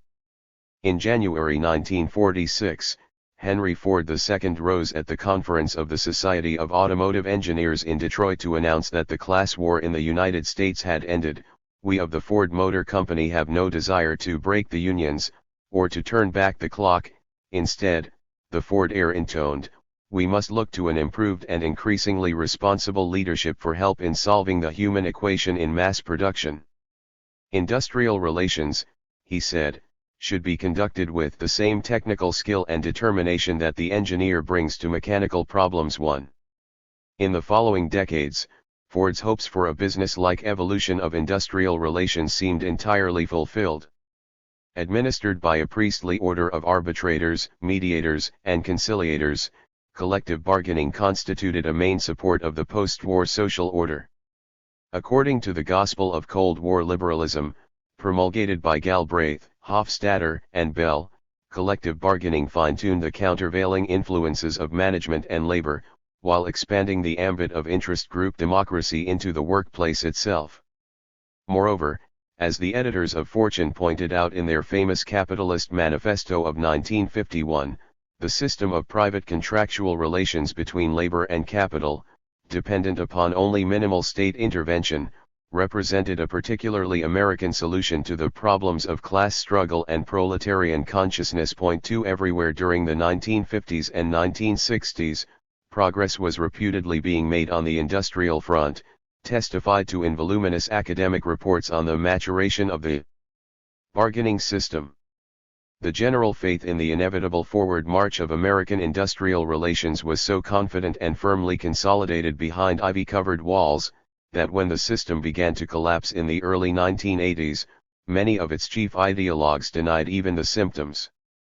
Thus John Dunlop, Harvard emeritus, former Secretary of Labor and author of the classic Parsonian analysis of industrial relations as a social subsystem, refused to acknowledge that the spread of concessionary bargaining following the Chrysler givebacks of 1979 constituted a fundamental change in the labor management climate.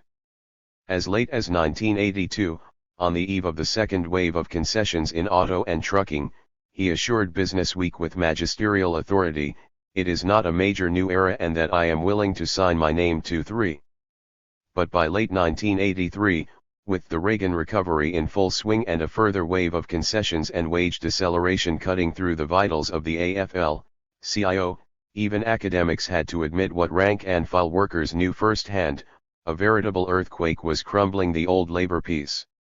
With 1/3 to 1/2 of their memberships lost to plant closings, imports, or automation, the core industrial unions have surrendered, bit by bit, many of the strategic gains they had won over the last 40 years.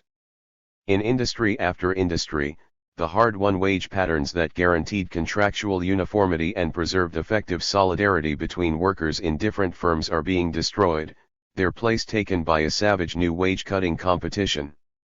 Within firms, multi-tier wage concessions, which allow employers to pay up to 50% less to new hires, are eroding intergenerational solidarity, ensuring, in the guise of protecting the privileges of seniority, that older workers are more vulnerable to replacement to exactly the extent that younger workers are made more exploitable. Meanwhile, on picket lines, workers in major industries who have chosen, or been forced, to resist the concessionary tide are confronted, for the first time since the 1930s, with scabs, billy clubs and the National Guard. Finally, beyond concessions lies the specter of rapidly approaching deunionization. In such traditionally organized industries as mining, trucking, construction, meatpacking, timber products and electrical manufacture, employers are increasingly seeking decertification of their local unions or are opening new non-union plants and subsidiaries. Corporations are now regularly breaking unions and turning back the clock on a scale not witnessed since the American Plan Offensive of the early 1920s, when the National Association of Manufacturers, in coordination with the Republican administration in Washington and local employers groups, wiped out half of the membership base of the AFL in 4 years.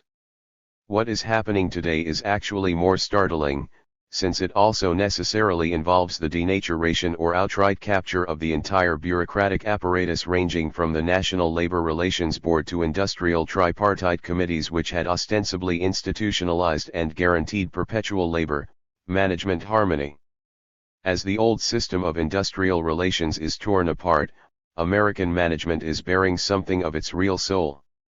As Howell John Harris has emphasized in his important study of the origins of collective bargaining, the majority in management has always held to an attitude of conservative realism, and remained unreconciled to the principles of unionism, dealing with unions only as a necessary evil. Moreover, it is becoming increasingly clear that there never was a peaceful settlement of the American class war, much less a social contract between labor and capital, but rather an armed truce which lasted only as long as, 1. The deepening of internal mass demand was the primary engine of capital accumulation, and 2. Unions could sustain a credible threat to resume the offensive against capital. When both of these conditions were eroded by far-reaching political and economic changes, to be discussed in greater detail in Chapter 5, and in the balance of class power, a thoroughgoing crisis of the institutional forms of collective bargaining became inevitable. But, to recall an oft-quoted observation of Gramsci's, the crisis consists precisely in the fact that the old is dying and the new cannot be born.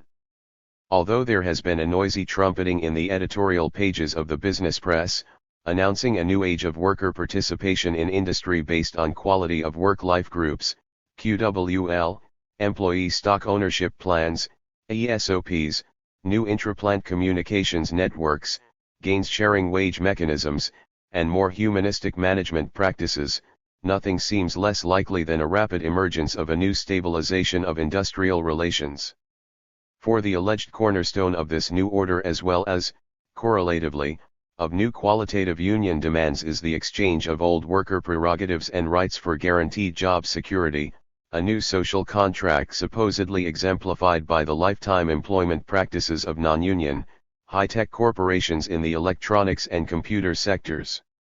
But by the third year of the Reagan expansion, these sectors were already in deep recessions, and the lifetime employees of Apple, Hewlett-Packard, and Texas Instruments were hitting the bricks with pink slips in their back pockets.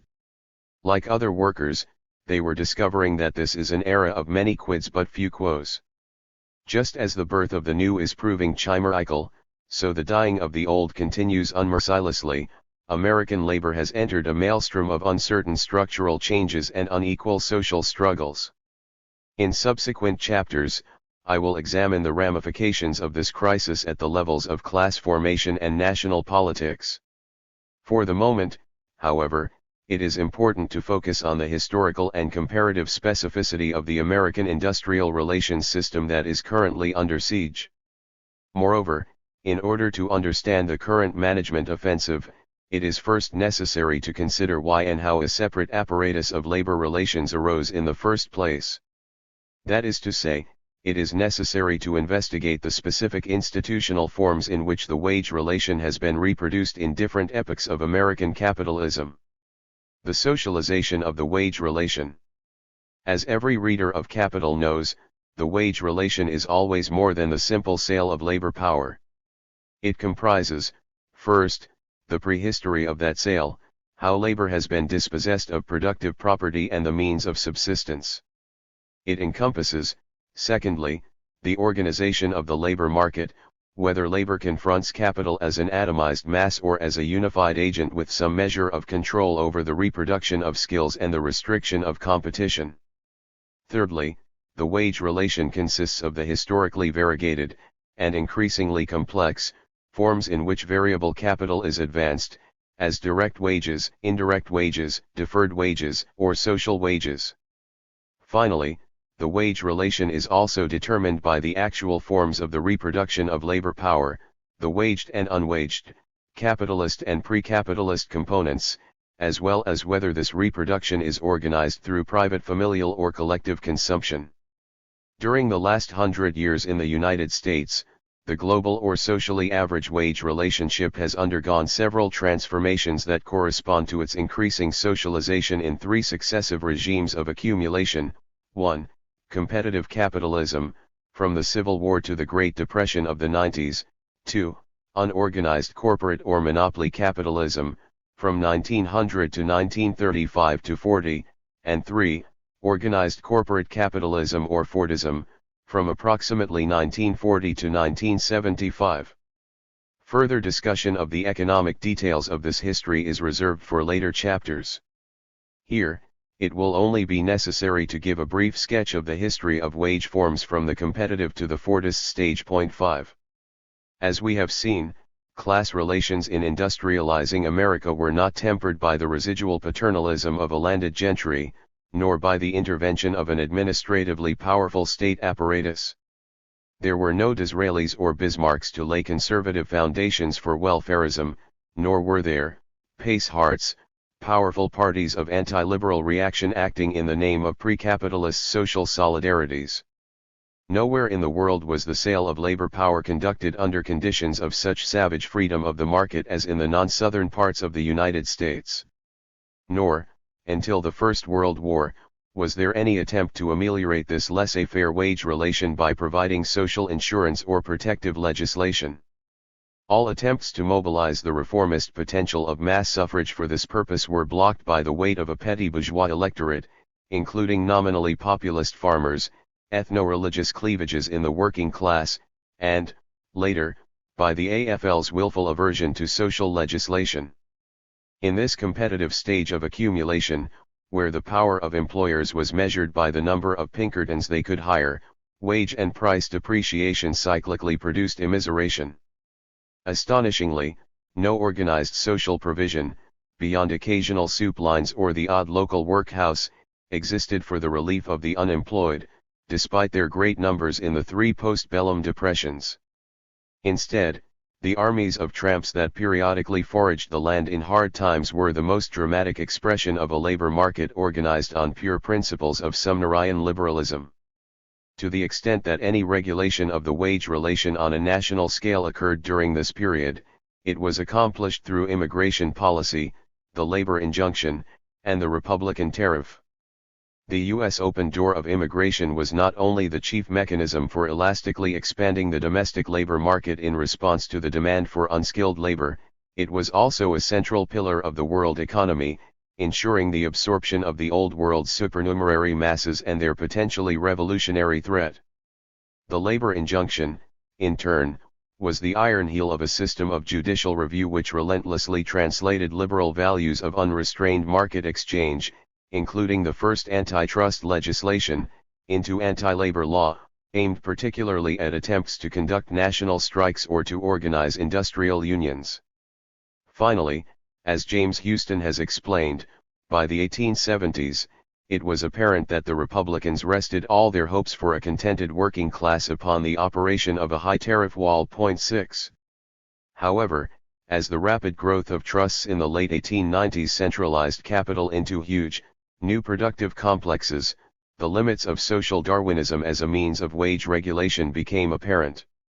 In this unorganized corporate regime of accumulation characterized, on the one hand, by the uneven development of corporate market power and of federal economic regulation, and, on the other, by the revolutionary transformation of productivity without a concomitant expansion of social purchasing power, the problems of labor turnover, restriction of output, and plant morale became major obstacles to realizing the potential of the new system of production. The limits of simple Taylorism as a program of systematic descaling through detailed work and incentive wages were quickly reached even before scientific management had been adopted by but a few corporations. However attractive were the aims of atomizing workgroup solidarity and transferring the mental content of skill to management, particularly as a strategy for diluting the power of traditional craftsmen in the labor process, managers were at the same time aware that efficiency irreducibly depended, in the last instance, upon some measure of voluntary intellectual collaboration by the workforce in production, and some mobilization of the powers of work groups as social units.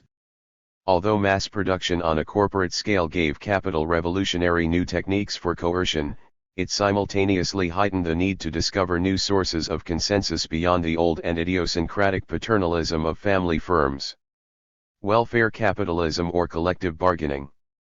On the eve of World War I, two experimental solutions to this larger problem of regulating the wage relation while reinforcing coercion with consensus had appeared.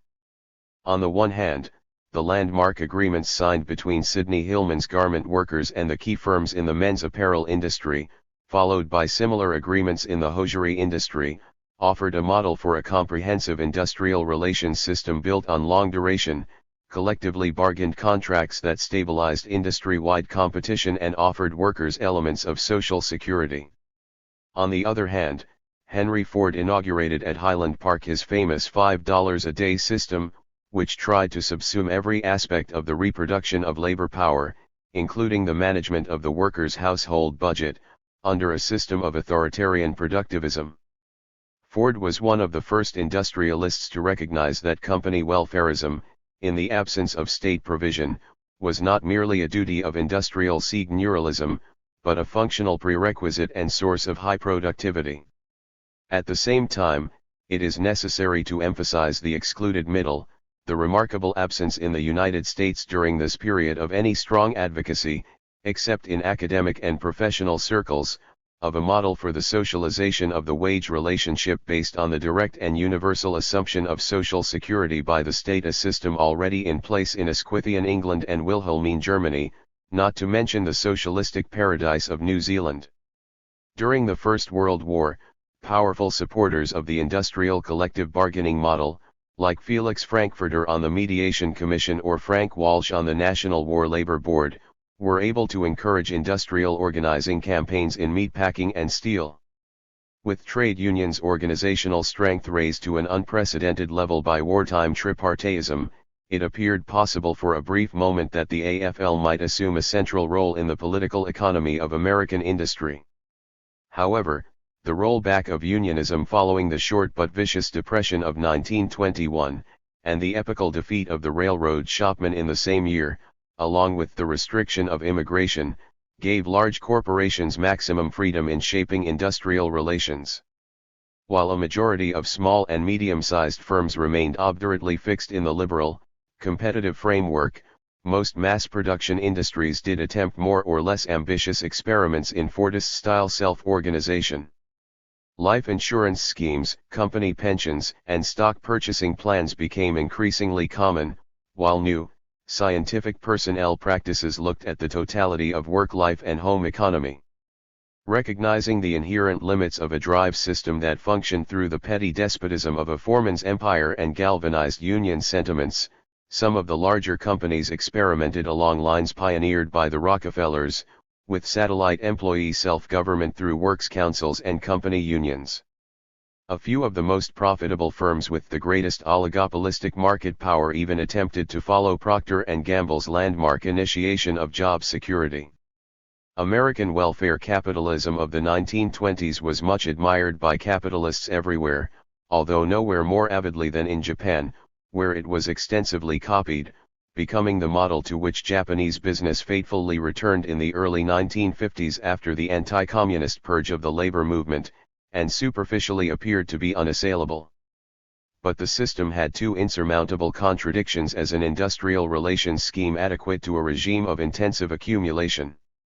First, the facade of happy employee consensus and representation was undergirded by daily terrorism exercised by foreman and company security departments, or even internal vigilante organizations, as at Goodyear. Scientific personnel management, with its superb confidence in the capacity of American salesmanship to win over the worker as well as the consumer, had not supplanted, but had only been awkwardly married to the drive system. Secondly, welfare capitalism was fundamentally a micro approach to the macro problem of coordinating effective demand to rising productivity. A few of the more far-sighted, progressive capitalists like Gerard Swope of General Electric, and to some extent Herbert Hoover, understood that the hothouse growth of consumer durable production in the 1920s was endangered by the very marginal returns accrued in the wages of semi-skilled labor in relation to massive increases in productivity. Swope in particular was alive to the distinction between the strategy of using putatively high weekly wages to mobilize an intensified work effort, and to the global macroeconomic role of these wages as demand. Before Keynes, there was no shortage of theorists of underconsumptionism, a la Hobson. Moreover, with the sudden Ford layoffs of 1927, and the thunderclap of depression in 1929, Swope and other welfare capitalists experienced acutely the fundamental contradiction in the new corporate capitalism's attempt to organize a high-productivity economy inside a liberal, 19th-century state. Hoover's attempt to organize a voluntary program of corporate wage maintenance and work sharing had collapsed by 1931, and with it fell most of the pretensions of a people's capitalism.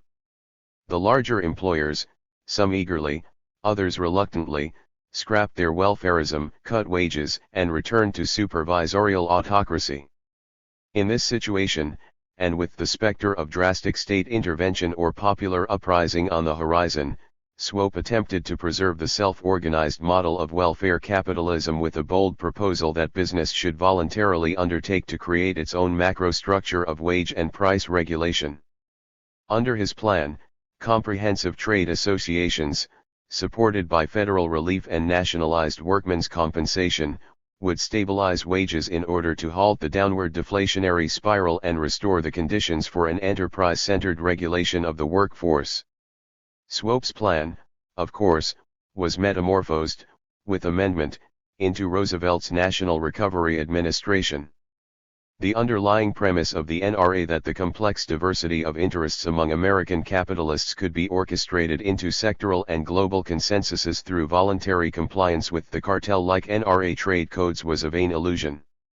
It turned into a dangerous threat, in the eyes of most employers, with rank-and-file labor's avid usurpation of the ambiguous guarantee of collective representation in Section 7A, originally intended as a modus vivendi between local market, AFL craft unionism and captive company unionism, to organize new industrial unions.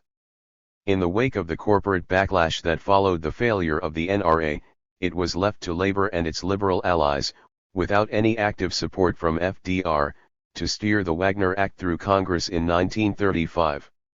The Wagner Act, prefigured by Coolidge's Railroad Labor Relations Act of 1926, provided a legislative charter for union organization and the legal continuation of the National Labor Relations Board established under the NRA.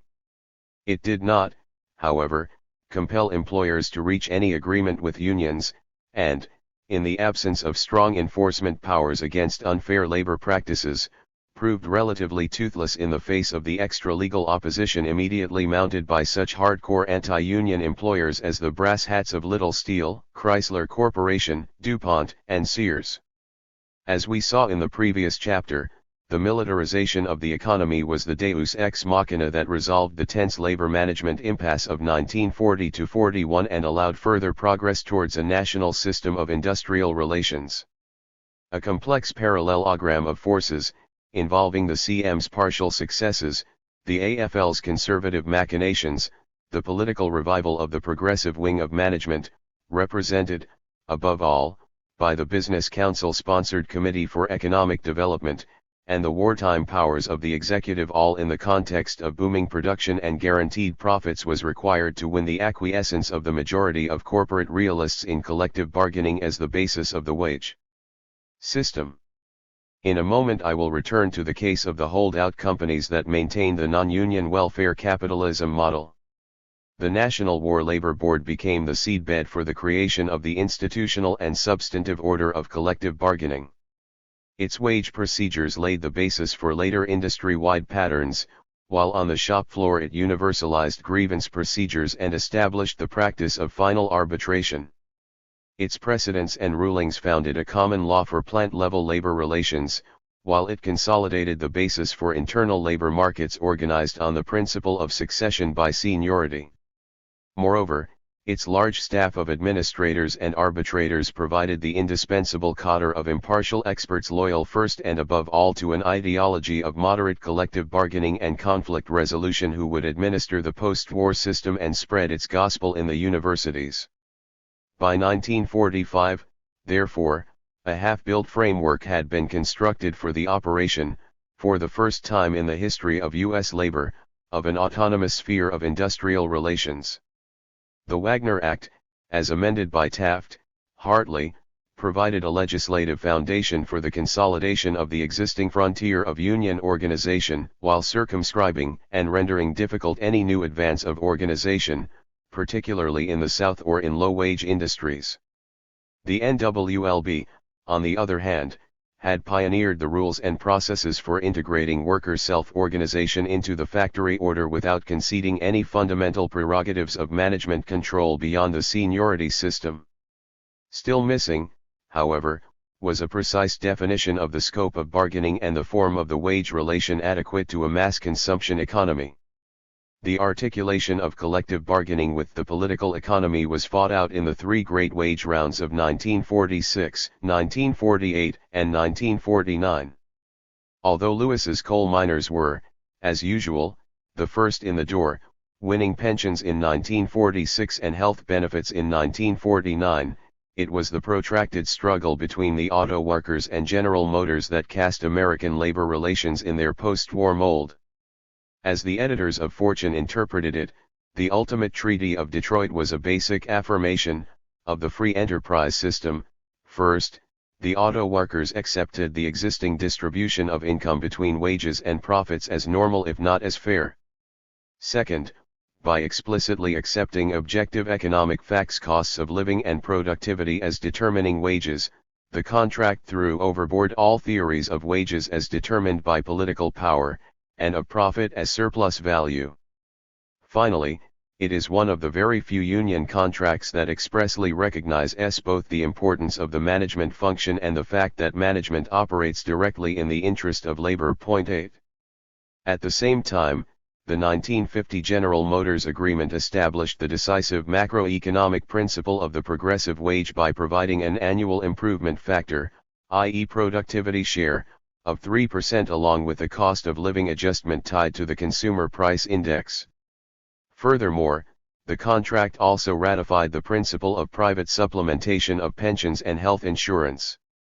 As these basic contractual provisions were replicated in other master contracts and key bargains during the Korean War, a series of bargaining patterns emerged, covering most of the manufacturing core of the economy, as well as much of mining, transportation, and construction, which provided the indispensable function that previous company welfarism and self-organization had been unable to achieve, of guaranteeing the wage level and making it invulnerable to deflation.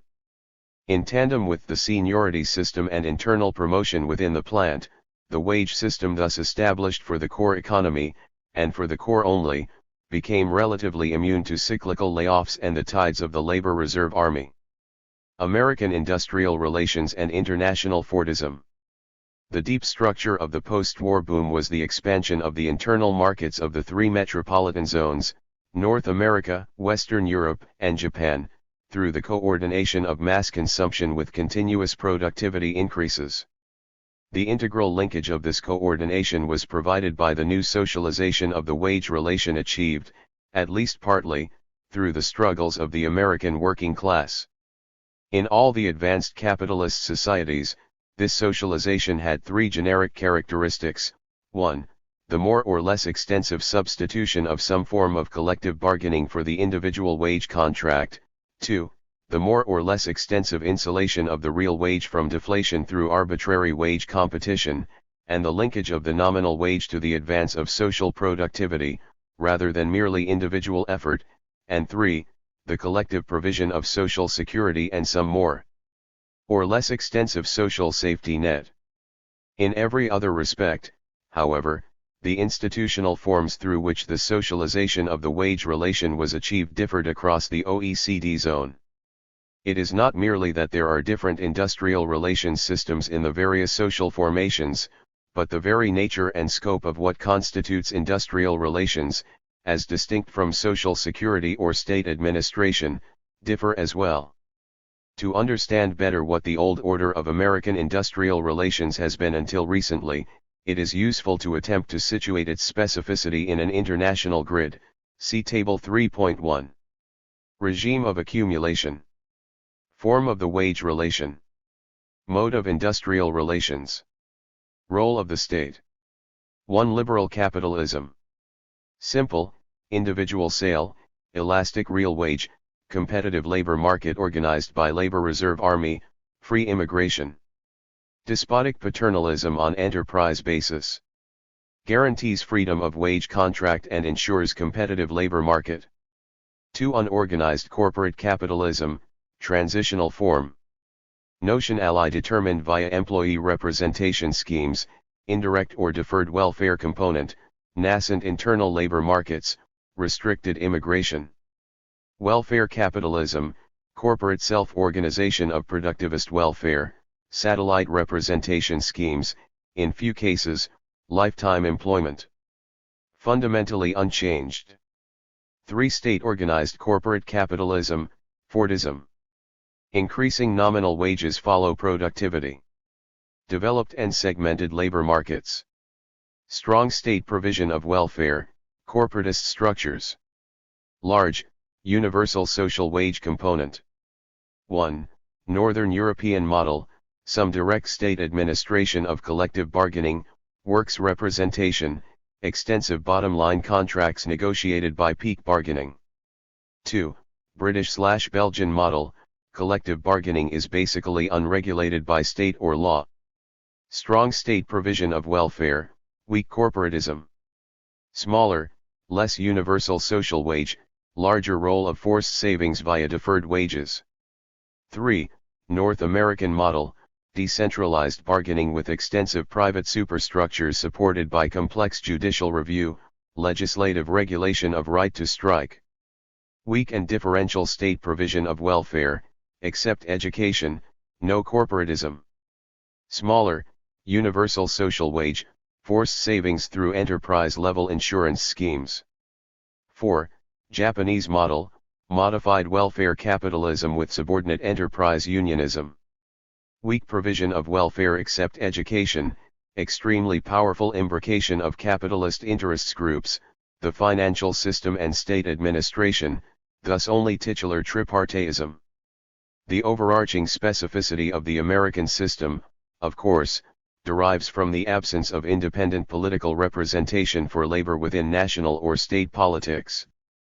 Partially because of this, American unions have never possessed the corporate rights accorded by European or Japanese legal codes which recognize their integrity as organizational entities. In the United States, collective bargaining is legally derived from a classically liberal concept of individual consent to representation. Despite the mass struggles of the 1930s, the word union does not appear in either the Wagner or Taft-Hartley Acts. Because its legitimacy is therefore based on individual consent, the rights of American unions under law are provisional and revocable. Anti-union campaigns on the right are thus always waged in a Jeffersonian language of the rights of individual workers. Secondly, as Derek Bok has emphasized, the United States is unique in excluding millions of workers from the ambit of basic labor and social legislation. 9 Indeed, universal social legislation is virtually unknown in the United States. In the first place, this represents the historic success of Southern and rural capital in excluding agricultural labor from any of the entitlements of New Deal reforms. But domestics, supervisory personnel, charitable workers, small shop employees, and even many college professors are also excluded from one coverage or another. As late as 1971, fully half of the labor force lay outside NLRA jurisdiction, while a quarter were not fully eligible for the minimum wage, unemployment insurance, or workmen's compensation.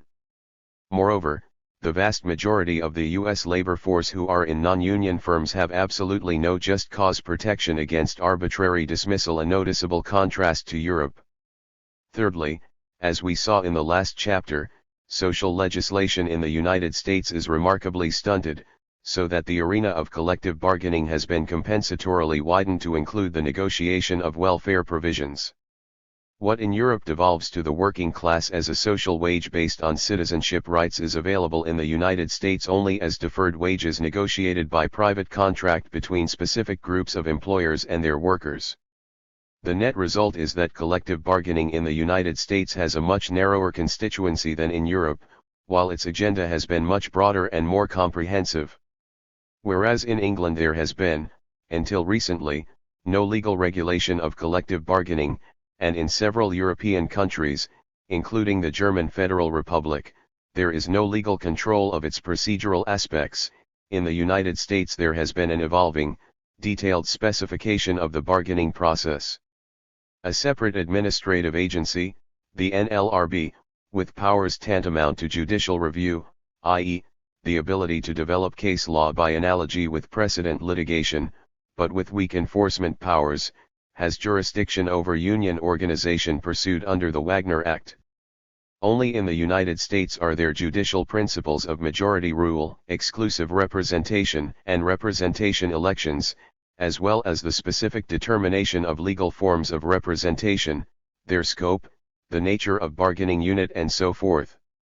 Until Thatcher's recent industrial relations legislation, the United States has also been virtually unique in its detailed regulation of the right to strike. In Northern Europe, where the contract is usually binding, and in Britain and Belgium, where it is not, the contract has generally provided a short-term minimum base for further elaboration by local units. Contracts are generally negotiated at a peak level between employers' associations and national unions, or union federations or coalitions. In the United States, on the other hand, the contract is binding and of long duration, from 2 to 5 years.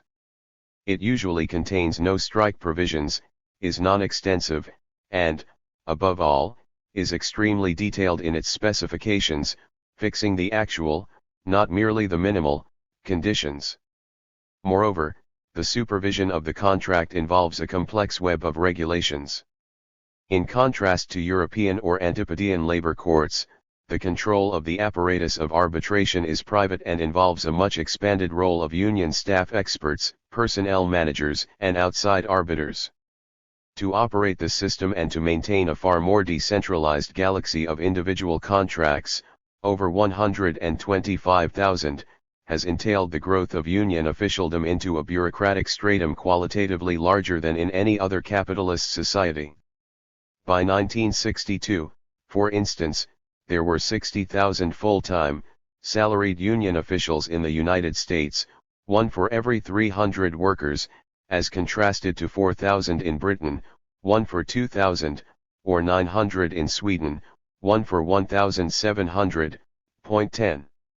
In summary, nowhere else have industrial relations, i.e. the regulation of the bargaining process, been spun off with the same subsystemic autonomy and institutional self-interest as in the United States.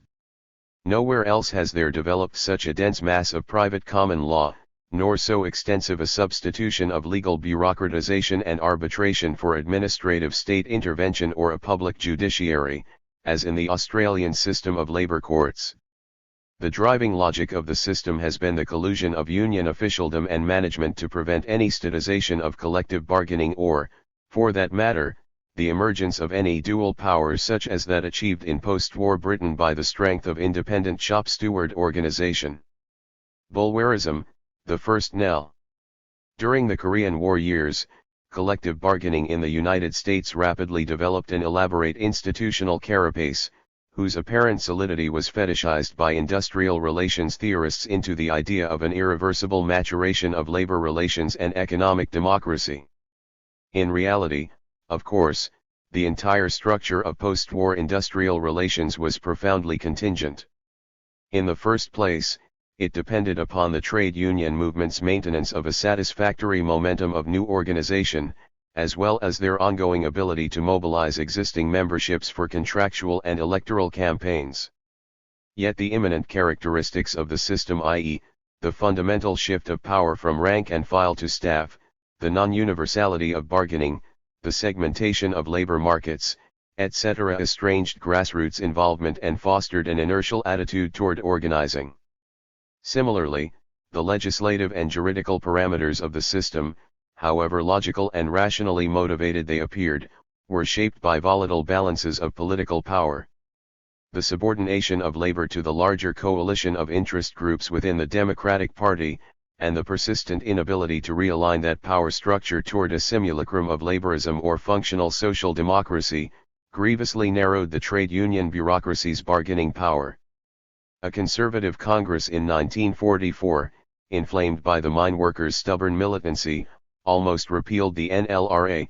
A personal intervention by Senator Taft, of all people, was necessary to prevent the euthanasia of the infant bargaining system. 11 Moreover, Basic Labor Law, the Wagner Act as amended by Taft, Hartley and Landrum, Griffith, contained plentiful provisions that could be developed in an aggressively anti-union direction, for instance, the right to work legislation that has made union organization doubly difficult in Sunbelt states.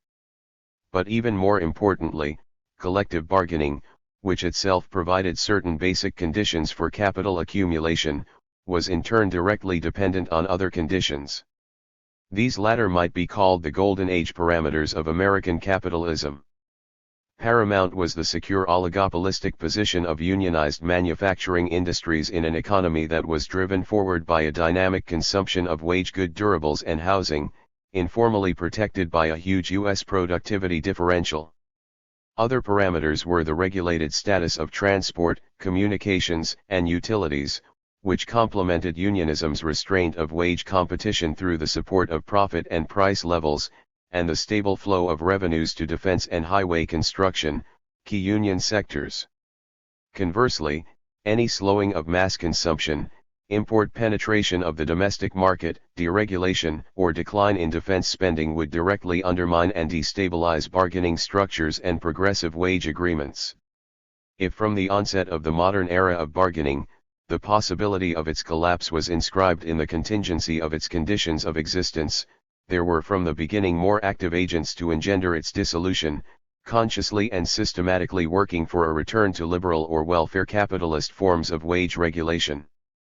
Besides the archaic mass of non-union small employers, the agricultural interest, or the retail sector, an important group of large industries had resisted unionism through the aggressive development of sophisticated systems of employee control. Extremely capital-intensive, continuous flow industries like oil refining and chemical manufacture repelled unionism by competitively matching union wage rates, labor comprising only 5% or so of their production costs, while developing an ability, through conscious overstaffing, to run plants for long periods solely with management personnel. A more interesting model, however, of non-union industrial relations was the business machine empire originally put together in 1911 by Charles Flint, the father of the conglomerate, and then taken over by the Watson dynasty during the 1920s. In an age that witnessed heroic power struggles between productivist engineer managers, both GM's Wilson and GE Swope were electrical engineers, and Wall Street investment bankers, IBM was characterized by the dominance of the sales staff and its particular outlook. Indeed, In a 60-year history without a single hour lost to an industrial dispute, IBM has engaged in a sustained experiment in adapting the methods of super salesmanship to control of its workforce.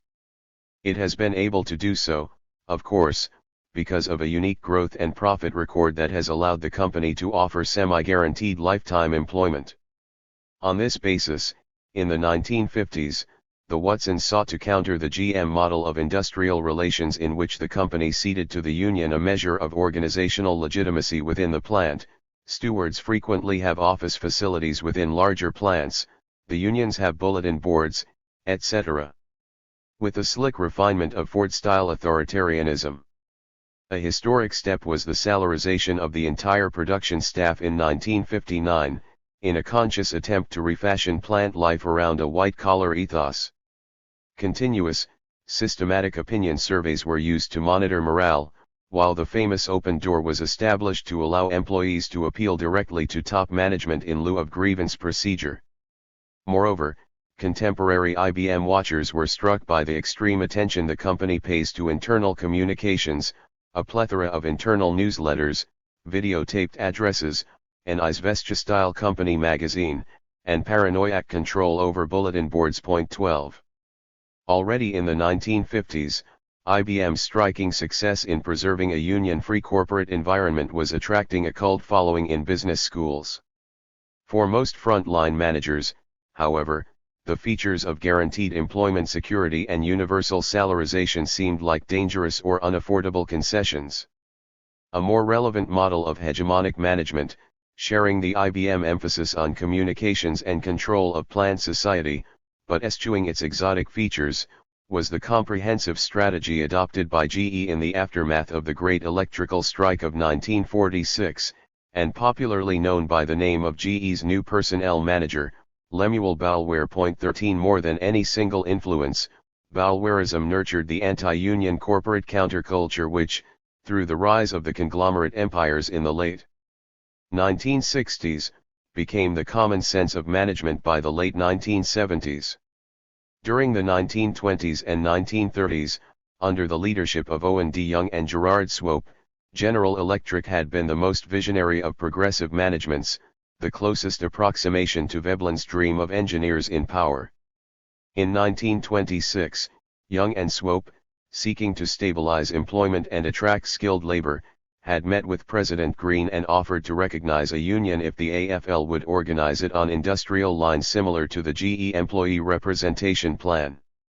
The astonished Green declined, undoubtedly for fear of compromising the Kraft jurisdiction principle. As I have noted, Swope was a master theoretician of corporate welfarism.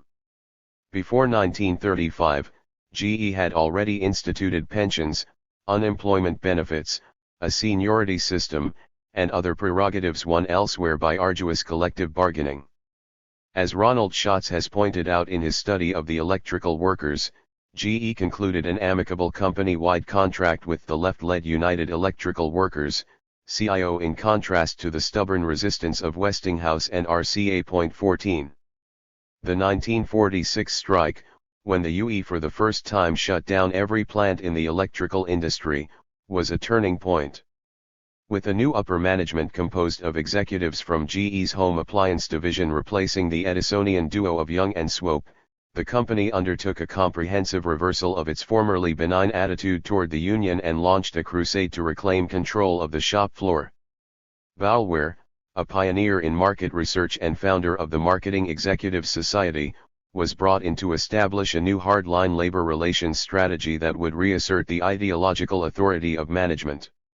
Borrowing freely from anti-union agitprop previously developed by DuPont, Boulware deployed the latest marketing methods to win GE's workers to the company side.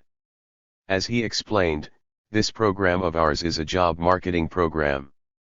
It is an adaptation from the consumer marketing process.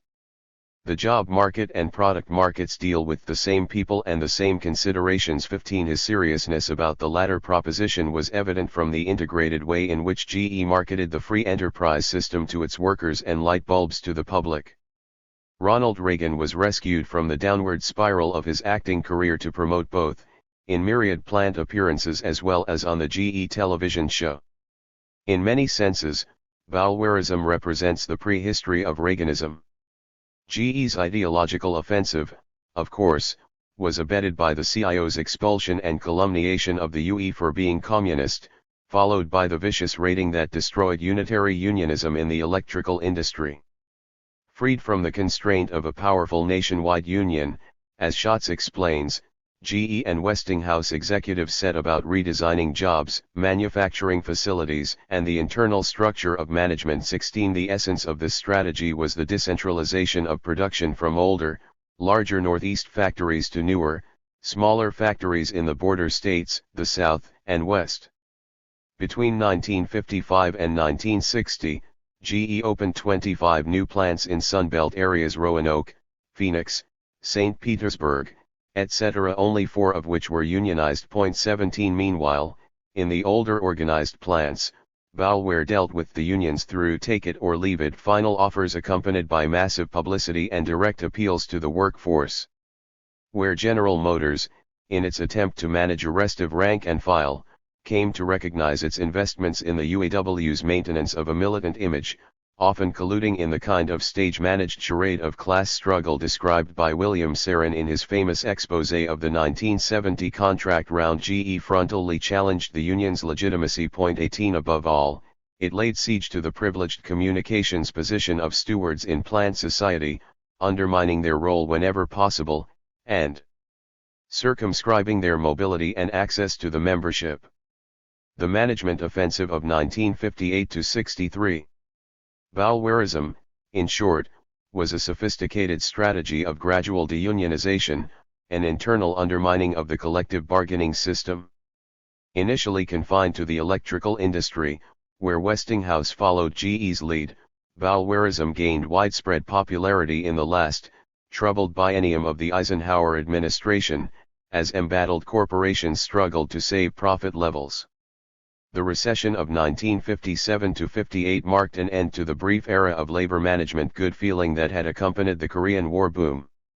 Under the conservative influence of Arthur Burns, Eisenhower retreated from his earlier mild Keynesianism and slowed the economy with reductions in federal spending. At the same time, industry was facing its first serious wave of foreign competition, as steel imports exceeded exports for the first time in 1958, and smaller, cheaper foreign cars like the Volkswagen made their debut on the American market. In this suddenly chilled economic environment, a majority of corporations looked toward major reductions in their unit labor costs. 19 The problem, as they generally saw it, was twofold. First, the cost of living adjustments in most contracts had been too successful as stabilizers in the recent recession. Companies strove to restore a greater measure of wage flexibility, if not competitiveness. Secondly, and more importantly, big manufacturers were bedeviled by the persistence of a regime of fractional bargaining on the shop floor, whereby work groups, abetted by restrictive work rules, used the grievance process to extract additional, extra-contractual concessions from lower-level management. Although the basic idea of judicial grievance processing under the time contract was to make the lower-level union leadership into responsible agents of plant administration, far too many stewards and committee people remained tribunes of their rank-and-file constituencies. 20 The solution, as adumbrated in lockstep fashion by contemporary managements in diverse industries, was a significant speed-up of production to be achieved by the introduction of new automated technologies, like numerical control, along with a diminution of union shop floor power. Restrictive work rules and fractional bargaining were to be abolished. In the context of these concerns, Bauerism, with its hard bargaining stance and its strategy of management hegemony within the plant, as well as its implicit Southern strategy of new investment, became the charter for the management offensive of 1958-62.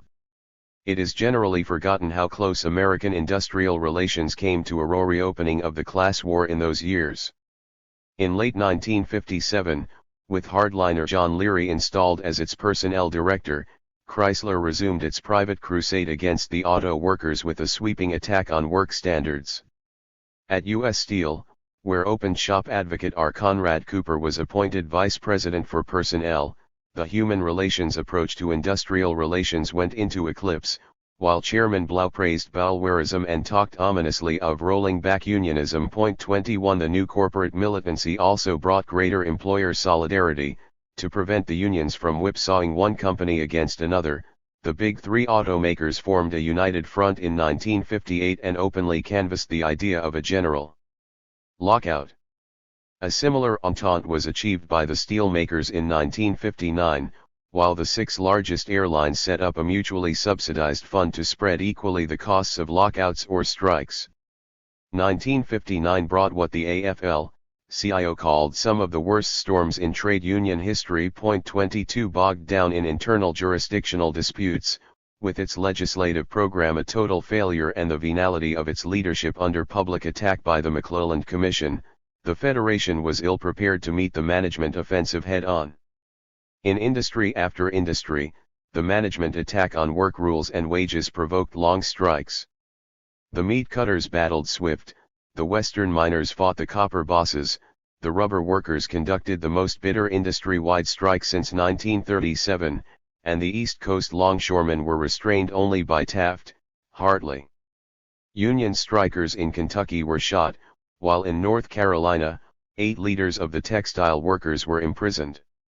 The eastern front of the contract round, however, was the steel industry, where Chairman Blau's determination to eliminate the local practices clause in the steel contract, which enjoined the incentive system and prevent arbitrary speed-up, led to an epic 116-day strike, ended only by the Supreme Court's willingness to uphold a Taft, Hartley injunction and presidential candidate Nixon's pressure on the steelmakers. The last year of the Eisenhower administration, with unemployment figures at a post-war high and weekly purchasing power declining, witnessed further management offensive and union retreat. The railroad and electrical machinery industries scrapped cost of living adjustments, while the UAW lost 2 important battles in the aircraft industry, leading to decertification at Sikorsky.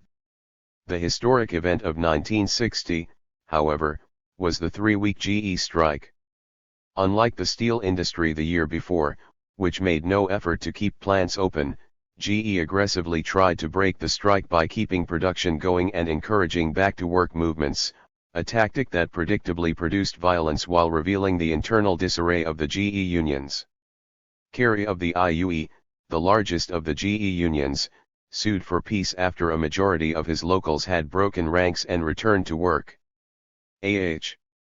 Raskin called it the worst setback any union has received in a nationwide strike since the war. 23 GE's victory included not only its regained control over the wage payment system, cutting the COLA and introducing incentive pay, a prerequisite to further speed up, but also its spectacular demonstration of the efficacy of Bauwärism in demoralizing and dividing the union. Industrial relations theorist Arthur Ross, writing a year later, said that the biggest question in the American labor movement was, will the GE strategy be applied elsewhere? 24.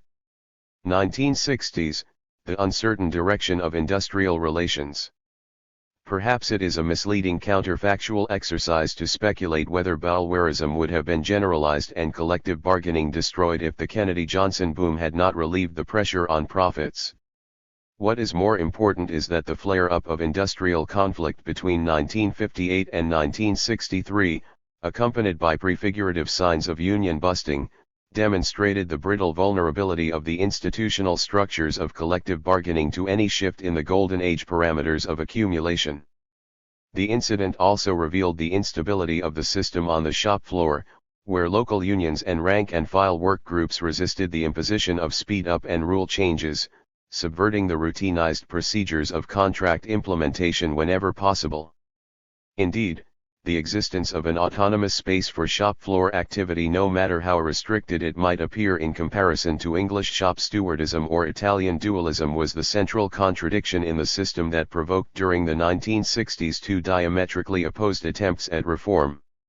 On the one hand, the Kennedy administration, determined to unfetter military spending and induce a military Keynesian expansion of the kind theorized by Leon Kaiserling during the Truman years, proposed to establish a national incomes policy, based on wage and price guidelines, to control the inflationary side effects of a big defense boom.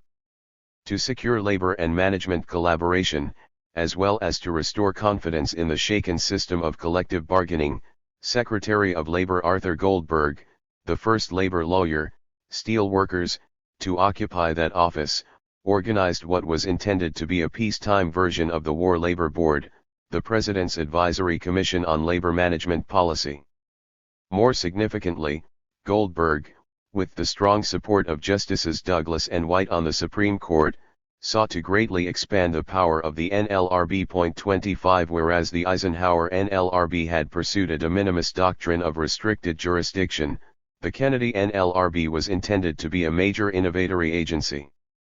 The goal, already adumbrated by Justice Douglas in his pioneering labor decisions of the late 1950s, was to create an overpowering regulatory and legal framework for forcing union members to accept unlimited grievance arbitration in exchange for abjuration of the right to strike. 26. While the Kennedy administration was trying to move toward an arbitral system of industrial relations subordinated to national wage guidelines, union members themselves were beginning to revolt against their loss of control on the shop floor.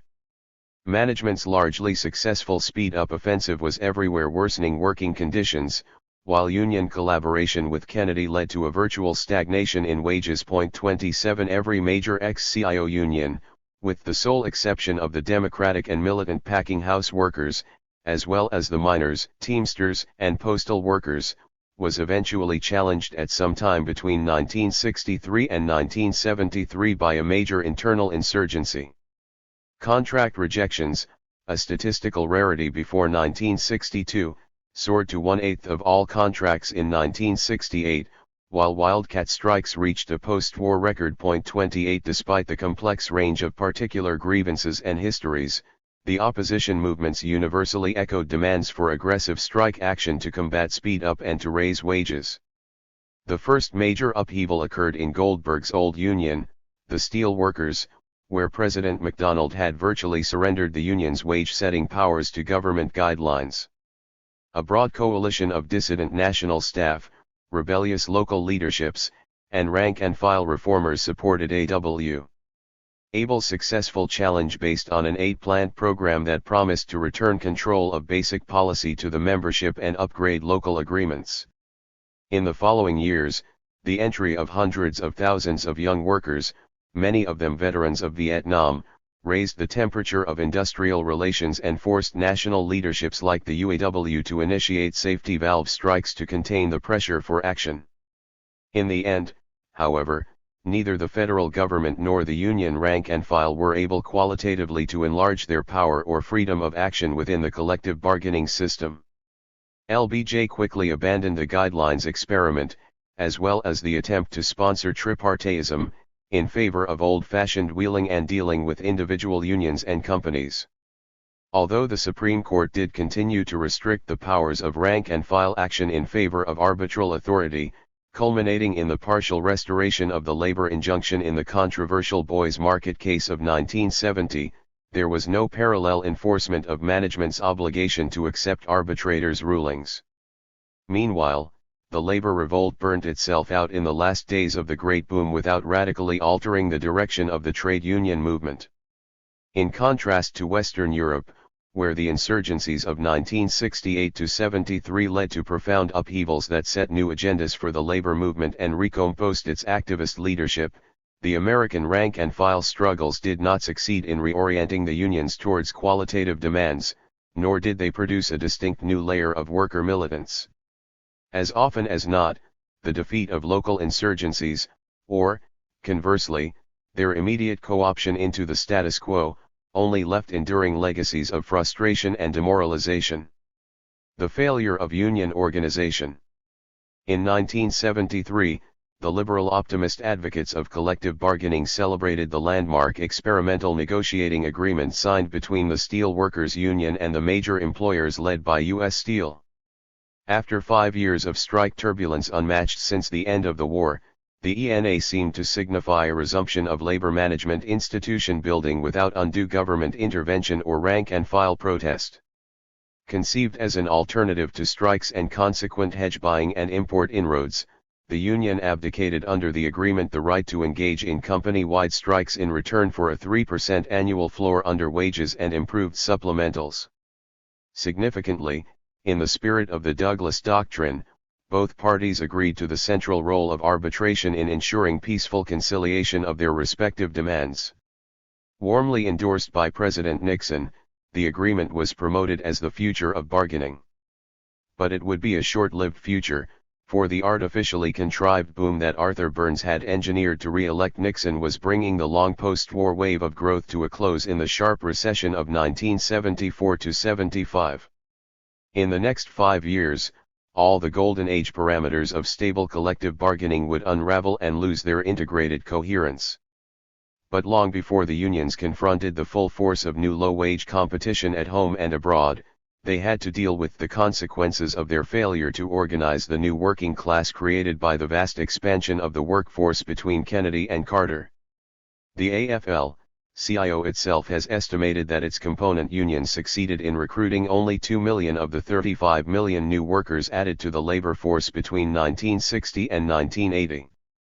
If the great gains in the public sector during the 1960s, the only significant new organizing since the Korean War, are deduced, there was a net decline in the absolute level of private sector unionism, the manufacturing unions alone losing 750,000 members in the early 1970s. 29 Although, as we shall see, this can be ascribed largely to corporate counter-organizing and illegal activity, the AFL-CIO, even in the best of times, has been a no-growth machine, relying, as Mike Quill often used to point out, on contracts to automatically organize new replacements for old members being lost. Highly publicized organizing campaigns by the Industrial Union Department failed because the major international unions repeatedly refused to meet their commitments. Each union, in the rational spirit of business unionism, carefully discounted the cost-effectiveness of investment in the drive vis-a-vis the success of its rivals. As the 1980s would again show with a new eruption of inter-union rivalries, it was often more profitable for large established unions to raid other unions for new members rather than invest in costly organizing campaigns whose fruits might accrue to other unions. 30. An inertial AFL-CIO executive, unmoved by the pleadings of Reuther or public sector leaders like Wurf, simply failed to confront the sweeping changes in the occupational and industrial order that occurred after 1963. With primary labor market jobs in manufacturing, and even, after 1974, in the public sector, relatively stabilized, the great expansion of new jobs took place in lower-wage, secondary sector employment. But the AFL-CIO, which, as Stanley Aronowitz has pointed out, has abandoned the organization of the working poor, made no significant effort to unionize the largest and most rapidly growing sector of semi-skilled labor in the economy, millions of women clericals in banking, insurance, health, and education. 31. Not only did the AFL-CIO have desultory and declining successes in organizing within the rapidly industrializing urban areas of the Southeast and Southwest, but it egregiously failed to coordinate the efforts of individual unions fighting plant relocation in right-to-work states. During the 1960s, a majority of corporations resorted to the radical socio-spatial strategy pioneered by GE and the non-union sector in the 1950s, building smaller factories for greater managerial control. 500 employees was often reckoned optimum, decentralizing them in weakly organized regions of the Sun Belt or the Midwestern rural periphery, recruiting workforces, farmers or housewives, without previous union experience, and implanting, from the beginning, the manipulative structures of the communications model of personnel management geared toward worker individualism. Although this strategy has occasionally backfired, as in the case of the memorable rebellion at GM's ruralized superassembly plant in Lordstown, Ohio, it was more often successful, resulting in a new union-resistant geography of American industry. United States Capitol has gone furthest to break up the power of urban union industrial agglomerations. As Lonsdale and Sealer point out, without a minimum of formal federal policy on the matter, the United States has probably experienced more decentralization, and, in effect, non-metropolitan industrialization, than any major industrial nation, capitalist or socialist. 33 With cheap energy as a key factor in allowing industry to disperse in the search of malleable, non-union labor, non-metropolitan manufacturing increased faster or as rapidly as metropolitan production in every region except the West, and nearly 90% of new manufacturing jobs were created outside the old unionized heartland, see Table 3.2. Nowhere, however, has the AFL-CIO's failure to keep up with the changing geography or structure of employment been so blatant as its inability to get any foothold in the burgeoning semiconductor and computer industries. Great new productive complexes have been created without a single union card carrier. In a manner reminiscent of the non-union origins of Hollywood, the agricultural Santa Clara Valley, south of San Francisco, was selected by the legendary Fairchild 8 in 1955 as the site for their semiconductor division in a deliberate attempt to escape Bay Area unions and tap cheap rural labor markets. By the late 1970s, Silicon Valley had mushroomed into 1,500 non-union firms and 200,000 unorganized workers, the single largest open shop in North America. 34 Its eastern counterpart, the non-union electronics and high-tech strip along Route 128 in Massachusetts, has also been unorganized, since the steel workers gave up an initial attempt in the middle 1950s. Incredibly, unions waited until the early 1980s before mounting any serious organizing effort in either area. Equally astonishing, the first major organizing drive against IBM was only announced by the communications workers in the middle of 1985. But organizing of any kind became progressively more difficult from the early 1970s. Where unions had once regularly expected to win 70% of representation elections, they now found themselves losing a majority, especially in larger plants. 35 Part of the problem was the wave of conglomerate mergers in the late 1960s, which shifted tactical bargaining power to the side of management as conglomerates without a single vulnerable node of production were able to whipsaw unions, cross-subsidize struck facilities, or even divest themselves of organized units entirely. Attempts by the Industrial Union Department of the AFL-CIO to respond with company-wide organizing campaigns or coalition bargaining were in turn frustrated by NLRB bargaining unit rulings that make it difficult or impossible to confront conglomerates as a whole. The greatest obstacle to new organization, however, was the increasing willingness of employers to resort to illegal resistance. Advised by a burgeoning number of union-busting consultants, who reminded managers that it took the log-jammed NLRB years to process unfair labor practices, companies discovered that it was relatively inexpensive to discharge unionists or simply refuse to bargain. The notorious examples of J.P.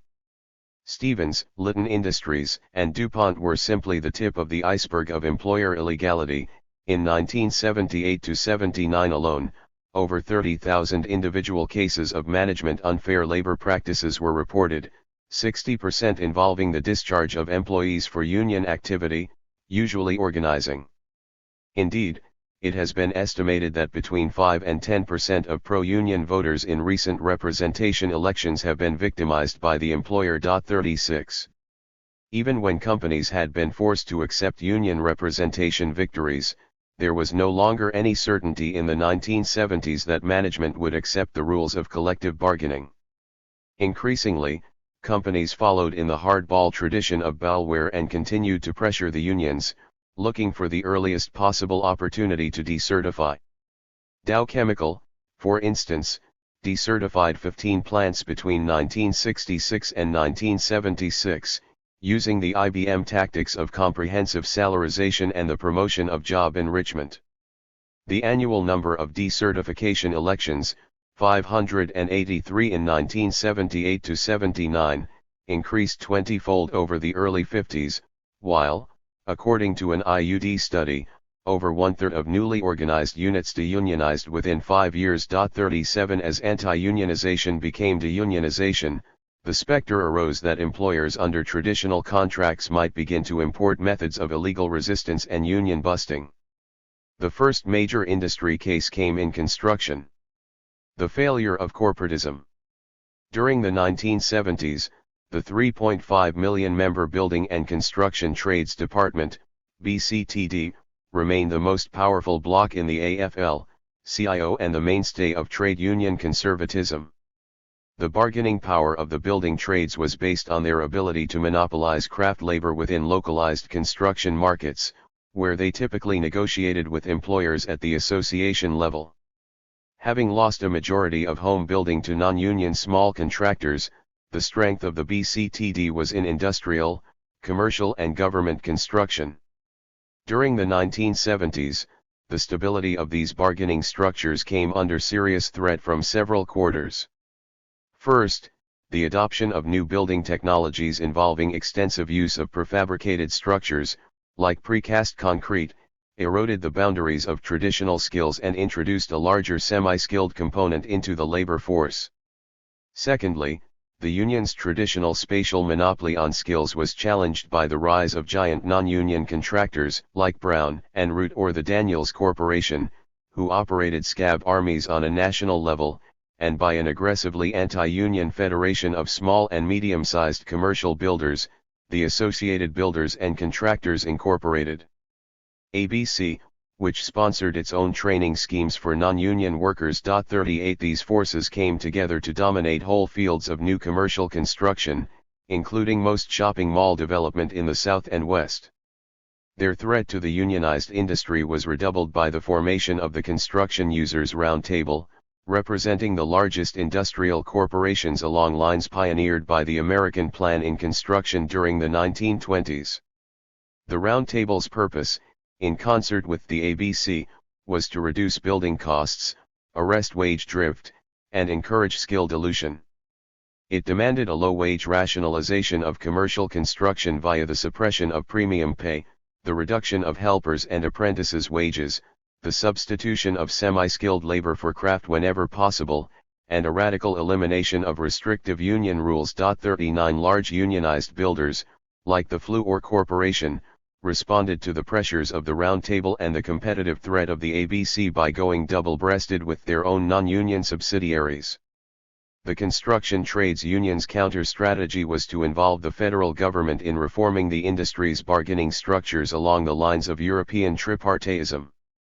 Already under Phase 2 of Nixon's NEP, John Dunlop, chairman of the Committee on Wage Stabilization in the Construction Industry, had successfully experimented with tripartite wage councils.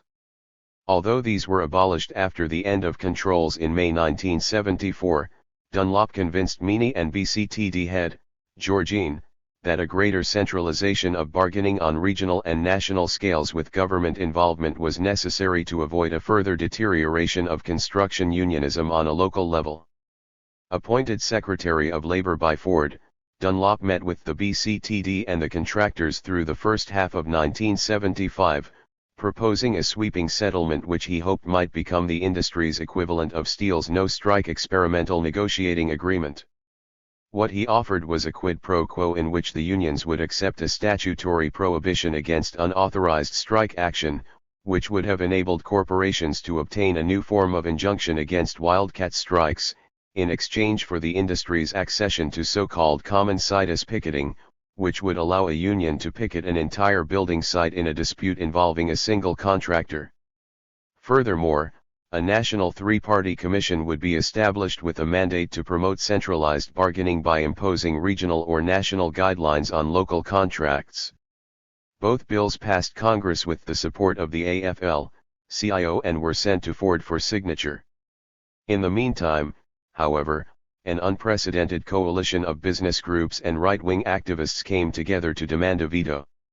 In short order, new right media wizard Richard Viguerie deluged the White House with over 700,000 oppositional telegrams and letters. 40 By December, most of the unionized contractors had repudiated the agreement as well, and Ford's veto was assured. Dunlop promptly resigned. Far from dissuading Meany that corporatism was politically impossible, the failure of the Dunlop Plan only encouraged the Federation to reintroduce the package in the first Carter Congress. This time, however, construction bargaining reform bills were followed by a labor law reform bill. Unlike earlier union campaigns to repeal the reactionary provisions of the Taft-Hartley Act, labor law reform only looked for a preservation of the industrial relations status quo by reinforcing the NLRB's powers to halt the epidemic of employer illegality.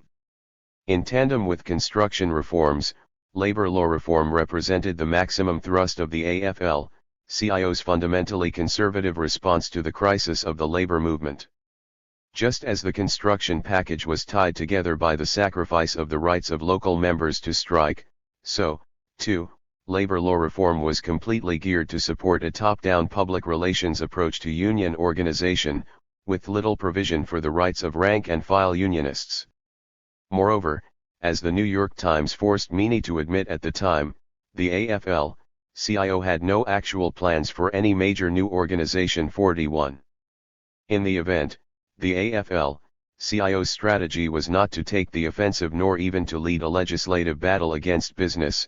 The reform legislation had been purposely moderated to solicit corporate cooperation. In line with Dunlop's concept of tripartite negotiation, the real objective of the AFL-CIO was to use its political influence in an overwhelmingly democratic Congress to induce business to join in rebuilding a consensus in support of collective bargaining.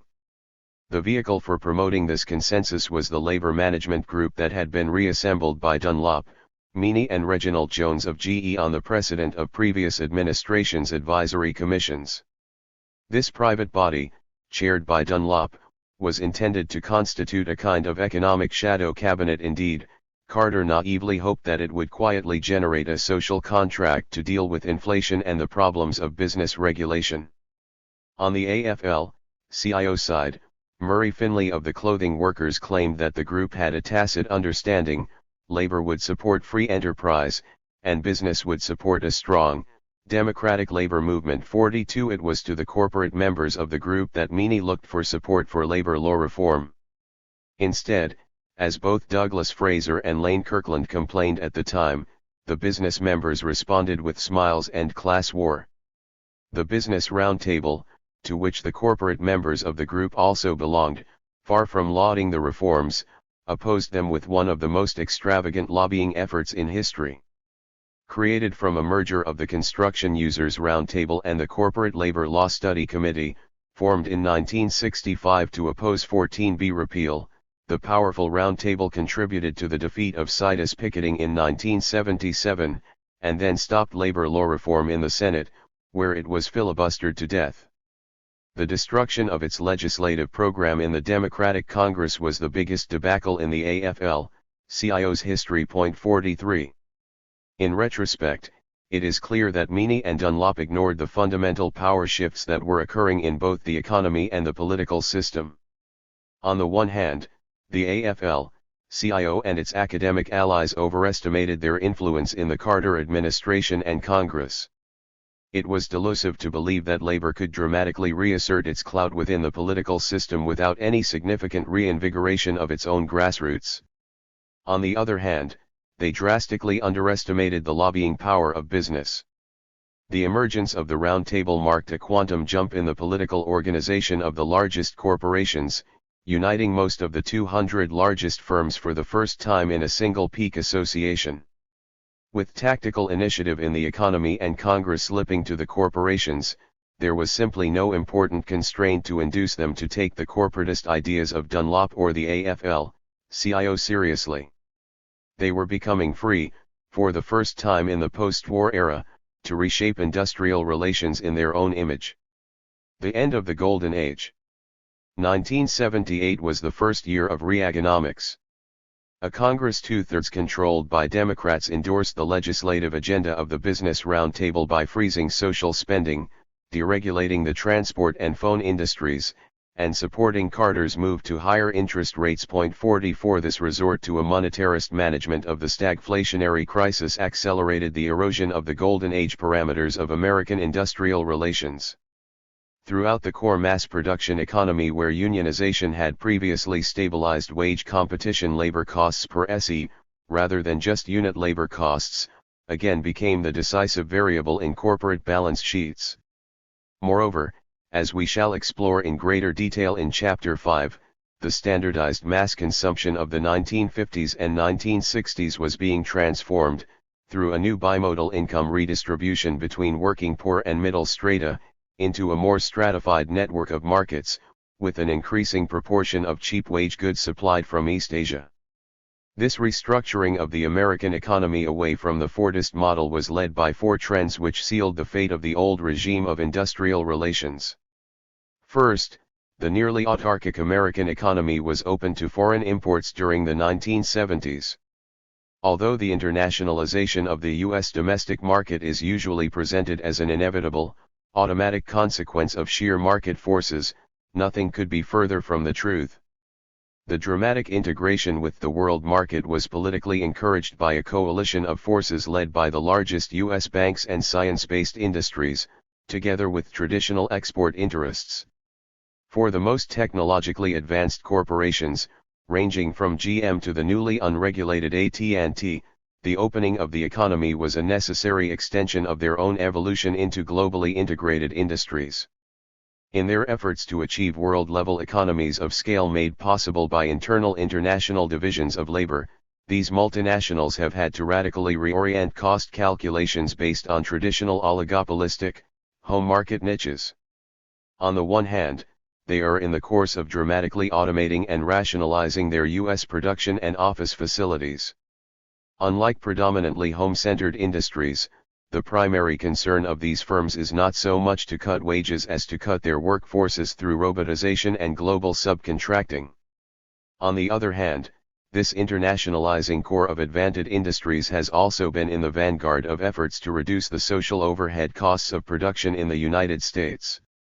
That is to say, as they have traded national oligopoly for world industry status, they have become increasingly concerned with reducing costs of inputs that are not internationally competitive, including health provision, communications, domestic transport, construction, as well as safety and environmental regulation. In this way, the new international conditions of competition have fueled the corporate-sponsored movement for deregulation, the second major underlying trend in the current crisis of industrial relations. The careful ententes cordiales between unions and employers in trucking and air transport have been replaced by ruthless downward spirals of wage cutting and deunionization, most often in the wake of expansion by non-union operators based in the Southeast or Southwest. The near destruction of the National Master Freight Agreement is perhaps most significant, since it has provided wage leadership for a constellation of distributive, processing and wholesale industries linked to truck transport.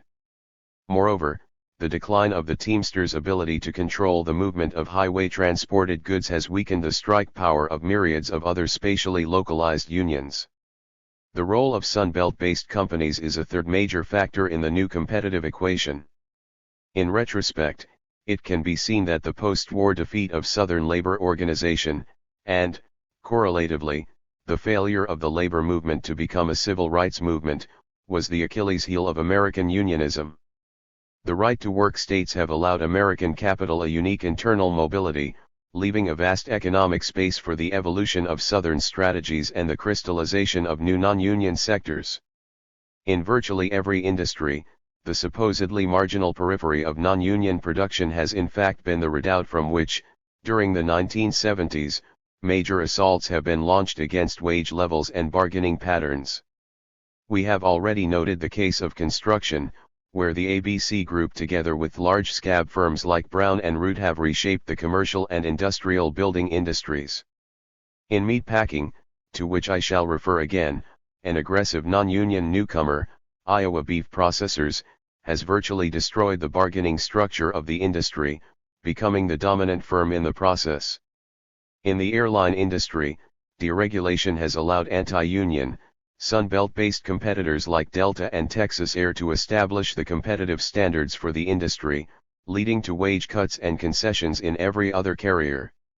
In steel, the analogous role of spoiler has been played by the new mini mills, processing scrap with non-union workforces, while Michelin's non-union complex in South Carolina contributed to the shutting down of tire production in Akron.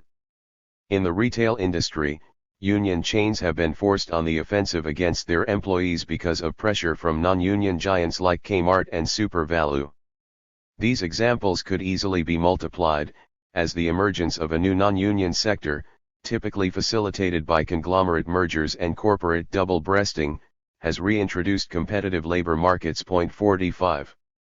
The fourth major trend has been the increasing popularity of deindustrialization as a deliberate financial strategy.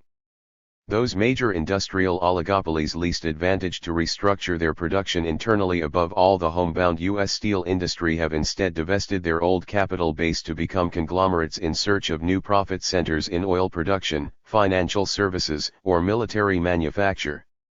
Their principal tactic has been to use the threat of plant closure to bully unions into massive wage and benefit concessions which provide cash flow for reinvestment in new fields, followed by closure of the very plants the concessions were supposed to save. Such was the case when U.S. Steel extorted $1 billion of wage concessions from the steel workers, which it promptly used to buy Marathon Oil in 1983. In other examples, concession-generated profits have been kept in the industry, but used to shift production overseas or towards the southeast. This has been the fate of givebacks offered by the rubber workers and Northwest loggers. The political weakness of organized labor can be measured, not so much by the defeats of Carter or Mondale, but by its unhappy failure to pass any enforceable legislation against arbitrary plant closures or the asset stripping of the old industrial base. Union busters in power. Reaganism has shattered any illusion that the government structures of labor relations possess an institutional integrity or autonomy beyond the dominant ideological currents of the day. The principal state and judicial instruments of labor policy, the Supreme Court, the NLRB, and the administrative and regulatory agencies of the Department of Labor, have been motivated to reverse 35 years of policy and accepted procedure. It is not just that the administration has struck sharp blows against labor, as in the destruction of the Air Controllers Union or in its attacks on the postal workers, but that it has created an executive and judicial framework most conducive to the new accumulation strategies of capital. By partially deregulating labor relations along with banking and transportation, Reagan has paved the way for more rapid capital flight, plant closure, deunionization, and the proliferation of all manner of new sweated industries. In the process, he has also eliminated, temporarily or permanently, the judicial supports upon which the practice of bureaucratic trade unionism has vitally depended for over a generation. To begin with, Reagan slammed the door of the Labor Department in the AFL-CIO's face, despite the latter's belief that the department and its many sinecures were the property of the labor movement. He thus broke the Republican tradition of awarding the department to a representative of the construction trades, example Republican Secretaries of Labor Durkin, Brennan, and Dunlop, instead appointing a brazen flunky of the Teamsters Union with innumerable connections to organized crime. Under Donovan's tenure, ended in 1985, the Justice Department has moved aggressively to reverse labor reforms by administrative fiat, exempting certain categories of federal contractors from minimum wage provisions, weakening affirmative action requirements, cutting occupational safety and health administration standards, removing 70-year-old restrictions on child labor and home work, replacing CETA with a low-cost job training bill, and, through elaborate amendment, virtually overturning the Davis-Bacon Act, which dictated the prevailing rate for federal construction. Moreover, to help cover the tracks of union busting, the Bureau of Labor Statistics closed down several of its time series related to reporting strike activity and the status of smaller businesses. Meanwhile, the NLRB, whose institutional autonomy had generally been respected by previous Republican administrations, was awarded to representatives of the Heritage Foundation, Robert Hunter, the National Right to Work Committee, lawyer Hugh Riley, and the Business Roundtable, corporate lawyers Donald Dotson and Patricia Diaz-Dennis.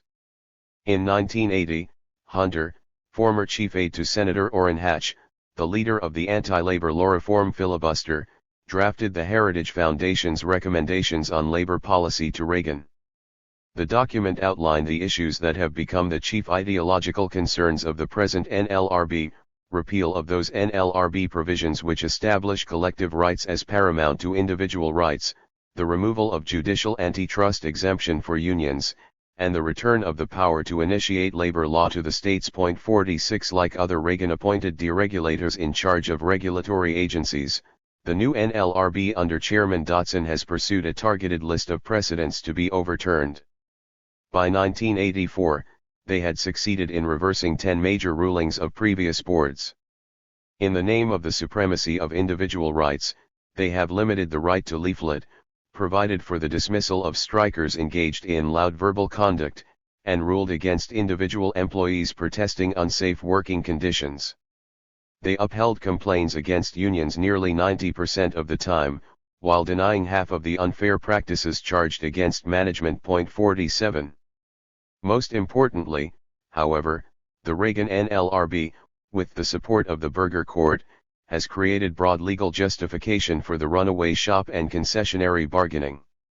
The cornerstone of the new doctrine is the notorious Milwaukee Spring case of 1984, which, by reversing earlier NLRB judgments, found that employers need not bargain over plant closure and relocation to non-union sites if the closure does not turn on labor costs. In cognate rulings, the board has allowed employers to contract out work without bargaining with unions, and supported their right to reopen contracts to demand concessions. Unions, on the other hand, have been denied the right to information about their employers' non-union operations, even when work is being shifted there. The Burger Court has added its own capstone to these decisions with the 1984 ruling in the Bill Disco case. Financially troubled companies can now void their union contracts through bankruptcy law, even when they are not actually on the verge of failure. Collective bargaining in reverse. These rulings, of course, have only followed in the wake of the new corporate offensive itself. Although the employer reopening of contracts to demand favorable modifications had become increasingly common during the 1970s on a local union level, particularly in cases involving older manufacturing plants, it was the three successive waves of wage and benefit concessions at Chrysler from 1979 to 1981 that opened the floodgates to reverse bargaining on company-wide and, ultimately, industry-wide levels. 48 In rapid order, the Chrysler precedent was followed by the rubber and meat packing industries. Then, as the Federal Reserve's monetarism contributed to the worst recession since 1938, Ford and General Motors forced the reopening of the 1979 auto contract. During the first half of 1982, almost 60% of unions engaged in bargaining had to accept real wage freezes or reductions in their new contract, while the overall trend of wage increases decelerated for the first time in 40 years. 49. The first year of the Reagan recovery witnessed a further escalation of employer demands. Although many industrial relations experts, led by John Dunlop, had predicted a return to normal bargaining practice once the downturn was over, 1983 was what the Bureau of Labor Statistics called the first year of negative average adjustment for major settlements, 50 without a single meaningful guarantee against further disinvestment or plant closing. The steel workers, under an ailing and disoriented leadership, conceded 10% wage cuts, the suspension of the COLA, and sweeping work rule revisions. A few months later, U.S. Steel announced the closure of 20 mills. The copper industry, traditionally tied to bargaining trends in steel, tried to replicate these take-backs, provoking at Phelps Dodge one of the longest and most bitter struggles since the 1930s. Meanwhile, industries tied to the auto pattern, including aerospace and farm equipment, aggressively pushed through the opening created by the previous year's auto concessions. After 7 months of picketing Caterpillar, the longest company-wide strike ever waged by the UAW, the union managed to save the COLA, but was forced to forego wage increases. IM and UAW memberships in the aerospace industry, on the other hand, chose to ignore their internationals, returning to work on the basis of two-tier packages that cut the wages of new workers. In spite of comfortable profit levels, Greyhound forced a 7-week strike on its drivers to take back 15% of wages, a target reduction that was also achieved by several airlines, but which paled in comparison to 40 to 60% wage concessions extorted from meat cutters. Far from recovering their bargaining strength as the economy resumed growth, most unions experienced a virtual collapse of their wage power.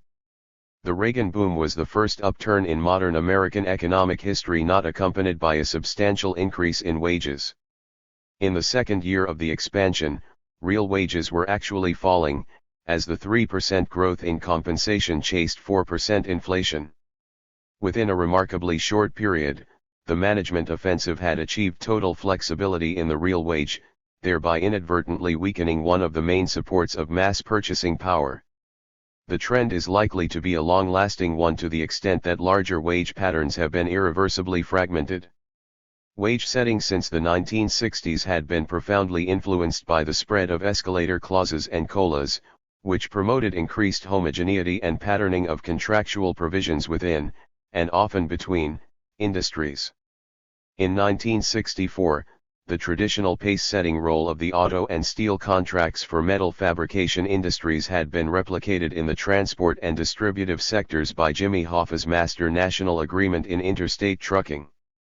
As a result, union bargaining in key sectors was orchestrated into a triennial periodicity partially disassociated from the pulses of the business cycle, and union wages tended to become centralized via pace setters and the generalization of comparable COLAs.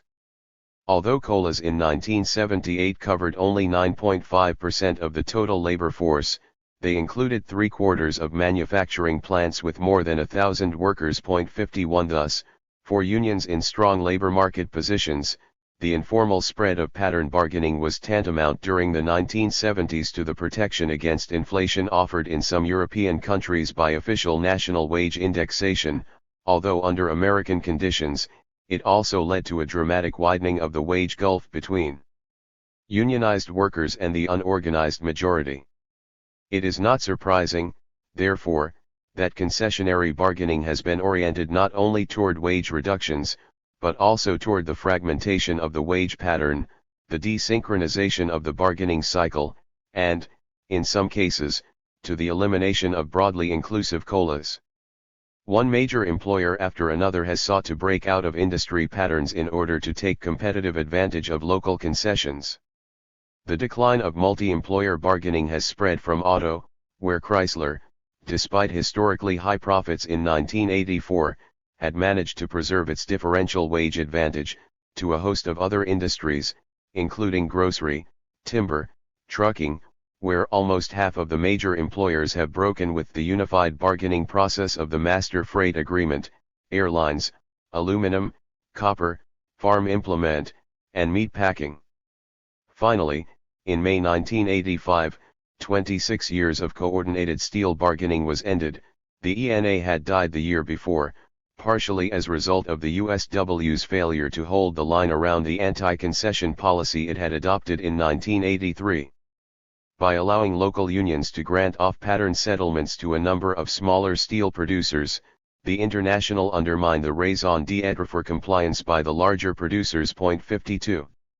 If, on a macroeconomic scale, this decomposition of pattern bargaining arrests wage drift and makes wages as a whole more susceptible to deflation, on a microeconomic scale, it drastically reduces the impact of union strike action and intensifies competition between unionized workers by making it easier to shift production between plants. As a result, the worst settlements in an industry, or company, increasingly become the standard of wage determination.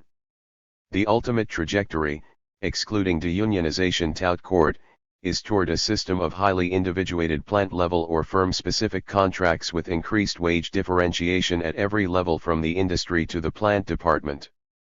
In the worst-case scenario, precedents for which already exist, the traditional role of the union patriotically supporting its industrial sector against other sectors and foreign competitors degenerates into a simulacrum of Japanese enterprise unionism, where each local union is mobilized against every other in a war of all against all. The shrinking perimeter of unionism. Another possible fate for labor under the nascent neoliberal regime of industrial relations is exemplified by the reconversion of the meatpacking industry from a high-wage to a low-wage sector. Meatpacking provides a perfect example of how the combined forces of conglomerate ownership and non-union competition have dramatically turned back the clock that Henry Ford II promised would only move forward. After a generation of struggle, the lords of the stockyards, as Brecht called them, were forced into agreements with the militant CIO packing house workers and the AFL meat cutters in the 1940s. The respective master contracts in beef and pork packing remained stable until the 1960s when, in the wake of the industry's decentralization from its old urban centers, the non-union Iowa beef processors entered the scene.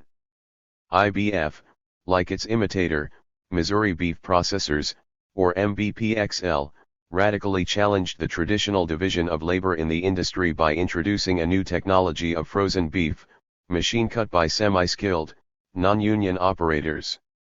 Defeating no less than 9 successive strikes and organizing campaigns, IBP had acquired such a dominant position in the beef side of the industry, that several of the largest old-line packers left beef entirely. 53 With beef wages depressed to 60% of the contractual level in pork, and with the largest packers absorbed by powerful conglomerates, in IBP's case, Armand Hammer's Occidental Petroleum, the defenses around union wages in pork packing began to crumble as well. The employer's offensive in pork packing is significant because of the ruthless and ingenious tactics used by the packers. Rather than waging war by attrition as in other industries, the pork packers successfully overthrew the master contract by coup d'état. S-Mark, for example, sold off its Swift division to new owners, but retained 35% of the stock. Wages in the reorganized company were cut by half. Morel, a branch of United Brands, extorted large concessions from its workers and then subcontracted slaughtering to Greyhound, which owned Armour, who sold it to ConAgra, which promptly deunionized it. Meanwhile, Wilson took direct advantage of the bankruptcy laws by invoking Chapter 11, closing down, and reopening the next day with wages cut by 40% and restrictive work rules eliminated. The union's appeals to the Reaganized NLRB fell on deaf ears. In the related case of the timber products industry, high to low wage conversion was achieved through geographical relocation and union disunity. Louisiana Pacific, worried about lower cost Canadian competition, decided to shift production from the Pacific Northwest to new mills in the South where wages and benefits were 50% less. In order to minimize the labor costs of restructuring, supplementary unemployment benefits, etc., and to rationalize its residual operations in the Northwest, it forced the carpenters, one of 3 major unions in timber, out on strike. After a long violent strike, lasting almost 2 years, the carpenters were broken at 12 mills by strike breakers and company harassment. In bolting from the multi-employer pattern that had been established in 1980 to prevent wage cutting from becoming a major competitive factor, LP has now destabilized the whole industry, ensuring further employer efforts either to shift production southward or to reduce Northwest union wages to Louisiana and Mississippi levels. In other unionized industries, employers have taken advantage of a sympathetic political climate to re-establish the open shop. In construction, the momentum toward deunionization has increased under Reagan, as the volume of non-union plant construction has quadrupled from 1970s levels. According to Businessweek, nearly 400,000 skilled workers have abandoned unions because locals could not find them jobs. 54 The ABC continues the largest union busting operation in the country, recently having set up a network of law firms in 100 cities to advise builders on how to evict unions or to set up non-union subsidiaries. At the same time, the president of the Association of Large Unionized Contractors has threatened that, without sweeping concessions by the unions, the entire industry will be deunionized within a decade, with crafts reorganized along industrial lines. Meanwhile, the construction industry's practice of combining union and non-union operations has spread to the trucking and coal mining industries. Most of the 20 largest unionized trucking firms, who together account for half of the membership under the Master Freight Agreement, have bought up non-union systems. In mining, where union membership has plummeted from 70 to 40% of the workforce over the last decade, with attendant loss of union leverage in bargaining, many of the largest firms are double-breasted, including DuPont's Consolidation Coal Company, which usually acts as the industry pacemaker in industrial relations. Overall, Reagan's first term witnessed a decline in the density of unionization that was unprecedented in the post-war experience of any OECD nation. The only comparable antecedent, apart from fascism in Europe, was the U.S. open shop of the 1920s. Private sector unionization, which stood at a meridian of nearly 35% in 1953, has plummeted from a fifth to a sixth of the labor force, the smallest percentage in any advanced industrial society.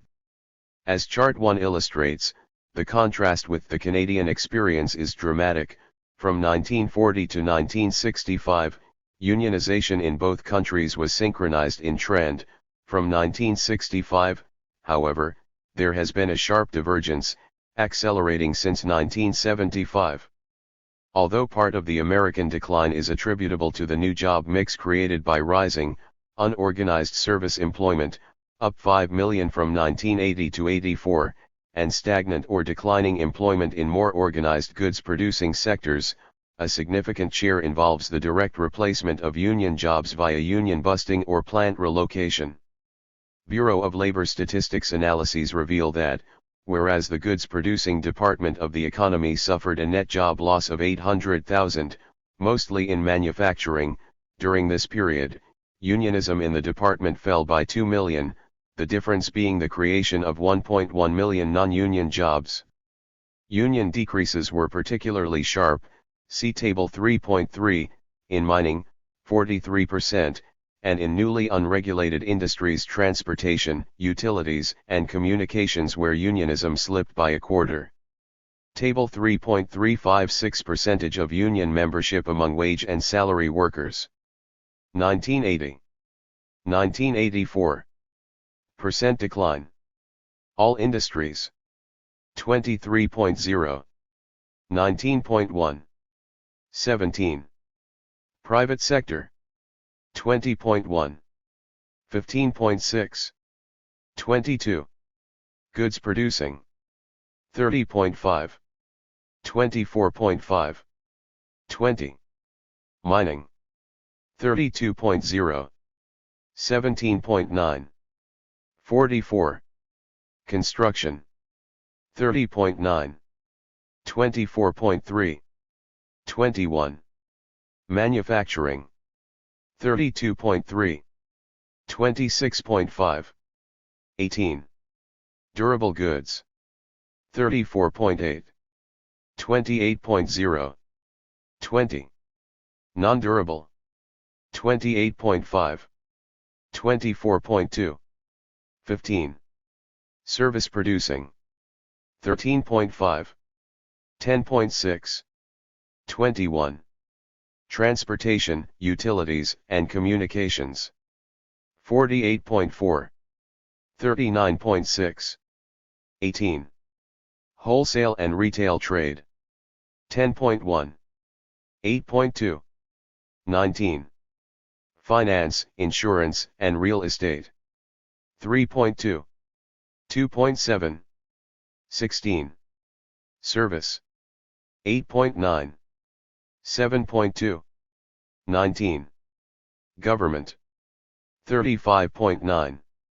35.9. 0. Chart 155 Union Density, 1935 to 1985, App.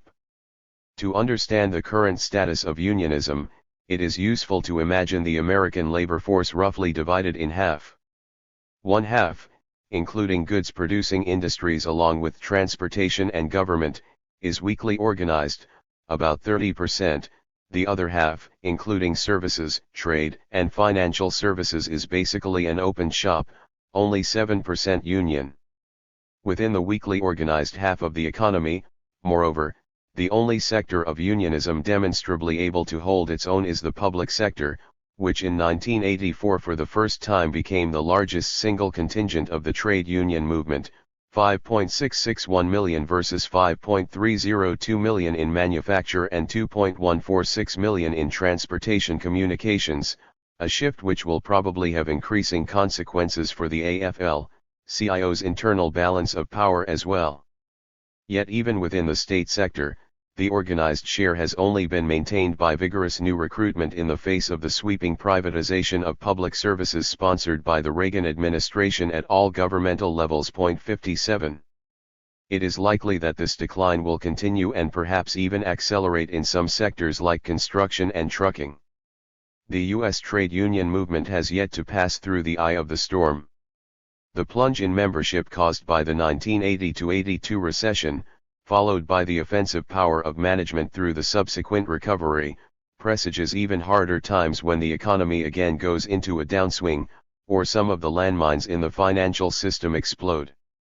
Unionism is probably not headed toward extinction, but toward a kind of Babylonian captivity in a system of decentralized industrial relations dominated by the corporations and conditioned by the great mass of unorganized labor outside. As union bargaining power declines, it is also likely that union leaders will embrace political alliances with their corporations to demand greater protectionism or restriction of immigration. In the face of the real challenge of a new international division of labor, quasi-racialist calls to defend American standards and products may be the easiest and most demagogic way out for embattled trade union bureaucrats. Certainly there are many precedents, including the AFL's ill-fated alliance with the American Legion and the Taylor Society during the 1920s, or the AFL-CIO's current bed-sharing with the military-industrial complex. At the same time, it would be delusory to imagine that the decline of union wage power will lead to some new re-articulation of industrial relations along a neoliberal model. The success of the current management offensive is destroying the foundations of the political economy of Fordism, without establishing any new linkage between the transformation of the conditions of production and the growth of effective demand. The partial desocialization of the wage relation depresses mass purchasing power and creates further segmentation in the working class. The great danger, of course, is that concessionary bargaining, by weakening the union's role in the regulation of the economy, invites the return of some of the central contradictions of the old liberal regime of accumulation, including underconsumptionism. Disenfranchising the future. There are, however, not a few academic observers, as well as some unionists, who see a silver lining in the dark cloud of current industrial relations. In their recent book, The Next Industrial Divide, Pior and Sabel argue that the assault on the contractual order, by weakening job control via seniority and giving more scope to experiments in work organization, is inadvertently fostering elements of a new system of flexible production, which, with union support, might return labor to a golden age of craft autonomy and competency. 58 In a kindred but more realistic spirit, Stanley Aronowitz has argued that crisis bargaining might win qualitative demands that would not be available in periods of economic expansion. Invoking the positive heritage of the reciprocal bargaining advocated by Sidney Hillman, he has pointed to the IM contracts with Eastern Airlines and Pan Am as important steps forward toward an American analog of German Mitbestimmung supported by a new communications model of unionism, where the membership has access to financial planning information and participates in company investment decisions. He contrasts the option for reciprocity with the feudal alternatives of subordination or intransigence. 59. Among the unions themselves, the UAW has come closest to advocating that the current crisis of bargaining can be turned to labor's advantage. It approached the crucial 1984 negotiations with an extraordinary air of self-confidence, announcing, according to a leading spokesman, "We're going directly for a say in the investment function of the corporation. We want all sourcing decisions to be negotiated with us. We want veto power. We want joint determination across the board." 60 In the event, the UAW's experiment in strategic bargaining led to a historic settlement with GM in which they attained almost none of these qualitative goals. Instead, the UAW has given the company a free hand in investment and automation in exchange for a job security bank which provides guaranteed employment to senior workers in the face of job changes originating from automation or outsourcing. This precarious guarantee provides absolutely no protection, on the other hand, against the effects of recession or foreign competition. In addition, the union reversed its historic advocacy of greater equality in wages by accepting lump sum payments in the second and third contract year that will not raise the base rate of payment. This drift towards a new inegalitarian was also visible in the negotiations around GM's proposed Saturn project.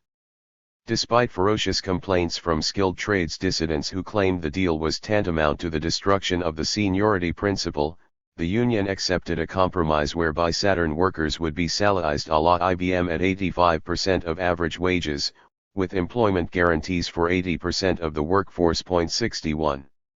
Although it is too early to tell whether the 1984 auto contract is the second Treaty of Detroit advertised by the industry and the union, it is certainly a disturbing harbinger of the extent to which concessionary bargaining has eroded the principles of even the most progressive large unions. For the bottom line of the GM settlement was the UAW's willingness to relinquish defense of its job base in return for some security provisions for senior members that could be negotiated without a national strike. In abandoning its custodial responsibilities toward employment, the union was breaking faith not only with the 250,000 laid-off auto workers, who now have no chance of being rehired, but also with the working class of cities dependent on the multiplier effects of auto employment. No group will be hurt worse than the black inner city of Detroit, an ironic fillip to the UAW's efforts to build the Progressive Alliance. Nor are the contract's provisions to protect currently employed workers more than a slender reed in a very strong wind. As confidential GM documents leaked by the union during the contract round reveal, the company is planning over the next few years to cut 50,000 jobs through robotization, another 40,000 through outsourcing and foreign co-production. With a predicted attrition from retirements of yet another 40,000 workers over the same period, 50,000 jobs remain to be redeployed or pensioned by the $1 billion job bank. 62 With a recession looming and import penetration predicted by the Commerce Department to grow to one-third of the market by 1987, most of these jobs will probably be lost without any obligation on the company's part beyond a traditional unemployment settlement. 63. The Faustian deal that the auto workers and other unions are trying to cut involves the sacrifice of the rights of new workers in exchange for precarious protections for older members. One of the most widespread versions of this trade-off is the so-called two-tier wage agreement. It originated in the retail food industry during the 1970s, as unionized employers reacted to the growing competitive pressure of non-union warehouse stores. Under some concessionary agreements made by the United Food and Commercial Workers, new hires are started at less than half the rate of older workers. As the system has been generalized throughout the airlines, trucking, and aerospace industries, it has typically involved wage reductions of 15 to 45%. 64 In 1984, the Reagan administration succeeded in imposing a 25% below standard two-tier on the Postal Service. The success of multi-tier wage deals, far from giving security to older workers, has only promoted their rapid replacement. Under some food industry contracts signed in the late 1970s, for example, a majority of employees are now on the bottom tier. 65 Wage discrimination encourages substituting part-time employees working for the lower rate for full-timers. One of Greyhound's main demands, for example, was for a free hand in hiring part-timers. Involuntary part-time workers constitute the fastest growing segment of the labor force, more than 6 million workers earning an average 40% an hour less than their full-time counterparts. 66 According to a survey conducted by the Business Council at the start of the upturn in 1983, most manufacturers indicated that they were not planning to rebuild previous staffing levels as production returned to capacity. Instead, they reported extensive plans for new automation combined with greater use of temporary labor to deal with production surges. 67 In the high-tech factories of Silicon Valley, a third of the workforce are hired as temporaries, however full-time their real status, in order to avoid payment of benefits and supplementaries.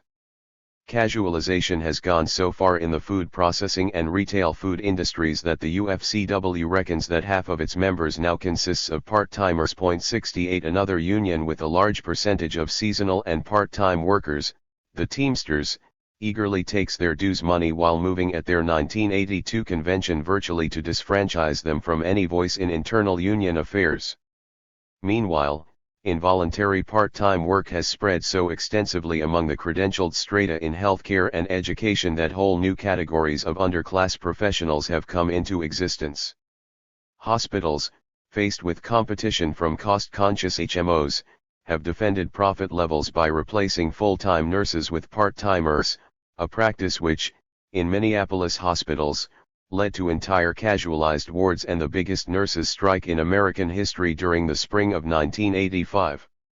Colleges, aided by a Supreme Court decision that ruled most private institution faculty outside the ambit of the NLRA, have so vigorously replaced full-timers that today more than a third of all college teaching is conducted by adjuncts or visiting lecturers.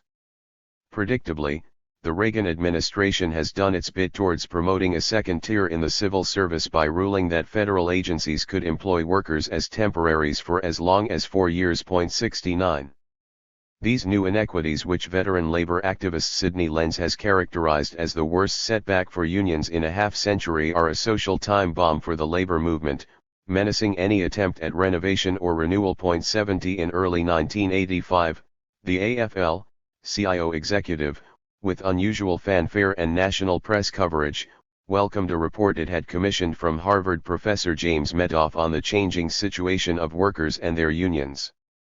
The essence of the Medoff report was that the future of the labor movement depended on sustained and energetic publicity to sell unionism to the unorganized workforce. Whatever the good intentions of the report, any new advertising of the virtues of the AFL-CIO must fall afoul of the organization's estrangement from much of its membership. At a time when a militant, broad concept of solidarity is most necessary for the survival of the movement, the soft-key-put attitude which is being adopted by so many union leaders and by parts of the older membership is a certain recipe for further defeats. In an economy based on historically segmented labor markets, the union alternative to new organization has all too frequently been to raise further barriers to any mobility between primary and secondary sectors. Now, with the primary sector itself under siege, unions have closed in around the logger of the seniority system, abandoning the unemployed, betraying the trust of working-class communities, and treating young workers as expendable pawns. Such a blinkered, Maginot-like defense of existing employment privileges risks the creation of a reactive anti-solidarity, as the unemployed become strike breakers, or the second-class citizens of the lower wage tiers decertify unions that have failed to represent them. Curious as this may seem to anyone familiar with the long history of labor militancy in the U.S., the union movement may be in process of abandoning the majority of the American working class. The short and medium-range political consequences of this self-immolation on the part of the unions will be the subject of a subsequent chapter. In the present context, it is quite enough to observe that the immediate economic consequences for all but a handful of U.S. workers are nothing short of disastrous. Part 2. The Age of Reagan. 4. The New Right's Road to Power. In 1980, the worst nightmares of the American left appeared to come true. Like some shaggy beast of the apocalypse, Reaganism hunkered out of the Sun Belt, devouring liberal senators and Great Society programs in its path. With the 40th president's popularity seemingly immune to the misfortunes of his regime, most surviving liberals soon abandoned any pretense of opposition, becoming a tame fringe bordering the administration's solid center of welfare cutting and military spending. With the complicity of a craven media, public discourse has been commandeered by a gaggle of post-liberals, neoconservatives and new rightists pandering to grotesque inversions of positive discrimination for the middle classes and welfare for the corporations. Indisputably, a seismic shift rightwards has occurred at every level of American politics, with grim implications for the future of women, minorities, and the labor movement. It is far less clear, however, whether the less than 30% of the electorate who elected and re-elected Ronald Reagan have actually inaugurated the long-awaited Republican majority, or, by demolishing the last integuments of the New Deal political order, only brought the endemic crisis of the party system to a new precipice. Subsequent chapters will explore the far-reaching shifts in class formation and the international economy that have prepared a favorable social terrain for Reaganism.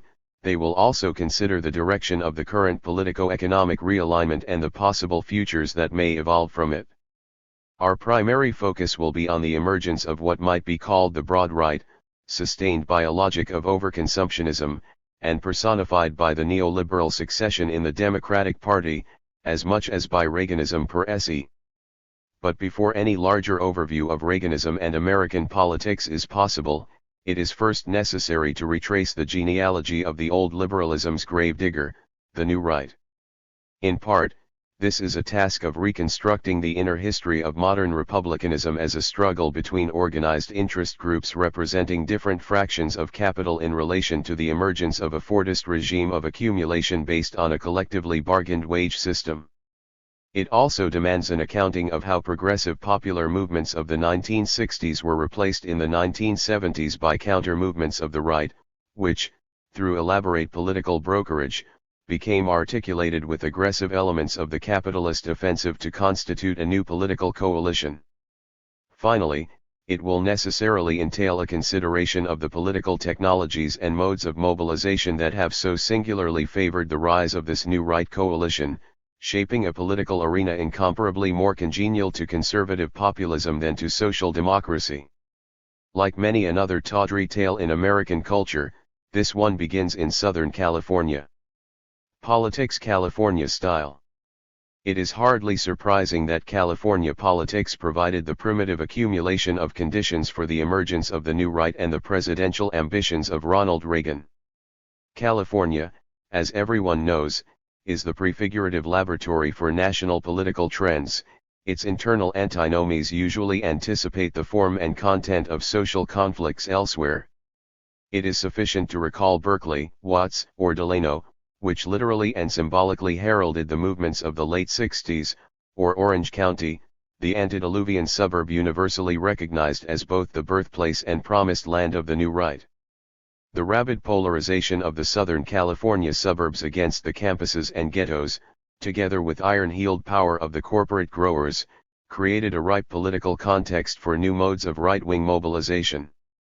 Indeed, one of the most important sequences of experiences through which the new right came to recognize its power was the series of referenda that united a middle-class and white working-class backlash against integrated housing, 1964-65, abolition of the death penalty, 1965, 1976, the rights of farm labor, 1972, school busing, 1979, and property taxes, 1978. Essential to the orchestration of these right-wing, single-issue movements was the availability of plebiscitary mechanisms that maximize the impact of large inputs of money and advertising. California stands in another premonitory relationship to national politics as the first place in which traditional party apparatuses were superseded by new technologies of political manipulation. As Arthur Hadley has noted, California was the first state in which the traditional functions of the party broke down. One more precisely, they were reformed out of existence. The California progressives, composed of middle-class enrages, wanted to put political power beyond the reach of either organized labor or the Southern Pacific Railroad. In their crusading period between 1907 and 1912, they struck mortal blows against the state's corrupt party system by introducing the initiative and referendum, adopting cross-filing in primaries, which allowed Republican voters to participate in the Democratic primary and vice versa, and placing most state jobs in civil service. The next stage in California's political revolution occurred in 1934, when the celluloid power of Hollywood was mobilized by Louis B. Mayer to defeat Upton Sinclair's radical epic, End Poverty in California, movement in the gubernatorial election. At about the same time, Whitaker and Baxter, or Campaigns Incorporated as they were also called, became the first public relations firm in the world to specialize in professional campaign management. They were so successful in blocking Governor Earl Warren's health insurance legislation during the 1940s, that they were hired by the American Medical Association to organize the largest peacetime advertising campaign in history to defeat Truman's National Compulsory Health Insurance Program.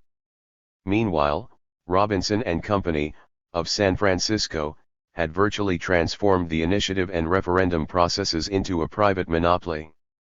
Claiming in 1949 to have masterminded 95% of all such votes over the previous 30 years, Robinson guaranteed to qualify any initiative for the ballot, it required at least 250,000 signatures, for $75,000. Moreover, This pioneer predecessor of Richard Viguerie and the political direct mail industry also offered direct mail to all of California's 5 million voters for another $180,000. The vaunted progressive system of direct democracy proved in practice to be an almost ideal instrument for the perpetuation of the power of California's ruling groups. Having largely supplanted the formal ability of party bosses to broker nominations or dispense patronage, the emergent system of California politics opened the way for any group of wealthy backers to attempt to valorize some celebrity commodity as political capital. The perfect candidate no longer needed to be found in a log cabin, he could be manufactured on a Hollywood set. By the 1960s, both parties had discovered the alchemy of cultivating the political homunculus, but the Republicans would remain the more skillful in surrounding their synthetic candidates with grassroots supporters and causes.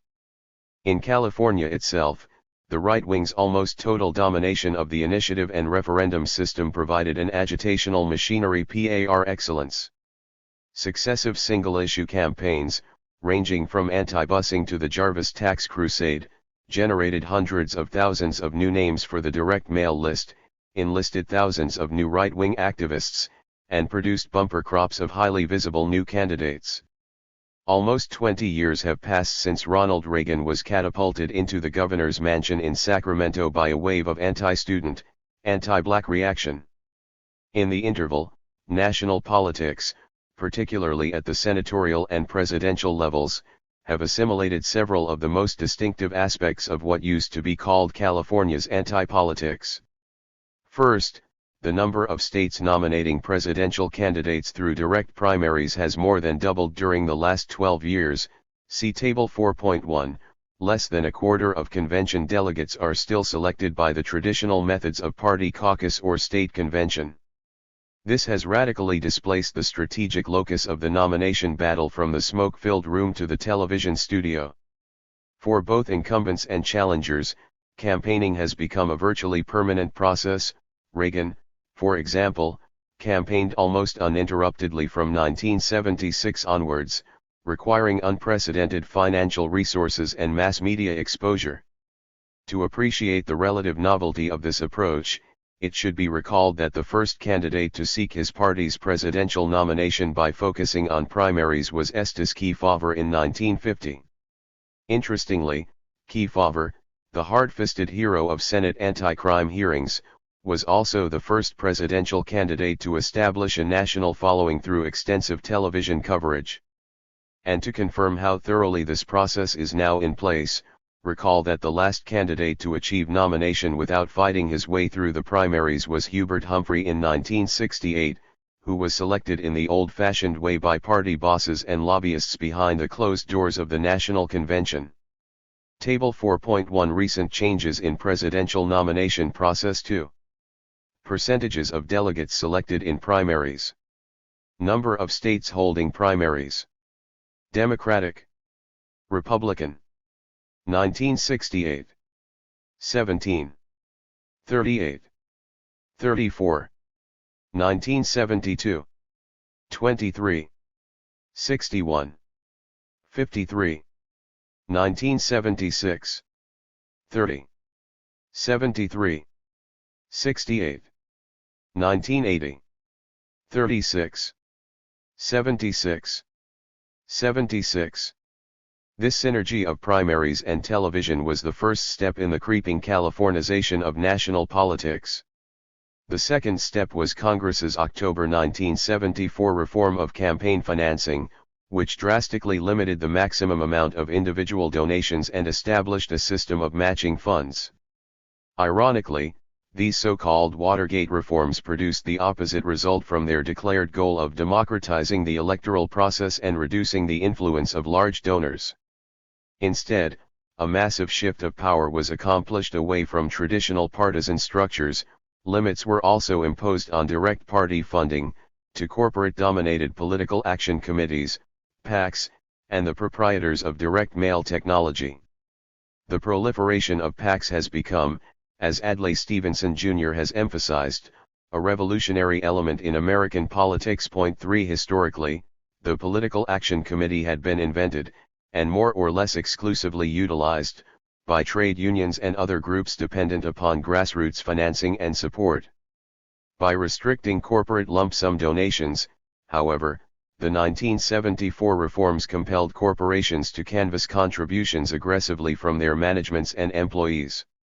At the same time, corporate PACs learned to tap truly vast constituencies through the services of specialized direct mail firms.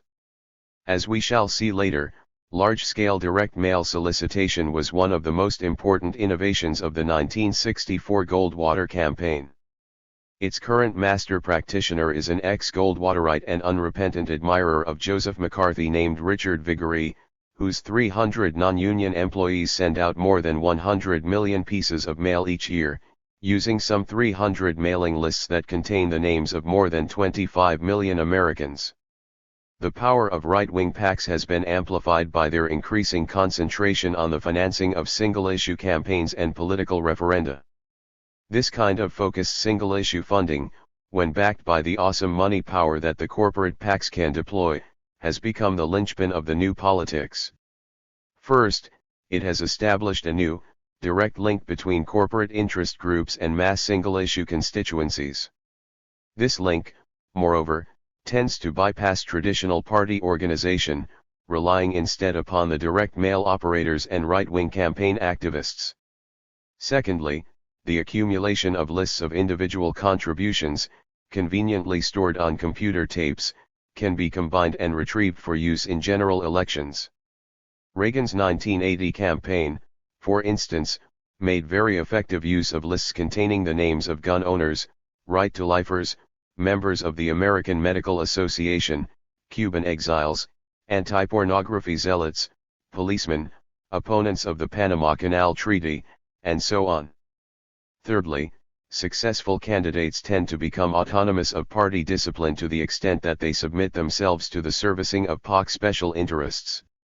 As the aggregative and mediative functions of the party apparatuses are eroded, the PACs increasingly confiscate the ability to define political agendas and to mold public discourse.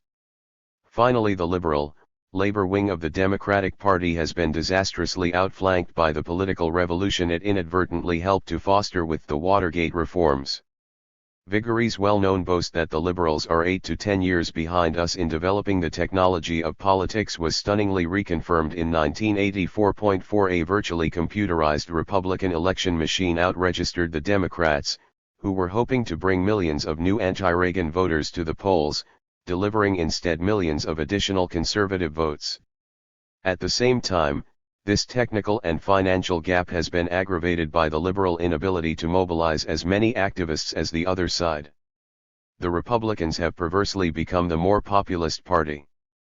The aging battalions of the New Deal have been defeated quite as much by the infantry charges of the new right rank and file as by the deafening media cannonades of its advertising wizards. From old guard to new right. This transformation of the electoral process has been accompanied by far-reaching changes in the internal power structures of the two parties, which in turn have tended to reflect the political realignment of different socio-economic constituencies. The most consequential of these changes for understanding the rise of Reaganism has been a rather complex double movement which, since 1968, has brought a relatively peripheral fraction of capital to power in the Republican Party, while moving the political representatives of the core fraction into a more bipartisan, or perhaps one should say, transpartisan relationship to the party system. This has not involved a fundamental power shift between the cowboy capitalists of the Sun Belt and the Yankee financiers of the Northeast, as some writers have hypothesized. Rather, it has entailed the establishment of a delimited, and probably unstable, consortium of power and interest between the different groups. 5 In order to understand the implications of this development, it is necessary briefly to rehearse some salient facts about the character of the American party system, in particular, the role of different capitalist class fractions. The American political system differs radically from other parliamentary democracies. It is wrong to imagine that it can be analyzed as a special variety of European politics minus a working class party. Equally, the positional signifiers right-left-center, which in Europe automatically condense stable congruences of class and ideology, are often inapplicable, if not positively misleading, in describing American political alignments. Central and exceptional characteristics of American party politics include the subordination integration of organized labor within one of the capitalist parties, the political segmentation of the proletariat and middle strata by racial and ethno-religious conflict, the singular weight and episodic militancy of the petty bourgeoisie, the distinctive complexity and fluidity of the internal structure of the big bourgeoisie, and the importance of regional polarizations within a federal political structure. These last two factors are especially important in understanding the internal politics of the modern Republican Party and are closely related to one another. Regional conflicts have often refracted the prolonged struggles for power between different capitalist fractions, while the successive appearance of industrial frontiers has created opportunities for the emergence of new regional centers of capital. In contrast to the geofinancial centralism of other capitalist countries, the dominance of Wall Street has always been qualified by competition with financial centers in Cleveland, Chicago, San Francisco and, more recently, Los Angeles and Houston. 6 As a result, the privileged access to national government enjoyed by older sections of the bourgeoisie has been repeatedly challenged by the assault of newer, regionally based capitalist groups, a conflict facilitated by a relatively decentralized political system that permits consolidation of local citadels of capitalist power on a state or municipal basis. These complex struggles between capital have tended to shape competing coalitions of interests within the bourgeoisie. At the level of national politics, it is possible to distinguish a traditional core fraction of finance capital, as well as successive peripheral fractions in opposition. For most of this century, the presidential level of the Republican Party has been dominated by its so-called Eastern establishment, or as conservatives have called it since 1940, the liberal Eastern establishment. The historic power of this wing corresponds to its social composition, encompassing most of the Boston Wall Street network of finance capital with the exception of German Jewish banking capital, traditionally democratic. Between McKinley and Hoover, the economic and politically hegemonic instance within this bloc and, thus, for U.S. capitalism as a whole was the power of the great investment banks and, above all, the House of Morgan. 7 The investment banks had been the chief conduits of the European capital that helped finance the U.S. Industrial Revolution in the 19th century, and they used their financial might to carry out a vast restructuring of the American economy between 1898 and 1902. What they created might be described as an unorganized corporate capitalism based on the control of the investment banks over a spectrum of infrastructural and industrial monopolies. Although the sweeping trustification carried out by Morgan was a precondition for mass production, the inherently rentier character of investment bank dominance, which extorted monopoly rents and speculative profits from the most technologically advanced industries via control of money, utility costs, railway rates, and certain inputs, was a positive fetter on the emergence of a Fordist regime of intensive accumulation. Although some capitalists in the advanced sectors supported the Democratic Party, Henry Ford in the early years, most rallied behind the Rockefeller Standard Oil forces in the Republican Party. Self-financed by oil profits, the Rockefeller empire had escaped financial control by the investment banks and, as the second largest capital group in America, was well positioned to lead the attack on Morgan power. Ironically, it was the Democratic New Deal landslide in 1932 that created the conditions for both the economic and political recomposition of the Republican core fraction. First, a series of sweeping reforms: Glass-Steagall Act of 1935, Public Utility Holding Company Act of 1935, Chandler Act of 1935, etc., dismantled investment bank control over capital markets, railroads, utilities, and communications. ATT escaped Morgan domination in 1940. This removed the chief obstacle to the hegemony of the most advanced industrial corporations and, later, their associated commercial banks. Secondly, the 7 main capital groups, which in 1938 controlled 2/3 of the assets of the 200 largest corporations, became increasingly integrated via a labyrinthian network of interlocking directorships and shareholdings, creating a more unified material general interest between the groups. Thirdly, With the coming of the Second World War, core capital definitively abandoned its protectionist swaddling clothes for imperial robes. The reconstruction of international free trade within an American imperium became its overriding goal. Roosevelt's policies of a bipartisan war cabinet and corporate control within the state structures of the war economy firmly established the basis for post-war continuity of core dominance regardless of the party in power in the strategic cabinet positions controlling foreign policy, defense, and the macroeconomy. Fourthly, the reorganization of power within the core capitalist bloc cleared the way for the political accommodation of weak versions of collective bargaining and welfare expenditure. Thus in 1940, the Eastern establishment raised a liberal flag with the nomination of Wendell Willkie in a deliberate attempt to win over part of the urban New Deal electorate. Farmers had already returned to the Republican fold in 1938. For the next quarter century, all Republican presidential candidates, Dewey, Eisenhower, Nixon in 1960, adhered to the core program of corporate internationalism and critical toleration of New Deal reforms. The first mass current in American politics to self-consciously call itself the right was the loosely knit opposition wing of the Republican Party that emerged in 1938 under the leadership of Senator Taft of Ohio. Its financial nucleus was a constellation of protectionist Midwestern banking and industrial interests, including the Lords of Little Steel, who were ultramontane in their loyalty to McKinleyism and fanatical in their opposition to both the New Deal and liberal internationalist republicanism. This peripheral capitalist bloc also attracted support from the flotsam and jetsam connected to the old rentier strata, as well as from the shopkeepers of a myriad small-town main streets who had little use for the federal government and even less for Eastern bankers.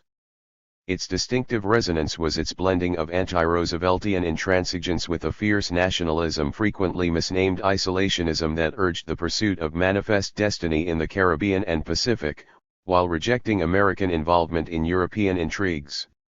Taft's unceasing criticism of the hated Eastern establishment and American aid for Britain also gave him a purchase upon those German immigrant constituencies of Wisconsin and the upper Midwest that had formerly supported La Follette progressivism.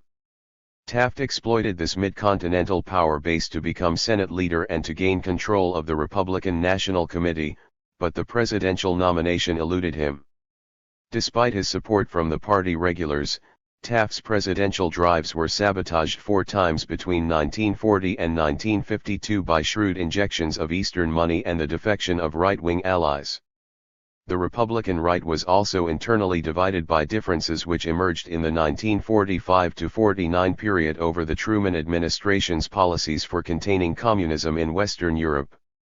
Old nationalists like Taft stuck fast to the credo of Fortress America and Asia First, but the so-called new nationalists like Vandenberg, Nixon, and Noland joined forces with Eastern Republicans and Democrats in a bipartisan bloc to support the Truman Doctrine and the Marshall Plan. The victory of the Chinese Revolution in 1949, however, reconciled the splintered right and allowed them to recapture the profitable politics of anti-communism from the Democrats, exploiting the theme of who betrayed China. The soaring popularities of General MacArthur and of Grand Inquisitor Joe McCarthy seemed to portend a coming right-wing thermidor, but by 1954, both had severely discredited themselves by reckless attacks on Republican moderates and the sacrosanct figure of President Eisenhower. 8 With their decline and Taft's death, the influence and cohesion of the right began to wane. At the same time, however, conservative Republicans remained restive over Eisenhower's failure to build the grassroots strength of the party, and the situation became critical when the 1958 midterm elections returned the greatest Democratic gains since 1934. Between 1958 and 1963, a new right began to crystallize within the Republican Party which, while ultimately recuperating much of the Taft social base, differed significantly in its socio-economic profile and political strategy from the disappearing old guard. Whereas Taftism was an expression of the provincial Baby-Try of the Midwest, the new right was typified by the entrepreneurs and suburban elites of the emergent Sun Belt. Its power structure, as we shall see, was a new peripheral capital fraction, which shared both traditional right-wing interests in the Pacific Basin, as well as the Eastern establishment's obsession with the Middle East. While the popular culture of the old right had been rooted in America Firstism and pervasive anti-Semitism, the new right scavenged much of its identity from the growing backlash against the civil rights movement. Finally, the new right, unlike the old, was genuinely a movement with ideology, discipline, cadre, and an impressive willingness to exploit new political technologies.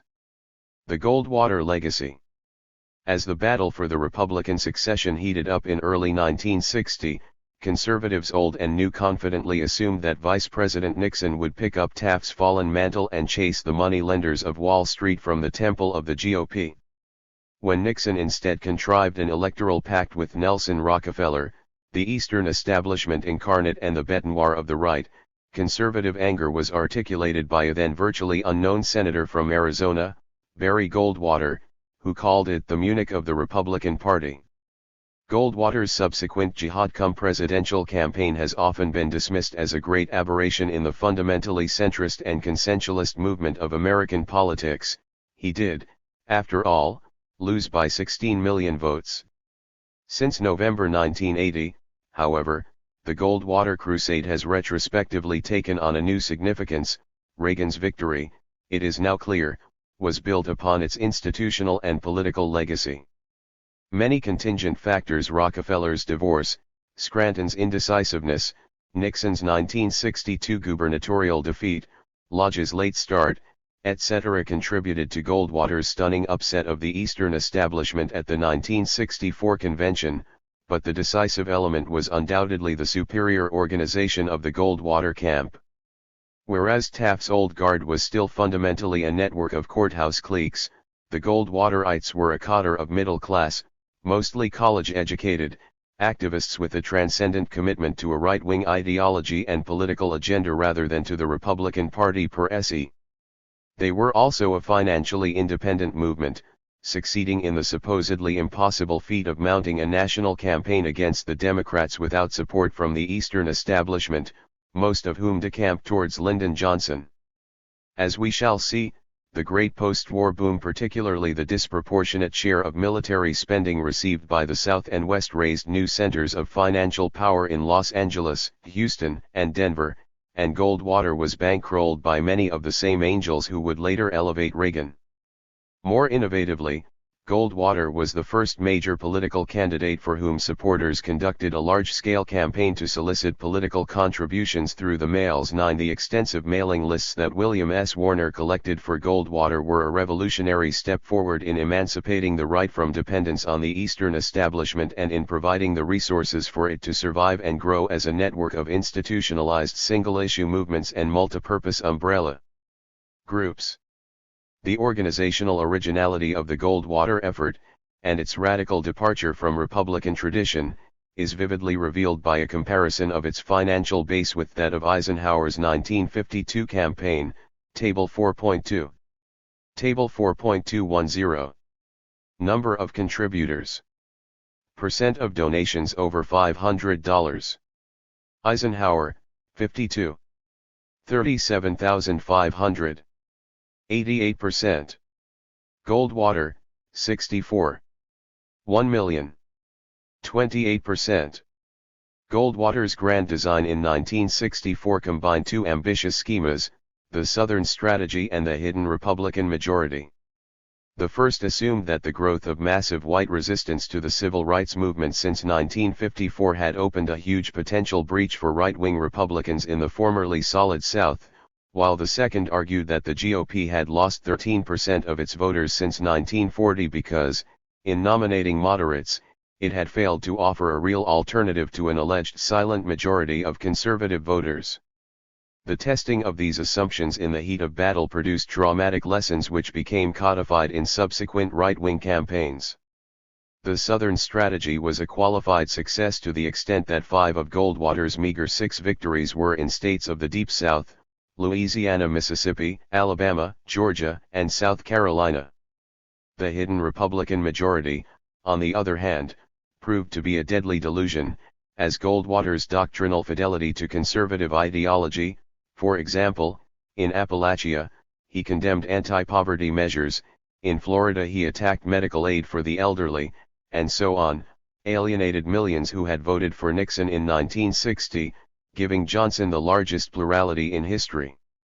At the time, many liberals and establishment Republicans believed that the new right had been effectively annihilated as a serious political force.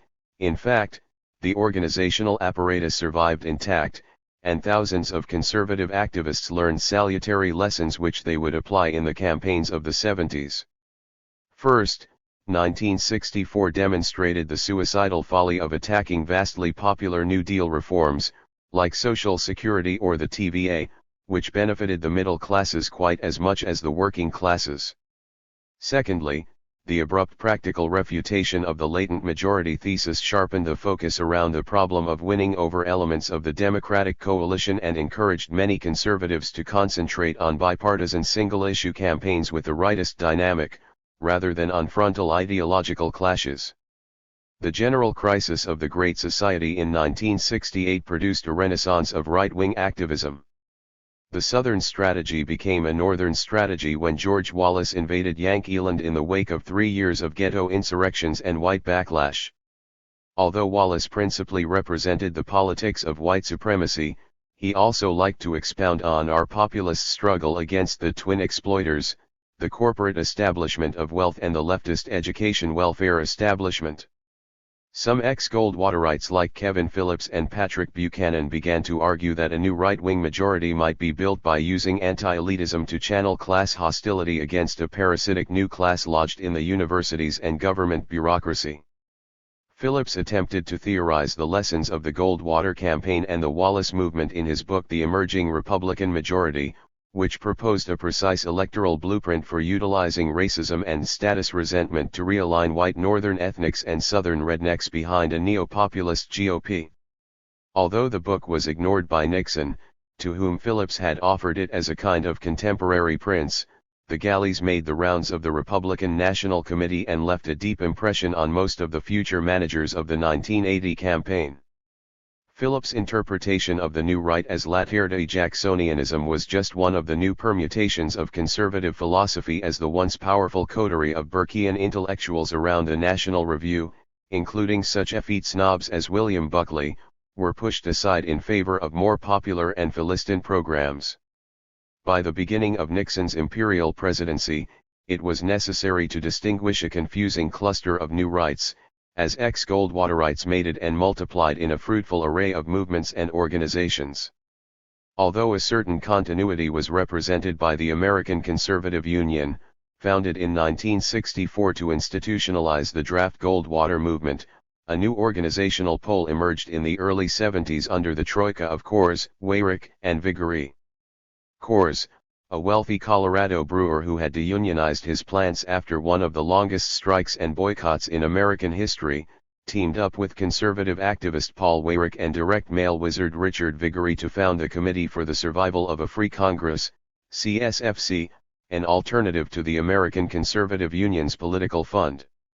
By 1976, the CSFC, together with other new right PACs coordinated by Viggory, were raising more money than the Republican National Committee and its House and Senate campaign committees combined. 11 Simultaneously, the sustained, systematic expansion of single-issue movements under right-wing control was creating an unprecedented array of interlocking organizations and constituencies, ranging from law and order interest groups, Americans for Effective Law Enforcement, National Rifle Association, etc., to new Cold War lobbies, American Security Council, or politicized fundamentalism.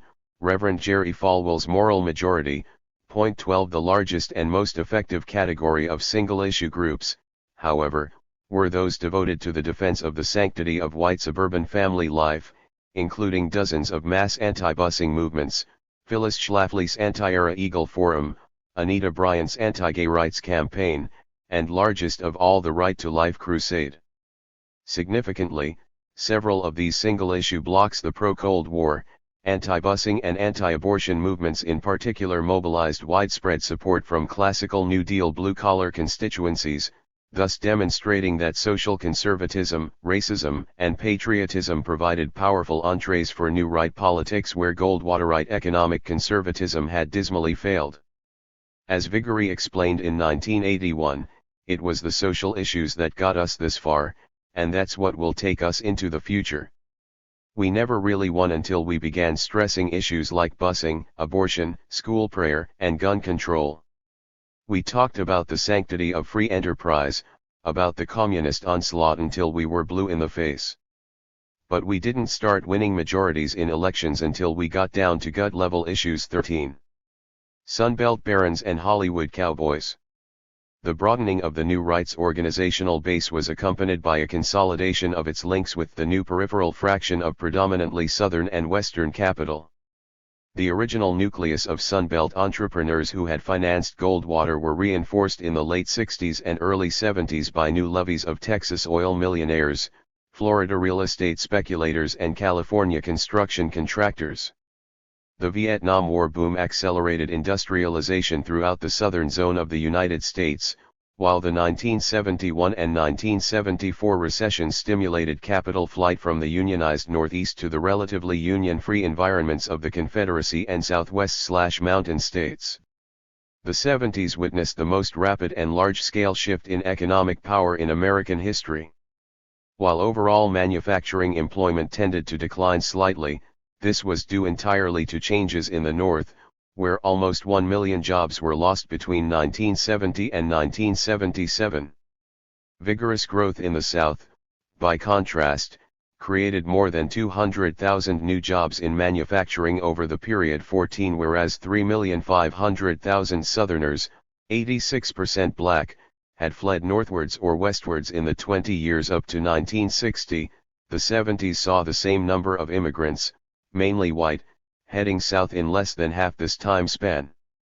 Meanwhile, the Great Southern California boom resumed after a short aerospace depression at the end of the 60s, and both Los Angeles and Houston began to flex their new muscles as international financial centers. The Sun Belt's economic clout also benefited from the late 60s merger wave, the biggest in American history, which saw many regionally based firms attain footholds in the Fortune 500. Although many of the most distinctive industries of the Sun Belt, aerospace, electronics, and the superoil firms, are constituents of core capital directly controlled by Eastern finance groups, the power of regional capital was also greatly expanded in the last decade. A partial inventory of the leading backers of the New Right, including members of